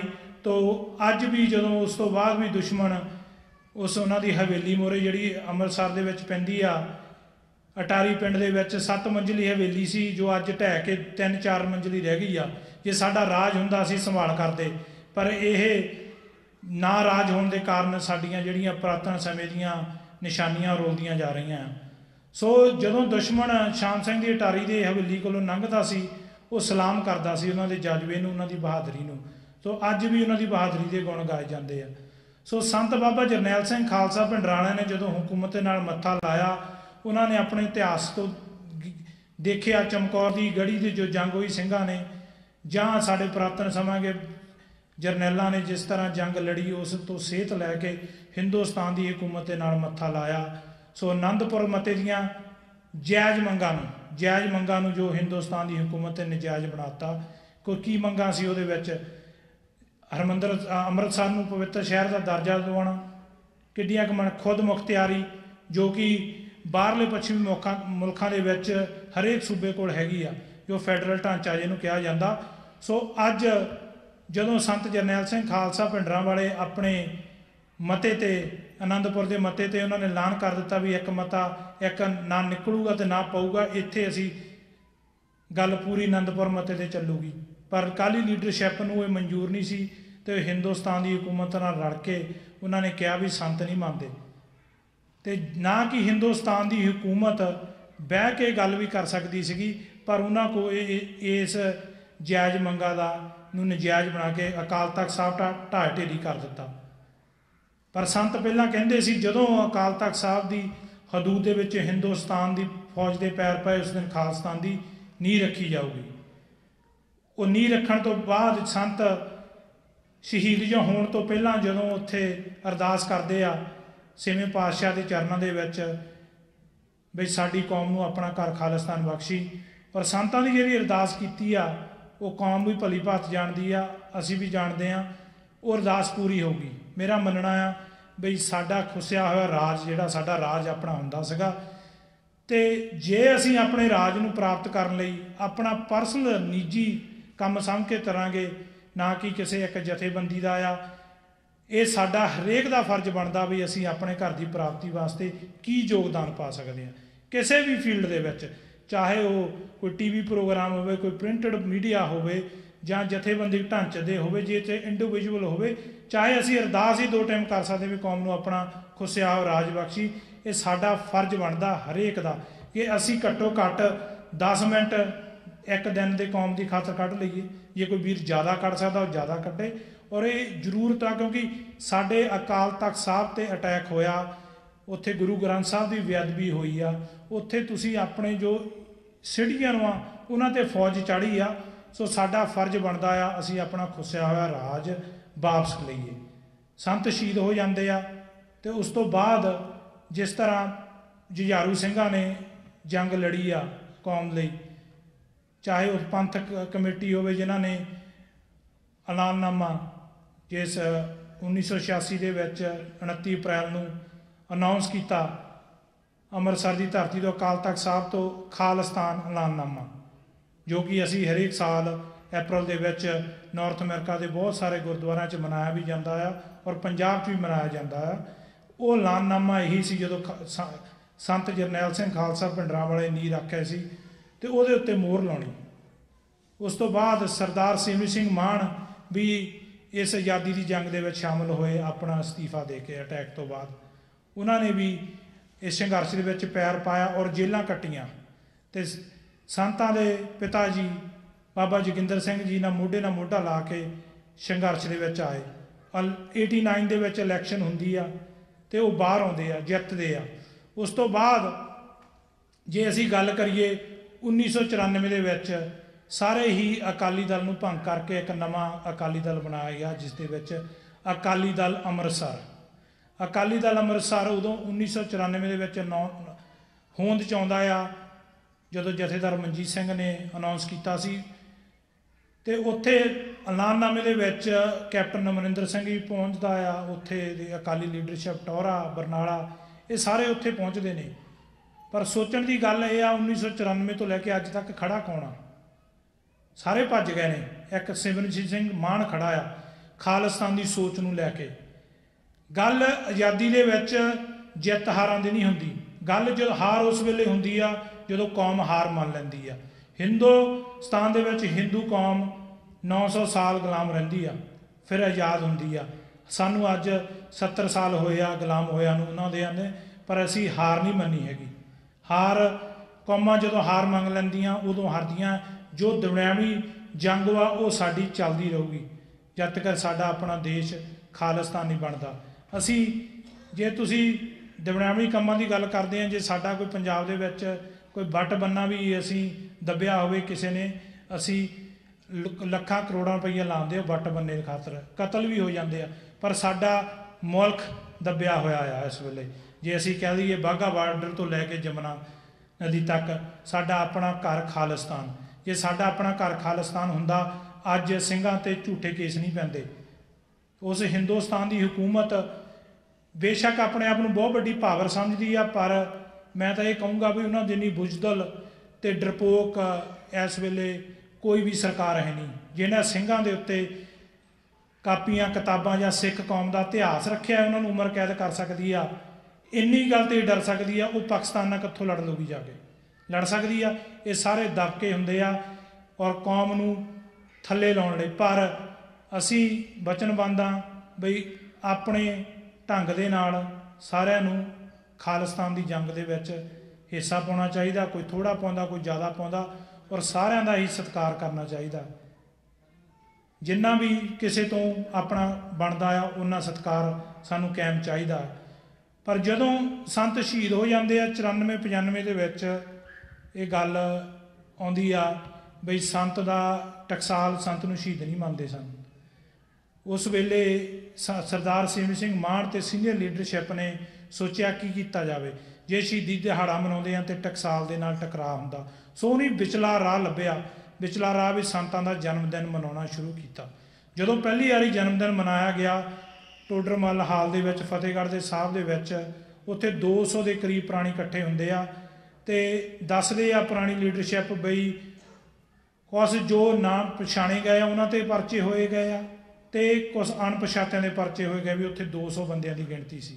ਸੋ ਤੁਸੀਂ ਦੇਖੋ ਅੱਜ ਪ੍ਰਾਪਤੀ ਵੀ ਅੱਜ ਤੋਂ 20 ਸਾਲ ਪਹਿਲਾਂ ਜੇ ਅਸੀਂ 25 ਸਾਲ ਪਿੱਛੇ ਚੱਲ ਜਾਈਏ ਤਾਂ ਉੱਥੇ 200 ਬੰਦੇ ਦਾ ਇਕੱਠ ਸੀ, ਤੋਂ ਅੱਜ ਹਜ਼ਾਰਾਂ ਲੱਖਾਂ ਦੇ ਵਿੱਚ ਫਤਿਹਗੜ੍ਹ ਸਾਹਿਬ ਦੀ ਧਰਤੀ ਤੇ ਇਕੱਠ ਹੁੰਦਾ ਸੰਤ ਜਰਨੈਲ ਸਿੰਘ ਖਾਲਸਾ ਭਿੰਡਰਾਂਵਾਲੇ ਦੇ ਨਾਂ ਤੇ। ਸੋ ਇਹ ਪ੍ਰਾਪਤੀ ਹੈ ਕੌਮ ਦੀ। ਸੋ ਮੈਂ ਬੇਨਤੀ ਕਰਨੀ ਚਾਹੁੰਦਾ ਹਾਂ ਸਾਰਿਆਂ ਨੂੰ, ਅਸੀਂ ਰਲ ਮਿਲ ਕੇ ਮੋਢੇ ਨਾਲ ਮੋਢਾ ਲਾ ਕੇ ਅਸੀਂ ਇਸ ਖਾਲਿਸਤਾਨ ਦੀ ਆਜ਼ਾਦੀ ਲਈ ਲੜੀਏ। ਬੇਸ਼ੱਕ ਹਿੰਦੁਸਤਾਨ ਦੀਆਂ ਏਜੰਸੀਆਂ ਵੱਲੋਂ ਕਿਹਾ ਜਾਂਦਾ ਆ, ਸਾਡੇ ਗਲਾਂ ਦੇ ਵਿੱਚ, ਸਾਡੇ ਮਨਾਂ 'ਚ ਗੱਲ ਪਾਈ ਗਈ ਆ ਵੀ ਸਿੱਖ ਰਾਜ ਲੈ ਸਕਦੇ ਆ ਪਰ ਸਿੱਖ ਰਾਜ ਕਰ ਨਹੀਂ ਸਕਦੇ। ਅਸੀਂ ਰਾਜ ਲਿਆ ਵੀ ਆ ਅਤੇ ਰਾਜ ਕੀਤਾ ਵੀ ਆ। ਮਹਾਰਾਜਾ ਰਣਜੀਤ ਸਿੰਘ ਦੇ ਰਾਜ ਦੀ ਜੇ ਅਸੀਂ ਹਿਸਟਰੀ ਪੜ੍ਹਦੇ ਹਾਂ, ਸਭ ਤੋਂ ਵਧੀਆ ਰਾਜ ਇਸ ਵੇਲੇ ਦੁਨੀਆ ਦੀ ਹਿਸਟਰੀ ਦੇ ਵਿੱਚ ਸਿੱਖ ਰਾਜ ਹੋਇਆ ਆ। ਸੋ ਇਹ ਏਜੰਸੀਆਂ ਦੀਆਂ ਆਪਣੀਆਂ ਹੀ ਚਾਲਾਂ ਹੁੰਦੀਆਂ ਆ ਜੋ ਸਾਨੂੰ ਆਪਣੇ ਹੀ ਜਾਲ ਦੇ ਵਿੱਚ ਫਸਾਉਣ ਦੀ ਕੋਸ਼ਿਸ਼ ਕਰਦੀਆਂ। ਪਰ ਅਸੀਂ ਇਹ ਗੱਲ ਹਰ ਵੇਲੇ ਆਪਣੇ ਮਨ 'ਚ ਵਸਾ ਕੇ ਰੱਖਣੀ ਆ ਵੀ ਕਿਹੜੀ ਗੱਲ ਸਾਨੂੰ ਆਜ਼ਾਦੀ ਵੱਲ ਲੈ ਕੇ ਜਾਂਦੀ ਹੈ ਔਰ ਕਿਹੜੀ ਗੱਲ ਸਾਨੂੰ ਗੁਲਾਮੀ ਵੱਲ ਲੈ ਕੇ ਜਾਂਦੀ ਹੈ। ਸੋ ਇਸ ਗੱਲ ਨੂੰ ਜਦੋਂ ਅਸੀਂ ਸਮਝ ਗਏ, ਉਹ ਦਿਨ ਦੂਰ ਨਹੀਂ ਜਦੋਂ ਸਾਡਾ ਉਸ ਧਰਤੀ ਦੇ ਵਿੱਚ ਆਪਣਾ ਝੰਡਾ ਚੱਲੂਗਾ ਅਤੇ ਆਪਣਾ ਖਾਲਸਾ ਰਾਜ ਹੋਊਗਾ। ਸੋ ਇੰਨੀਆਂ ਹੀ ਬੇਨਤੀਆਂ ਪ੍ਰਵਾਨ ਕਰਨੀਆਂ।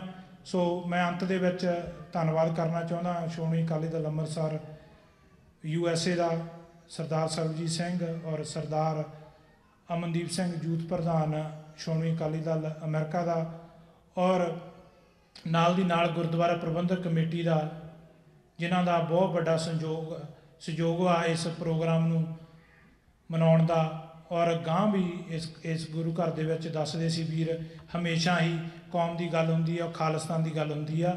ਇਹ ਬਹੁਤ ਵਧਾਈ ਦੇ ਪਾਤਰ ਹੈ ਕਿਉਂਕਿ ਬਹੁਤ ਗੁਰੂ ਘਰਾਂ 'ਚ ਨਹੀਂ ਹੁੰਦੀ ਗੱਲ। ਔਰ ਜਦੋਂ ਤੁਸੀਂ ਦੇਖਿਆ ਵੀ ਗੁਰੂ ਘਰਾਂ ਨੇ ਹਿੰਦੁਸਤਾਨ ਦੇ ਜਿੰਨੇ ਕੌਂਸਲੇਬਲ ਆ ਔਰ ਉਹਨਾਂ ਦੇ ਜੋ ਇੱਥੇ ਅੰਬੈਸੀਆਂ ਦੇ ਵਿੱਚ ਕਰਤਾ ਧਰਤਾ ਉਹਨਾਂ ਨੂੰ ਬੈਨ ਕੀਤਾ ਗਿਆ, ਹਿੰਦੁਸਤਾਨ ਦੀ ਪਾਰਲੀਮੈਂਟ 'ਚ ਗੱਲ ਹੋਈ। ਸੋ ਸੰਤ ਹਮੇਸ਼ਾ ਕਹਿੰਦੇ ਸੀ ਵੀ ਜਿੱਥੇ ਦਰਦ ਹੁੰਦਾ ਦੁਸ਼ਮਣ ਨੂੰ ਉੱਥੇ ਹੱਥ ਰੱਖਣਾ ਚਾਹੀਦਾ। ਸੋ ਇਹ ਬਹੁਤ ਵੱਡਾ ਹੀ ਉਪਰਾਲਾ ਹੈ ਗੁਰੂ ਘਰ ਦੀਆਂ ਕਮੇਟੀਆਂ ਦਾ। ਸੋ ਸਾਡੇ ਵਿੱਚ ਕੌਮ ਦੇ ਮਹਾਨ ਬੁਲਾਰੇ ਡਾਕਟਰ ਅਮਰਜੀਤ ਸਿੰਘ ਵੀ ਇੱਥੇ ਪਹੁੰਚੇ ਹੋਏ ਆ, ਜਿਨ੍ਹਾਂ ਨੂੰ ਅਸੀਂ ਸੁਣ ਕੇ ਵੱਡੇ ਹੋਏ ਹਾਂ। ਮੈਨੂੰ ਚੇਤਾ ਜਦੋਂ ਮੈਂ 14 ਸਾਲ ਦੀ ਉਮਰ ਦੇ ਵਿੱਚ ਕੈਨੇਡਾ ਦੇ ਵਿੱਚ ਆਇਆ ਸੀ, ਸਾਡੇ ਕੈਨੇਡਾ ਦੇ ਵਿੱਚ ਉਸ ਵੇਲੇ ਅਣਖੀਲਾ ਪੰਜਾਬ ਰੇਡੀਓ 'ਤੇ ਪ੍ਰੋਗਰਾਮ ਚੱਲਦਾ ਸੀ, ਸਰਦਾਰ ਸੁਖਵਿੰਦਰ ਸਿੰਘ ਹੰਸਰਾ ਚਲਾਉਂਦੇ ਹੁੰਦੇ ਸੀ। ਸੋ ਉਹ ਪ੍ਰੋਗਰਾਮ ਉਦੋਂ ਉਹਨਾਂ ਸਮਿਆਂ ਦੇ ਵਿੱਚ ਇਹ ਵੀਕਐਂਡ 'ਤੇ ਪ੍ਰੋਗਰਾਮ ਹੋਇਆ ਕਰਦੇ ਸੀ, ਅੱਧੇ ਘੰਟੇ ਦੇ ਆਪਣੇ ਪੰਜਾਬੀ ਪ੍ਰੋਗਰਾਮ। ਸੋ ਅਣਖੀਲਾ ਪੰਜਾਬ ਸਿਰਫ ਖਾਲਿਸਤਾਨ ਨੂੰ ਸਮਰਪਿਤ ਹੁੰਦਾ ਸੀ। ਸੋ ਉਹਦੇ ਵਿੱਚ ਮੈਨੂੰ ਇੱਕ ਗੱਲ ਬੜੀ ਚੰਗੀ ਲੱਗਦੀ ਸੀ, ਜਦੋਂ ਉਹ ਆਪਣੇ ਖਾਲਸਾ ਰਾਜ ਦਾ ਨਾਅਰਾ ਲਾਉਂਦੇ ਹੁੰਦੇ ਸੀ। ਉਹ ਕਹਿੰਦੇ ਹੁੰਦੇ ਸੀ ਐਂਡ ਦੇ ਵਿੱਚ, ਕੋਈ ਕਿਸੇ ਕੋ ਰਾਜ ਨਾ ਦੇ ਹੈ ਜੋ ਲੈ ਹੈ ਨਿਜ ਬਲ ਸੇ ਲੈ, ਖਾਲਿਸਤਾਨ ਜਿੰਦਾਬਾਦ। ਸੋ ਇਹ ਗੱਲ ਸੁਣਨ ਦੀ ਖਾਤਰ ਮੈਂ 14 ਸਾਲ ਦੀ ਉਮਰ ਦੇ ਵਿੱਚ TV ਪ੍ਰੋਗਰਾਮ ਦੇ ਮੂਹਰੇ ਬਹਿੰਦਾ ਸੀ। ਉਹ ਅੱਜ ਉਸੇ ਲੜੀ ਨੂੰ ਕਾਇਮ ਕਰਦੇ ਆ। ਡਾਕਟਰ ਸਾਹਿਬ ਸੱਚੋ ਸੱਚ ਪ੍ਰੋਗਰਾਮ ਚਲਾਉਂਦੇ ਨੇ, ਜੋ ਹਫ਼ਤੇ ਦੇ 5 ਦਿਨ ਆਉਂਦਾ, 8 ਤੋਂ 9। ਬਹੁਤ ਵਧੀਆ ਟਾਈਮ ਹੁੰਦਾ ਜਦੋਂ ਅਸੀਂ ਖਾ ਪੀ ਕੇ ਵਿਹਲੇ ਬੈਠੇ ਹੁੰਦੇ ਪਰਿਵਾਰ ਦੇ ਵਿੱਚ। ਸਾਨੂੰ ਬੱਚਿਆਂ ਸਮੇਤ ਦੇਖਣਾ ਚਾਹੀਦਾ ਔਰ ਬੱਚਿਆਂ ਨੂੰ ਦੱਸਣਾ ਚਾਹੀਦਾ ਵੀ ਅਸੀਂ ਗੁਲਾਮ ਆ। ਕਿਸੇ ਤਰ੍ਹਾਂ ਵੀ ਅਸੀਂ ਅੰਤਰਰਾਸ਼ਟਰੀ ਕਾਨੂੰਨਾਂ ਦੇ ਦਾਇਰੇ 'ਚ ਰਹਿ ਕੇ ਆਪਣੀ ਗੁਲਾਮੀ ਦੀ, ਆਪਣੀ ਆਜ਼ਾਦੀ ਵੱਲ ਨੂੰ ਵਧਣਾ ਹੈ, ਗੱਲ ਕਰਨੀ ਆ। ਕਿਉਂਕਿ ਦੁਸ਼ਮਣ ਦੀ ਤਾਂ ਪੂਰੀ ਚਾਲ ਆ ਸਾਨੂੰ ਅੱਤਵਾਦੀ ਦੀ ਸਟੈਂਪ ਲਾਉਣ ਲਈ। ਪਰ ਇਹਨਾਂ ਪ੍ਰੋਗਰਾਮਾਂ ਨੂੰ ਚਲਾਉਣ ਲਈ, ਜਿਹੜੇ ਪ੍ਰੋਗਰਾਮ ਚੱਲਦੇ ਆ ਗੁਰੂ ਘਰਾਂ ਨੂੰ ਚਲਾਉਣ ਲਈ, ਹਮੇਸ਼ਾ ਸੰਗਤਾਂ ਦੀ ਔਰ ਪੰਥਕ ਜਥੇਬੰਦੀਆਂ ਦੀ, ਪੰਥਕ ਸੋਚ ਵਾਲੇ ਬੰਦਿਆਂ ਦੀ ਲੋੜ ਹੁੰਦੀ ਆ। ਕਿਉਂਕਿ ਇਹਨਾਂ ਪ੍ਰੋਗਰਾਮਾਂ ਨੂੰ ਕੋਈ ਬਿਜ਼ਨਸਮੈਨ ਪ੍ਰਮੋਟ ਨਹੀਂ ਕਰਦੇ ਹੈਗੇ, ਕਿਉਂਕਿ ਬਿਜ਼ਨਸਮੈਨ ਨੇ ਹਮੇਸ਼ਾ ਦੇਖਣਾ ਵੀ ਸਾਡਾ ਫਾਇਦਾ ਕਿੱਥੋਂ ਹੁੰਦਾ। ਸੋ ਪੰਥਕ TV, ਪੰਥਕ ਮੀਡੀਆ ਨੂੰ ਚਲਾਉਣ ਲਈ ਹਮੇਸ਼ਾ ਸੰਯੋਗ ਦਿਓ। ਇਹ ਵੀ ਇੱਕ ਤੁਹਾਡੀ ਖਾਲਿਸਤਾਨ ਦੀ ਲੜਾਈ ਦੇ ਵਿੱਚ ਤੁਹਾਡਾ ਹਿੱਸਾ ਹੋਊਗਾ। ਜਿਹੜਾ ਵੀਰ ਕਰ ਸਕਦਾ ਉਹ ਜ਼ਰੂਰ ਕਰੋ। ਸੋ ਕਰਨ ਵਾਲਿਆਂ ਨੂੰ ਵੀ ਬਲ ਮਿਲਦਾ ਆ, ਕਿਉਂਕਿ ਨਹੀਂ ਤਾਂ ਆਖਰ ਲੱਕ ਟੁੱਟ ਜਾਂਦਾ ਅਤੇ ਬੰਦਾ ਘਰੇ ਬਹਿ ਜਾਂਦਾ ਆ, ਅਤੇ ਫਿਰ ਬਾਅਦ ਨੂੰ ਮਿਹਣੇ ਮਾਰਦੇ ਆ ਲੋਕ ਬਈ ਬੜੀ ਗੱਲ ਚੱਕੀ ਹੋਈ ਸੀ, ਇਹ ਬਹਿ ਗਿਆ। ਕਾਰਨ ਕੀ ਆ? ਜਦ ਤੱਕ ਸਾਥ ਮਿਲਦਾ ਰਹੂਗਾ ਉਦੋਂ ਤੱਕ ਪ੍ਰੋਗਰਾਮ ਵੀ ਚੱਲਦੇ ਰਹਿਣਗੇ ਔਰ ਗੱਲ ਵੀ ਚੱਲਦੀ ਰਹੂਗੀ। ਸੋ ਹਰੇਕ ਦਾ ਬਣਦਾ ਆਪਣਾ ਯੋਗਦਾਨ ਪਾਓ। ਜੇ ਕਿਸੇ ਦੀ ਸ਼ਾਨ ਦੇ ਖਿਲਾਫ ਕੋਈ ਘੱਟ ਵੱਧ ਲਫ਼ਜ਼ ਕਿਹਾ ਗਿਆ ਹੋਵੇ ਤਾਂ ਮਾफ़ ਕਰਨਾ ਜੀ। ਸੋ ਆਓ ਆਪਾਂ ਸੰਤ ਬਾਬਾ ਜਰਨੈਲ ਸਿੰਘ ਖਾਲਸਾ ਭਿੰਡਰਾਂਵਾਲਿਆਂ ਦੀ ਸ਼ਹਾਦਤ ਨੂੰ ਔਰ ਉਹਨਾਂ ਦੇ ਕੀਤੇ ਹੋਏ ਕੌਮ ਦੇ ਬਚਨਾਂ ਨੂੰ, ਜੋ ਉਹਨਾਂ ਨੇ ਕੁਰਬਾਨੀ ਕੀਤੀ ਹੈ, ਉਹਨੂੰ ਸ਼ਰਧਾਂਜਲੀ ਭੇਟ ਕਰੀਏ। 5 ਨਾਅਰੇ ਖਾਲਿਸਤਾਨ ਦੇ ਲਾਈਏ। ਖਾਲਿਸਤਾਨ, ਖਾਲਿਸਤਾਨ, ਖਾਲਿਸਤਾਨ, ਖਾਲਿਸਤਾਨ, ਖਾਲਿਸਤਾਨ। ਵਾਹਿਗੁਰੂ ਜੀ ਕਾ ਖਾਲਸਾ, ਵਾਹਿਗੁਰੂ ਜੀ ਕੀ ਫਤਿਹ। ਇਹ ਸਨ ਪਰਮਿੰਦਰ ਸਿੰਘ ਜੀ ਪਾਗਲੀ, ਯੂਥ ਪ੍ਰਧਾਨ ਈਸਟ ਕੈਨੇਡਾ, ਜੋ ਆਪਣੇ ਵਿਚਾਰ ਸੰਗਤਾਂ ਨਾਲ ਸਾਂਝੇ ਕਰ ਰਹੇ ਸੀ। ਬੁਲਾਰੇ ਨੂੰ ਬੇਨਤੀ ਹੈ ਵੀ ਥੋੜਾ ਟਾਈਮ ਲਿਮਿਟ ਦੇ ਵਿੱਚ ਰਿਹਾ ਕਰੋ ਜੀ, ਟਾਈਮ ਬਹੁਤ ਓਵਰ ਹੋ ਚੁੱਕਾ ਆ। ਮੈਂ ਬੇਨਤੀ ਕਰਾਂਗਾ ਡਾਕਟਰ ਅਮਰਜੀਤ ਸਿੰਘ ਜੀ ਸਿਰਫ 5 ਮਿੰਟ ਲਈ ਆਪ ਸੰਗਤਾਂ ਨਾਲ ਆਪਣੇ ਵਿਚਾਰ ਸਾਂਝੇ ਕਰਨਗੇ। ਉਸ ਤੋਂ ਬਾਅਦ ਬੱਚੇ ਬੈਠੇ ਕੀਰਤਨ ਲਈ, ਉਸ ਤੋਂ ਬਾਅਦ ਕੀਰਤਨੀ ਜਥਾ ਹੈ ਜੀ। ਬੁਲਾਰਿਆਂ ਨੂੰ ਬੇਨਤੀ ਆ ਟਾਈਮ ਲਿਮਿਟ ਜ਼ਰੂਰ ਰੱਖੋ ਜੀ, ਸਟੇਜ ਚਲਾਉਣੀ ਤੇ ਔਖੀ ਹੋ ਜਾਂਦੀ ਹੈ। ਸੋ ਆਓ ਡਾਕਟਰ ਅਮਰਜੀਤ ਸਿੰਘ ਜੀ ਉਹਨਾਂ ਨੂੰ ਸਰਵਣ ਕਰੀਏ।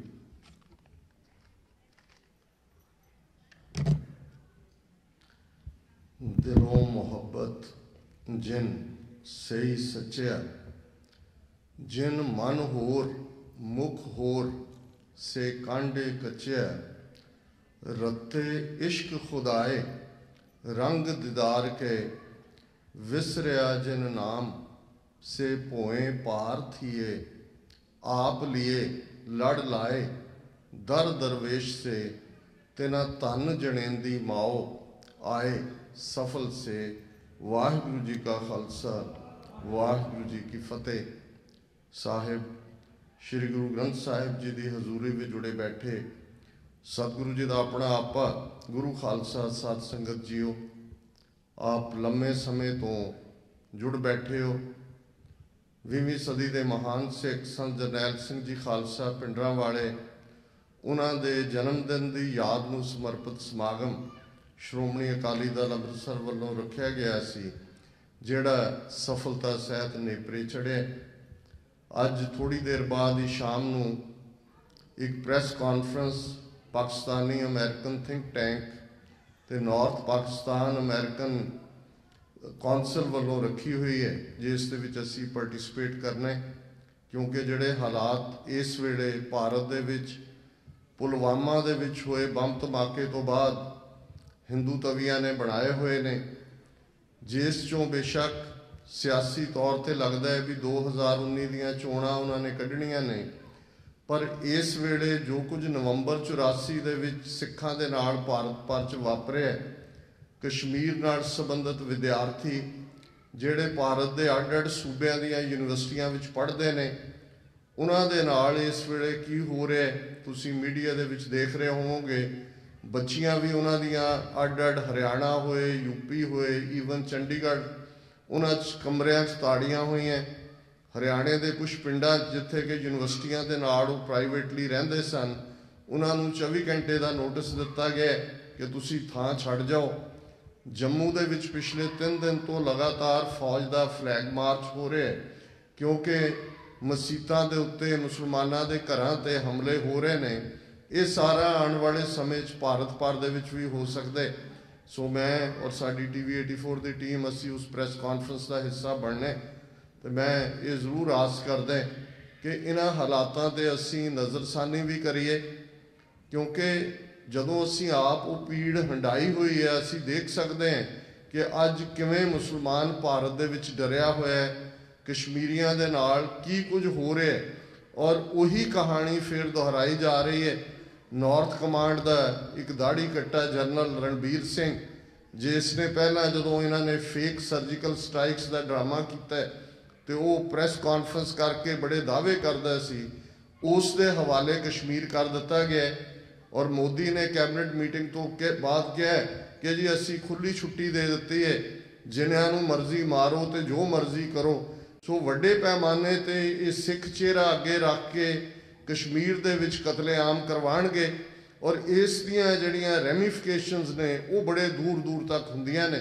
और साडे लई क्योंकि ये वरा गुरु नानक साहब के प्रकाश पुरब का 550वां वरा भी है, और जदों 28 नवंबर नूं पाकिस्तान के प्राइम मिनिस्टर इमरान खान ने संगे बुनियाद नींह पत्थर रखा करतारपुर कॉरीडोर का, तो एक आस भी बजी कि 72 साल बाद साडियां अरदासां जड़ियां कौम दियां खुले दर्शन दीदार दियां ने वो पूरियां होण जा रही ने।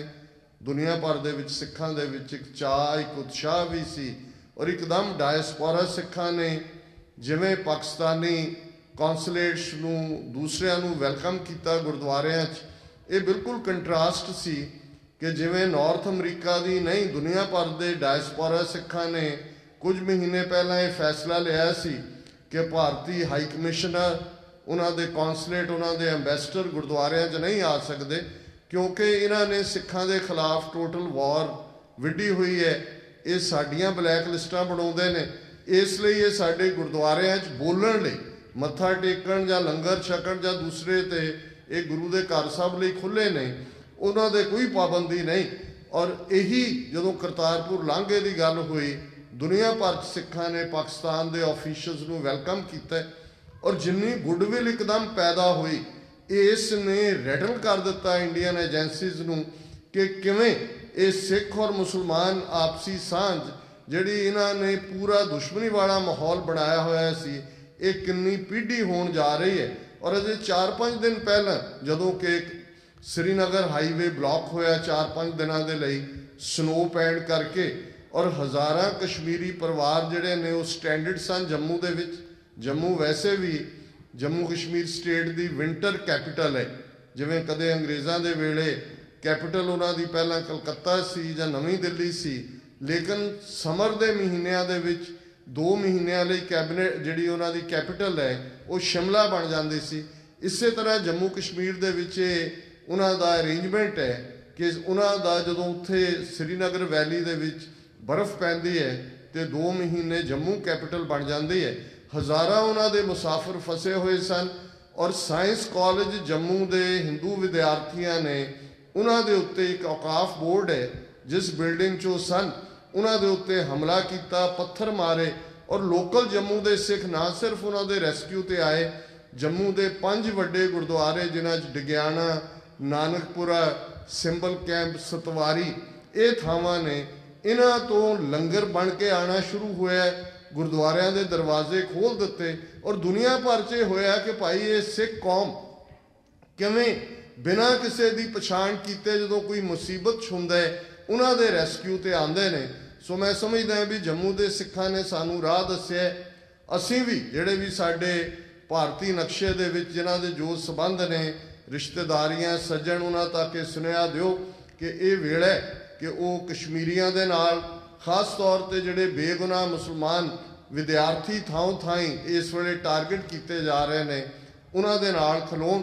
और ये गल सिर्फ वरतारा उन्हां तक महदूद नहीं है, जिवें बाहर तुसीं टेबल देखिआ सिक्स फॉर जस्टिस वालों लगा हुआ है कि किवें 3 सिख नौजवान भाई रुपिंदर सिंह, भाई गुरदीप सिंह और भाई अरविंदर सिंह, जिन्होंने पिछले दिनों नवा शहर जिसका नवा नाम शहीद भगत सिंह जिला है, उसकी एक अदालत के हिंदू जज ने रणधीर वर्मा, उसने उम्र कैद की सज़ा सुनाई है। उन्होंने खिलाफ चार्जशीट ये सी कि उन्होंने कोलों 13 अप्रैल 1978 नूं श्री अमृतसर जी विच नरकधारियां हाथों शहीद हुए 13 सिंघां दीयां पिक्चर्स सन और शहीद सुखदेव सिंह बब्बर उन्हां दी बायोग्राफी सी और 2 सैक्शन पहली बार इंडियन कॉन्स्टिट्यूशन दे लगा के एक दे थल्ले उम्र कैद दी गई तो 1 लाख जुर्माना, दूसरे सैक्शन दे थल्ले इन्हां तिन्नां ही नौजवानों नूं 10 साल कैद ते 25,000 जुर्माना। ये पहली बार है कि जदों बिना कोई हथियार बरामद किए, वैसे तो हथियार भी वो झूठे ही पा देंदे सी, लेकिन सिर्फ तो सिर्फ उन्हां शहीदां दीयां तस्वीरां और एक बायोग्राफी के आधार के उत्ते जिहड़ा उन्हां नूं वॉर अगेंस्ट इंडिया के थल्ले उम्र कैद सुनाई गई है। बेशक इसकी अपील राजविंदर सिंह बैंस जिहड़े कि जस्टिस अजीत सिंह बैंस के बेटे ने, उन्होंने Punjab and Haryana high court की है, पर यह बड़ा सीरीयस मामला है। जे अज पंजाब दे विच अपने शहीदां दी तस्वीरां रखना भी जिहड़ा देश के खिलाफ ऐलाने जंग है, फिर भुलेखा नहीं होना चाहिए कि उत्थे की माहौल सिरजिया होया है।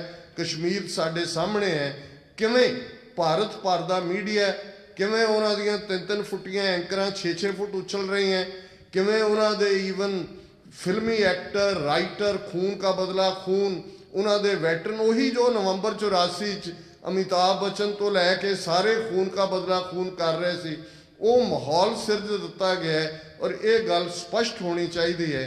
सन जरनैल सिंह खालसा पिंडां वालियां दे बहुत सारे कोट ने, एक तुहाडे दिल नूं हलूनन वाला है, पर अज दे इस कॉन्टैक्स्ट में एक कोट उन्हां दा देंगे जिहदे च उन्होंने फरमाया सी कि जे अणख नाल जिउणे तां लड़ना पवेगा।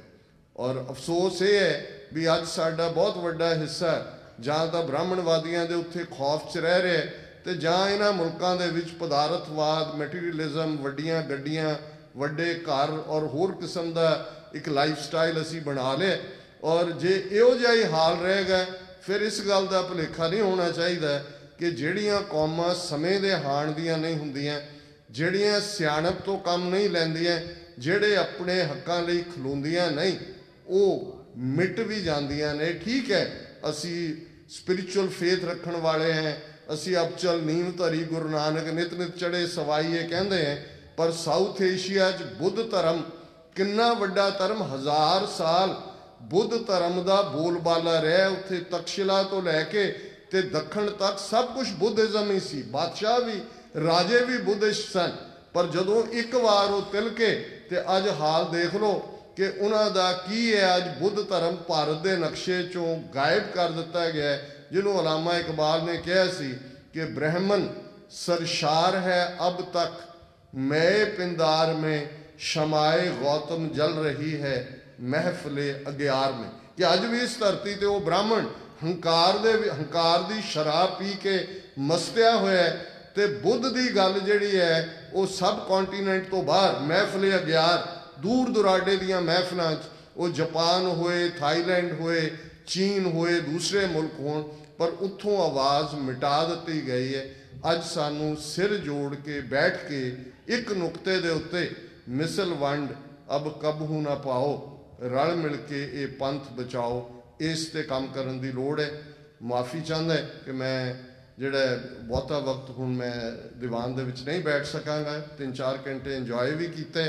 ਇੰਜੋਏ ਇਸ ਲਈ ਕਿ ਜਦੋਂ ਲੱਗਦਾ ਕਿ ਤੁਹਾਡੀ ਕੌਮ ਦੀ ਗੱਲ, ਔਰ ਅੱਜ ਜਿਵੇਂ ਕੀਰਤਨੀ ਸਿੰਘਾਂ ਨੇ ਵੀ, ਕਥਾਵਾਚਕਾਂ ਨੇ ਵੀ, ਔਰ ਸਾਰਿਆਂ ਨੇ ਇਸ ਨੁਕਤੇ ਤੇ ਫੋਕਸ ਕੀਤੇ।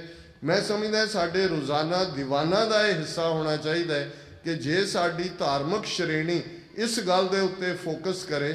ਸੰਤ ਜਰਨੈਲ ਸਿੰਘ ਖਾਲਸਾ ਪਿੰਡਰਾਂ ਵਾਲੇ ਮੁੱਢਲੇ ਤੌਰ ਤੇ ਫਕੀਰ ਸਨ, ਸੰਤ ਸਨ, ਪਰ ਇਹ ਉਹਨਾਂ ਨੇ ਮੈਸੇਜ ਦਿੱਤਾ ਕਿ ਭਾਈ ਜਿਹੜਾ ਸਿਮਰਨ ਹੈ, ਜਿਹੜੀ ਰੱਬ ਦੀ ਯਾਦ ਹੈ, ਜਦੋਂ ਤੁਸੀਂ ਚੈਲੰਜ ਕਰਦੇ ਹੋ, ਜਦੋਂ ਤੁਸੀਂ ਸ਼ਹੀਦੀ ਲਈ ਆਪਣੇ ਆਪ ਨੂੰ ਤਿਆਰ ਕਰਦੇ ਹੋ, ਉਦੋਂ ਹੀ ਇਹ ਸੰਤ ਤੇ ਸਿਪਾਹੀ ਦਾ ਜਿਹੜਾ ਕਨਸੈਪਟ ਹੈ ਇਹ ਮੁਕੰਮਲ ਹੁੰਦਾ ਹੈ।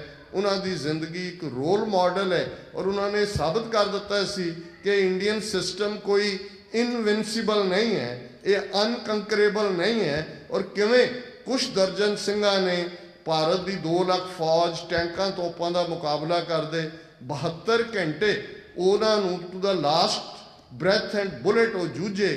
ਜੇ ਅੱਜ ਉਹਨਾਂ ਸਾਡੀਆਂ ਅੱਖਾਂ ਸਾਹਮਣੇ ਉਹ ਹੋਏ ਨੇ, ਸਾਡੀ ਜਨਰੇਸ਼ਨ ਨੇ ਦੇਖਿਆ, ਤੇ ਜੇ ਸਭ ਨੂੰ ਦੇਖ ਕੇ ਵੀ ਅਸੀਂ ਇਹਨੂੰ ਇੱਕ ਬੀਤੇ ਦਾ ਇਤਿਹਾਸ ਬਣਾ ਕੇ, ਇੱਕ ਰਿਚੁਅਲ ਹੀ ਬਣਾ ਕੇ ਰੱਖ ਦੇਣਾ, ਤੇ ਫਿਰ ਇਸ ਚੋਂ ਕੌਮਾਂ ਦੀ ਆਜ਼ਾਦੀ ਨਹੀਂ ਨਿਕਲਦੀ। ਸਾਨੂੰ ਲੜਨਾ ਪਏਗਾ ਹਰ ਸੰਭਵ ਹਥਿਆਰ ਦੇ ਨਾਲ। ਉਹ ਪੀਸਫੁਲੀ ਵੀ, ਉਹ ਜਿਹੜੇ ਯੋਧੇ ਉੱਥੇ ਜੂਝਦੇ ਰਹੇ ਨੇ, ਅੱਜ ਵੀ ਜੂਝ ਰਹੇ ਨੇ, ਕੱਲ ਨੂੰ ਵੀ ਜੂਝਣਗੇ, ਉਹਨਾਂ ਤੋਂ ਅਸੀਂ ਡਿਸਟੈਂਸ ਨਹੀਂ ਕਰਨਾ। ਇਹ ਕਹਿ ਕੇ ਨਹੀਂ ਜੀ ਅਸੀਂ ਸ਼ਾਂਤਮਈ, ਕਿਉਂਕਿ ਇਹ ਮੈਂਡੇਟ ਹੈ ਯੂਨਾਈਟਿਡ ਨੇਸ਼ਨਸ ਦਾ। ਉਹਨਾਂ ਦੇ ਪ੍ਰੀਐਂਬਲ 'ਚ ਲਿਖਿਆ ਹੋਇਆ ਹੈ ਕਿ if A man is not to be compelled as a last resort to rebellion, his human rights must be protected by the rule of the law।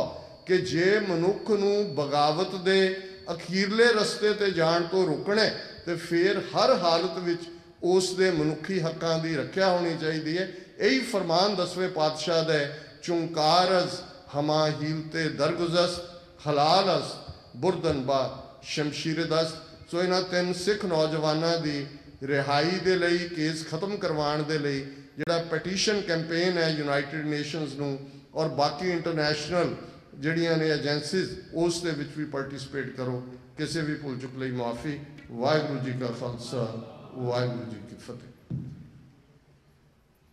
ਇਹ ਸਨ doctor Amarjit Singh ji, Khalistan affair centre Washington DC, ਜੋ ਆਪਣੇ ਵਿਚਾਰ ਸੰਗਤਾਂ ਨਾਲ ਸਾਂਝੇ ਕਰ ਰਹੇ ਸੀ। Doctor ਸਾਹਿਬ ਹੋਣਾ ਦਾ ਬਹੁਤ ਬਹੁਤ ਧੰਨਵਾਦ ਜੀ।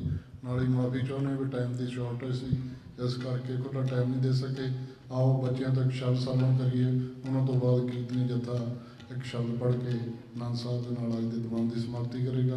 ਗੁਰੂ ਘਰ ਦੇ ਬੱਚੇ ਆ ਜਿਹੜੇ ਕੀਰਤਨ ਸਿੱਖਦੇ ਆ, ਸੋ ਇਹਨਾਂ ਨੂੰ ਉਤਸ਼ਾਹਿਤ ਕਰਦੇ ਅਸੀਂ ਜਿਹੜਾ ਪ੍ਰੋਗਰਾਮ ਰੱਖਿਆ ਹੁੰਦਾ ਹੈ। ਤੁਸੀਂ ਸਾਰੇ ਹੀ ਆਪਣੇ ਬੱਚਿਆਂ ਨੂੰ ਜ਼ਰੂਰ ਕੀਰਤਨ ਕਲਾਸਾਂ, ਪੰਜਾਬੀ ਕਲਾਸਾਂ ਦੇ ਵਿੱਚ ਭੇਜੋ ਜੀ।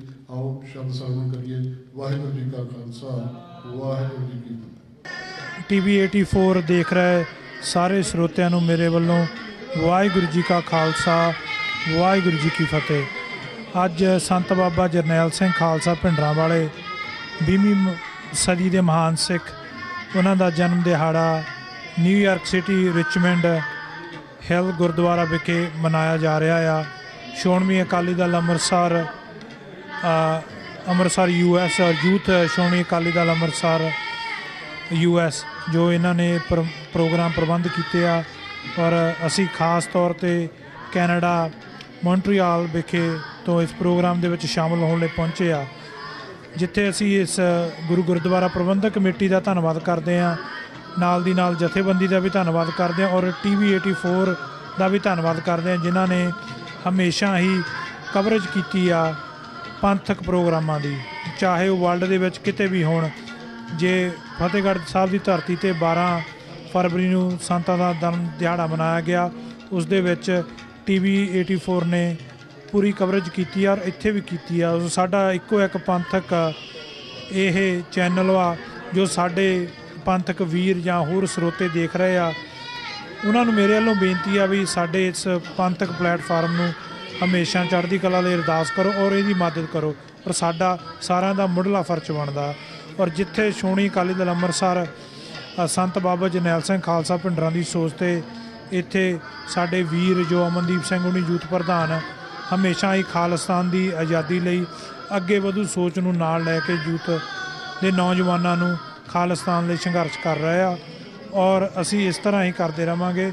ਔਰ ਸਾਰੇ ਹੀ ਸਿੱਖ ਜਥੇਬੰਦੀਆਂ ਨੂੰ ਔਰ ਸਾਰੇ ਹੀ ਸੰਗਤ ਨੂੰ ਬੇਨਤੀ ਆ ਵੀ ਇਸੇ ਤਰ੍ਹਾਂ ਵੱਧ ਚੜ੍ਹ ਕੇ ਸਾਰੇ ਹੀ ਪੰਥਕ ਜਥੇਬੰਦੀਆਂ ਦਾ ਔਰ ਪੰਥਕ ਮੀਡੀਆ ਦੀ ਸਪੋਰਟ ਕਰਦੇ ਰਹੋ ਜੀ। ਔਰ ਇੱਕ ਵਾਰ ਫਿਰ ਸਾਰੇ ਹੀ ਸਿੱਖ ਜਗਤ ਨੂੰ ਸੰਤ ਬਾਬਾ ਜਰਨੈਲ ਸਿੰਘ ਖਾਲਸਾ ਭਿੰਡਰਾਂਵਾਲੇ ਦੇ ਜਨਮ ਦਿਨ ਦੀਆਂ ਲੱਖ ਲੱਖ ਮੁਬਾਰਕਾਂ। ਵਾਹਿਗੁਰੂ ਜੀ ਕਾ ਖਾਲਸਾ ਵਾਹਿਗੁਰੂ ਜੀ ਕੀ ਫਤਿਹ।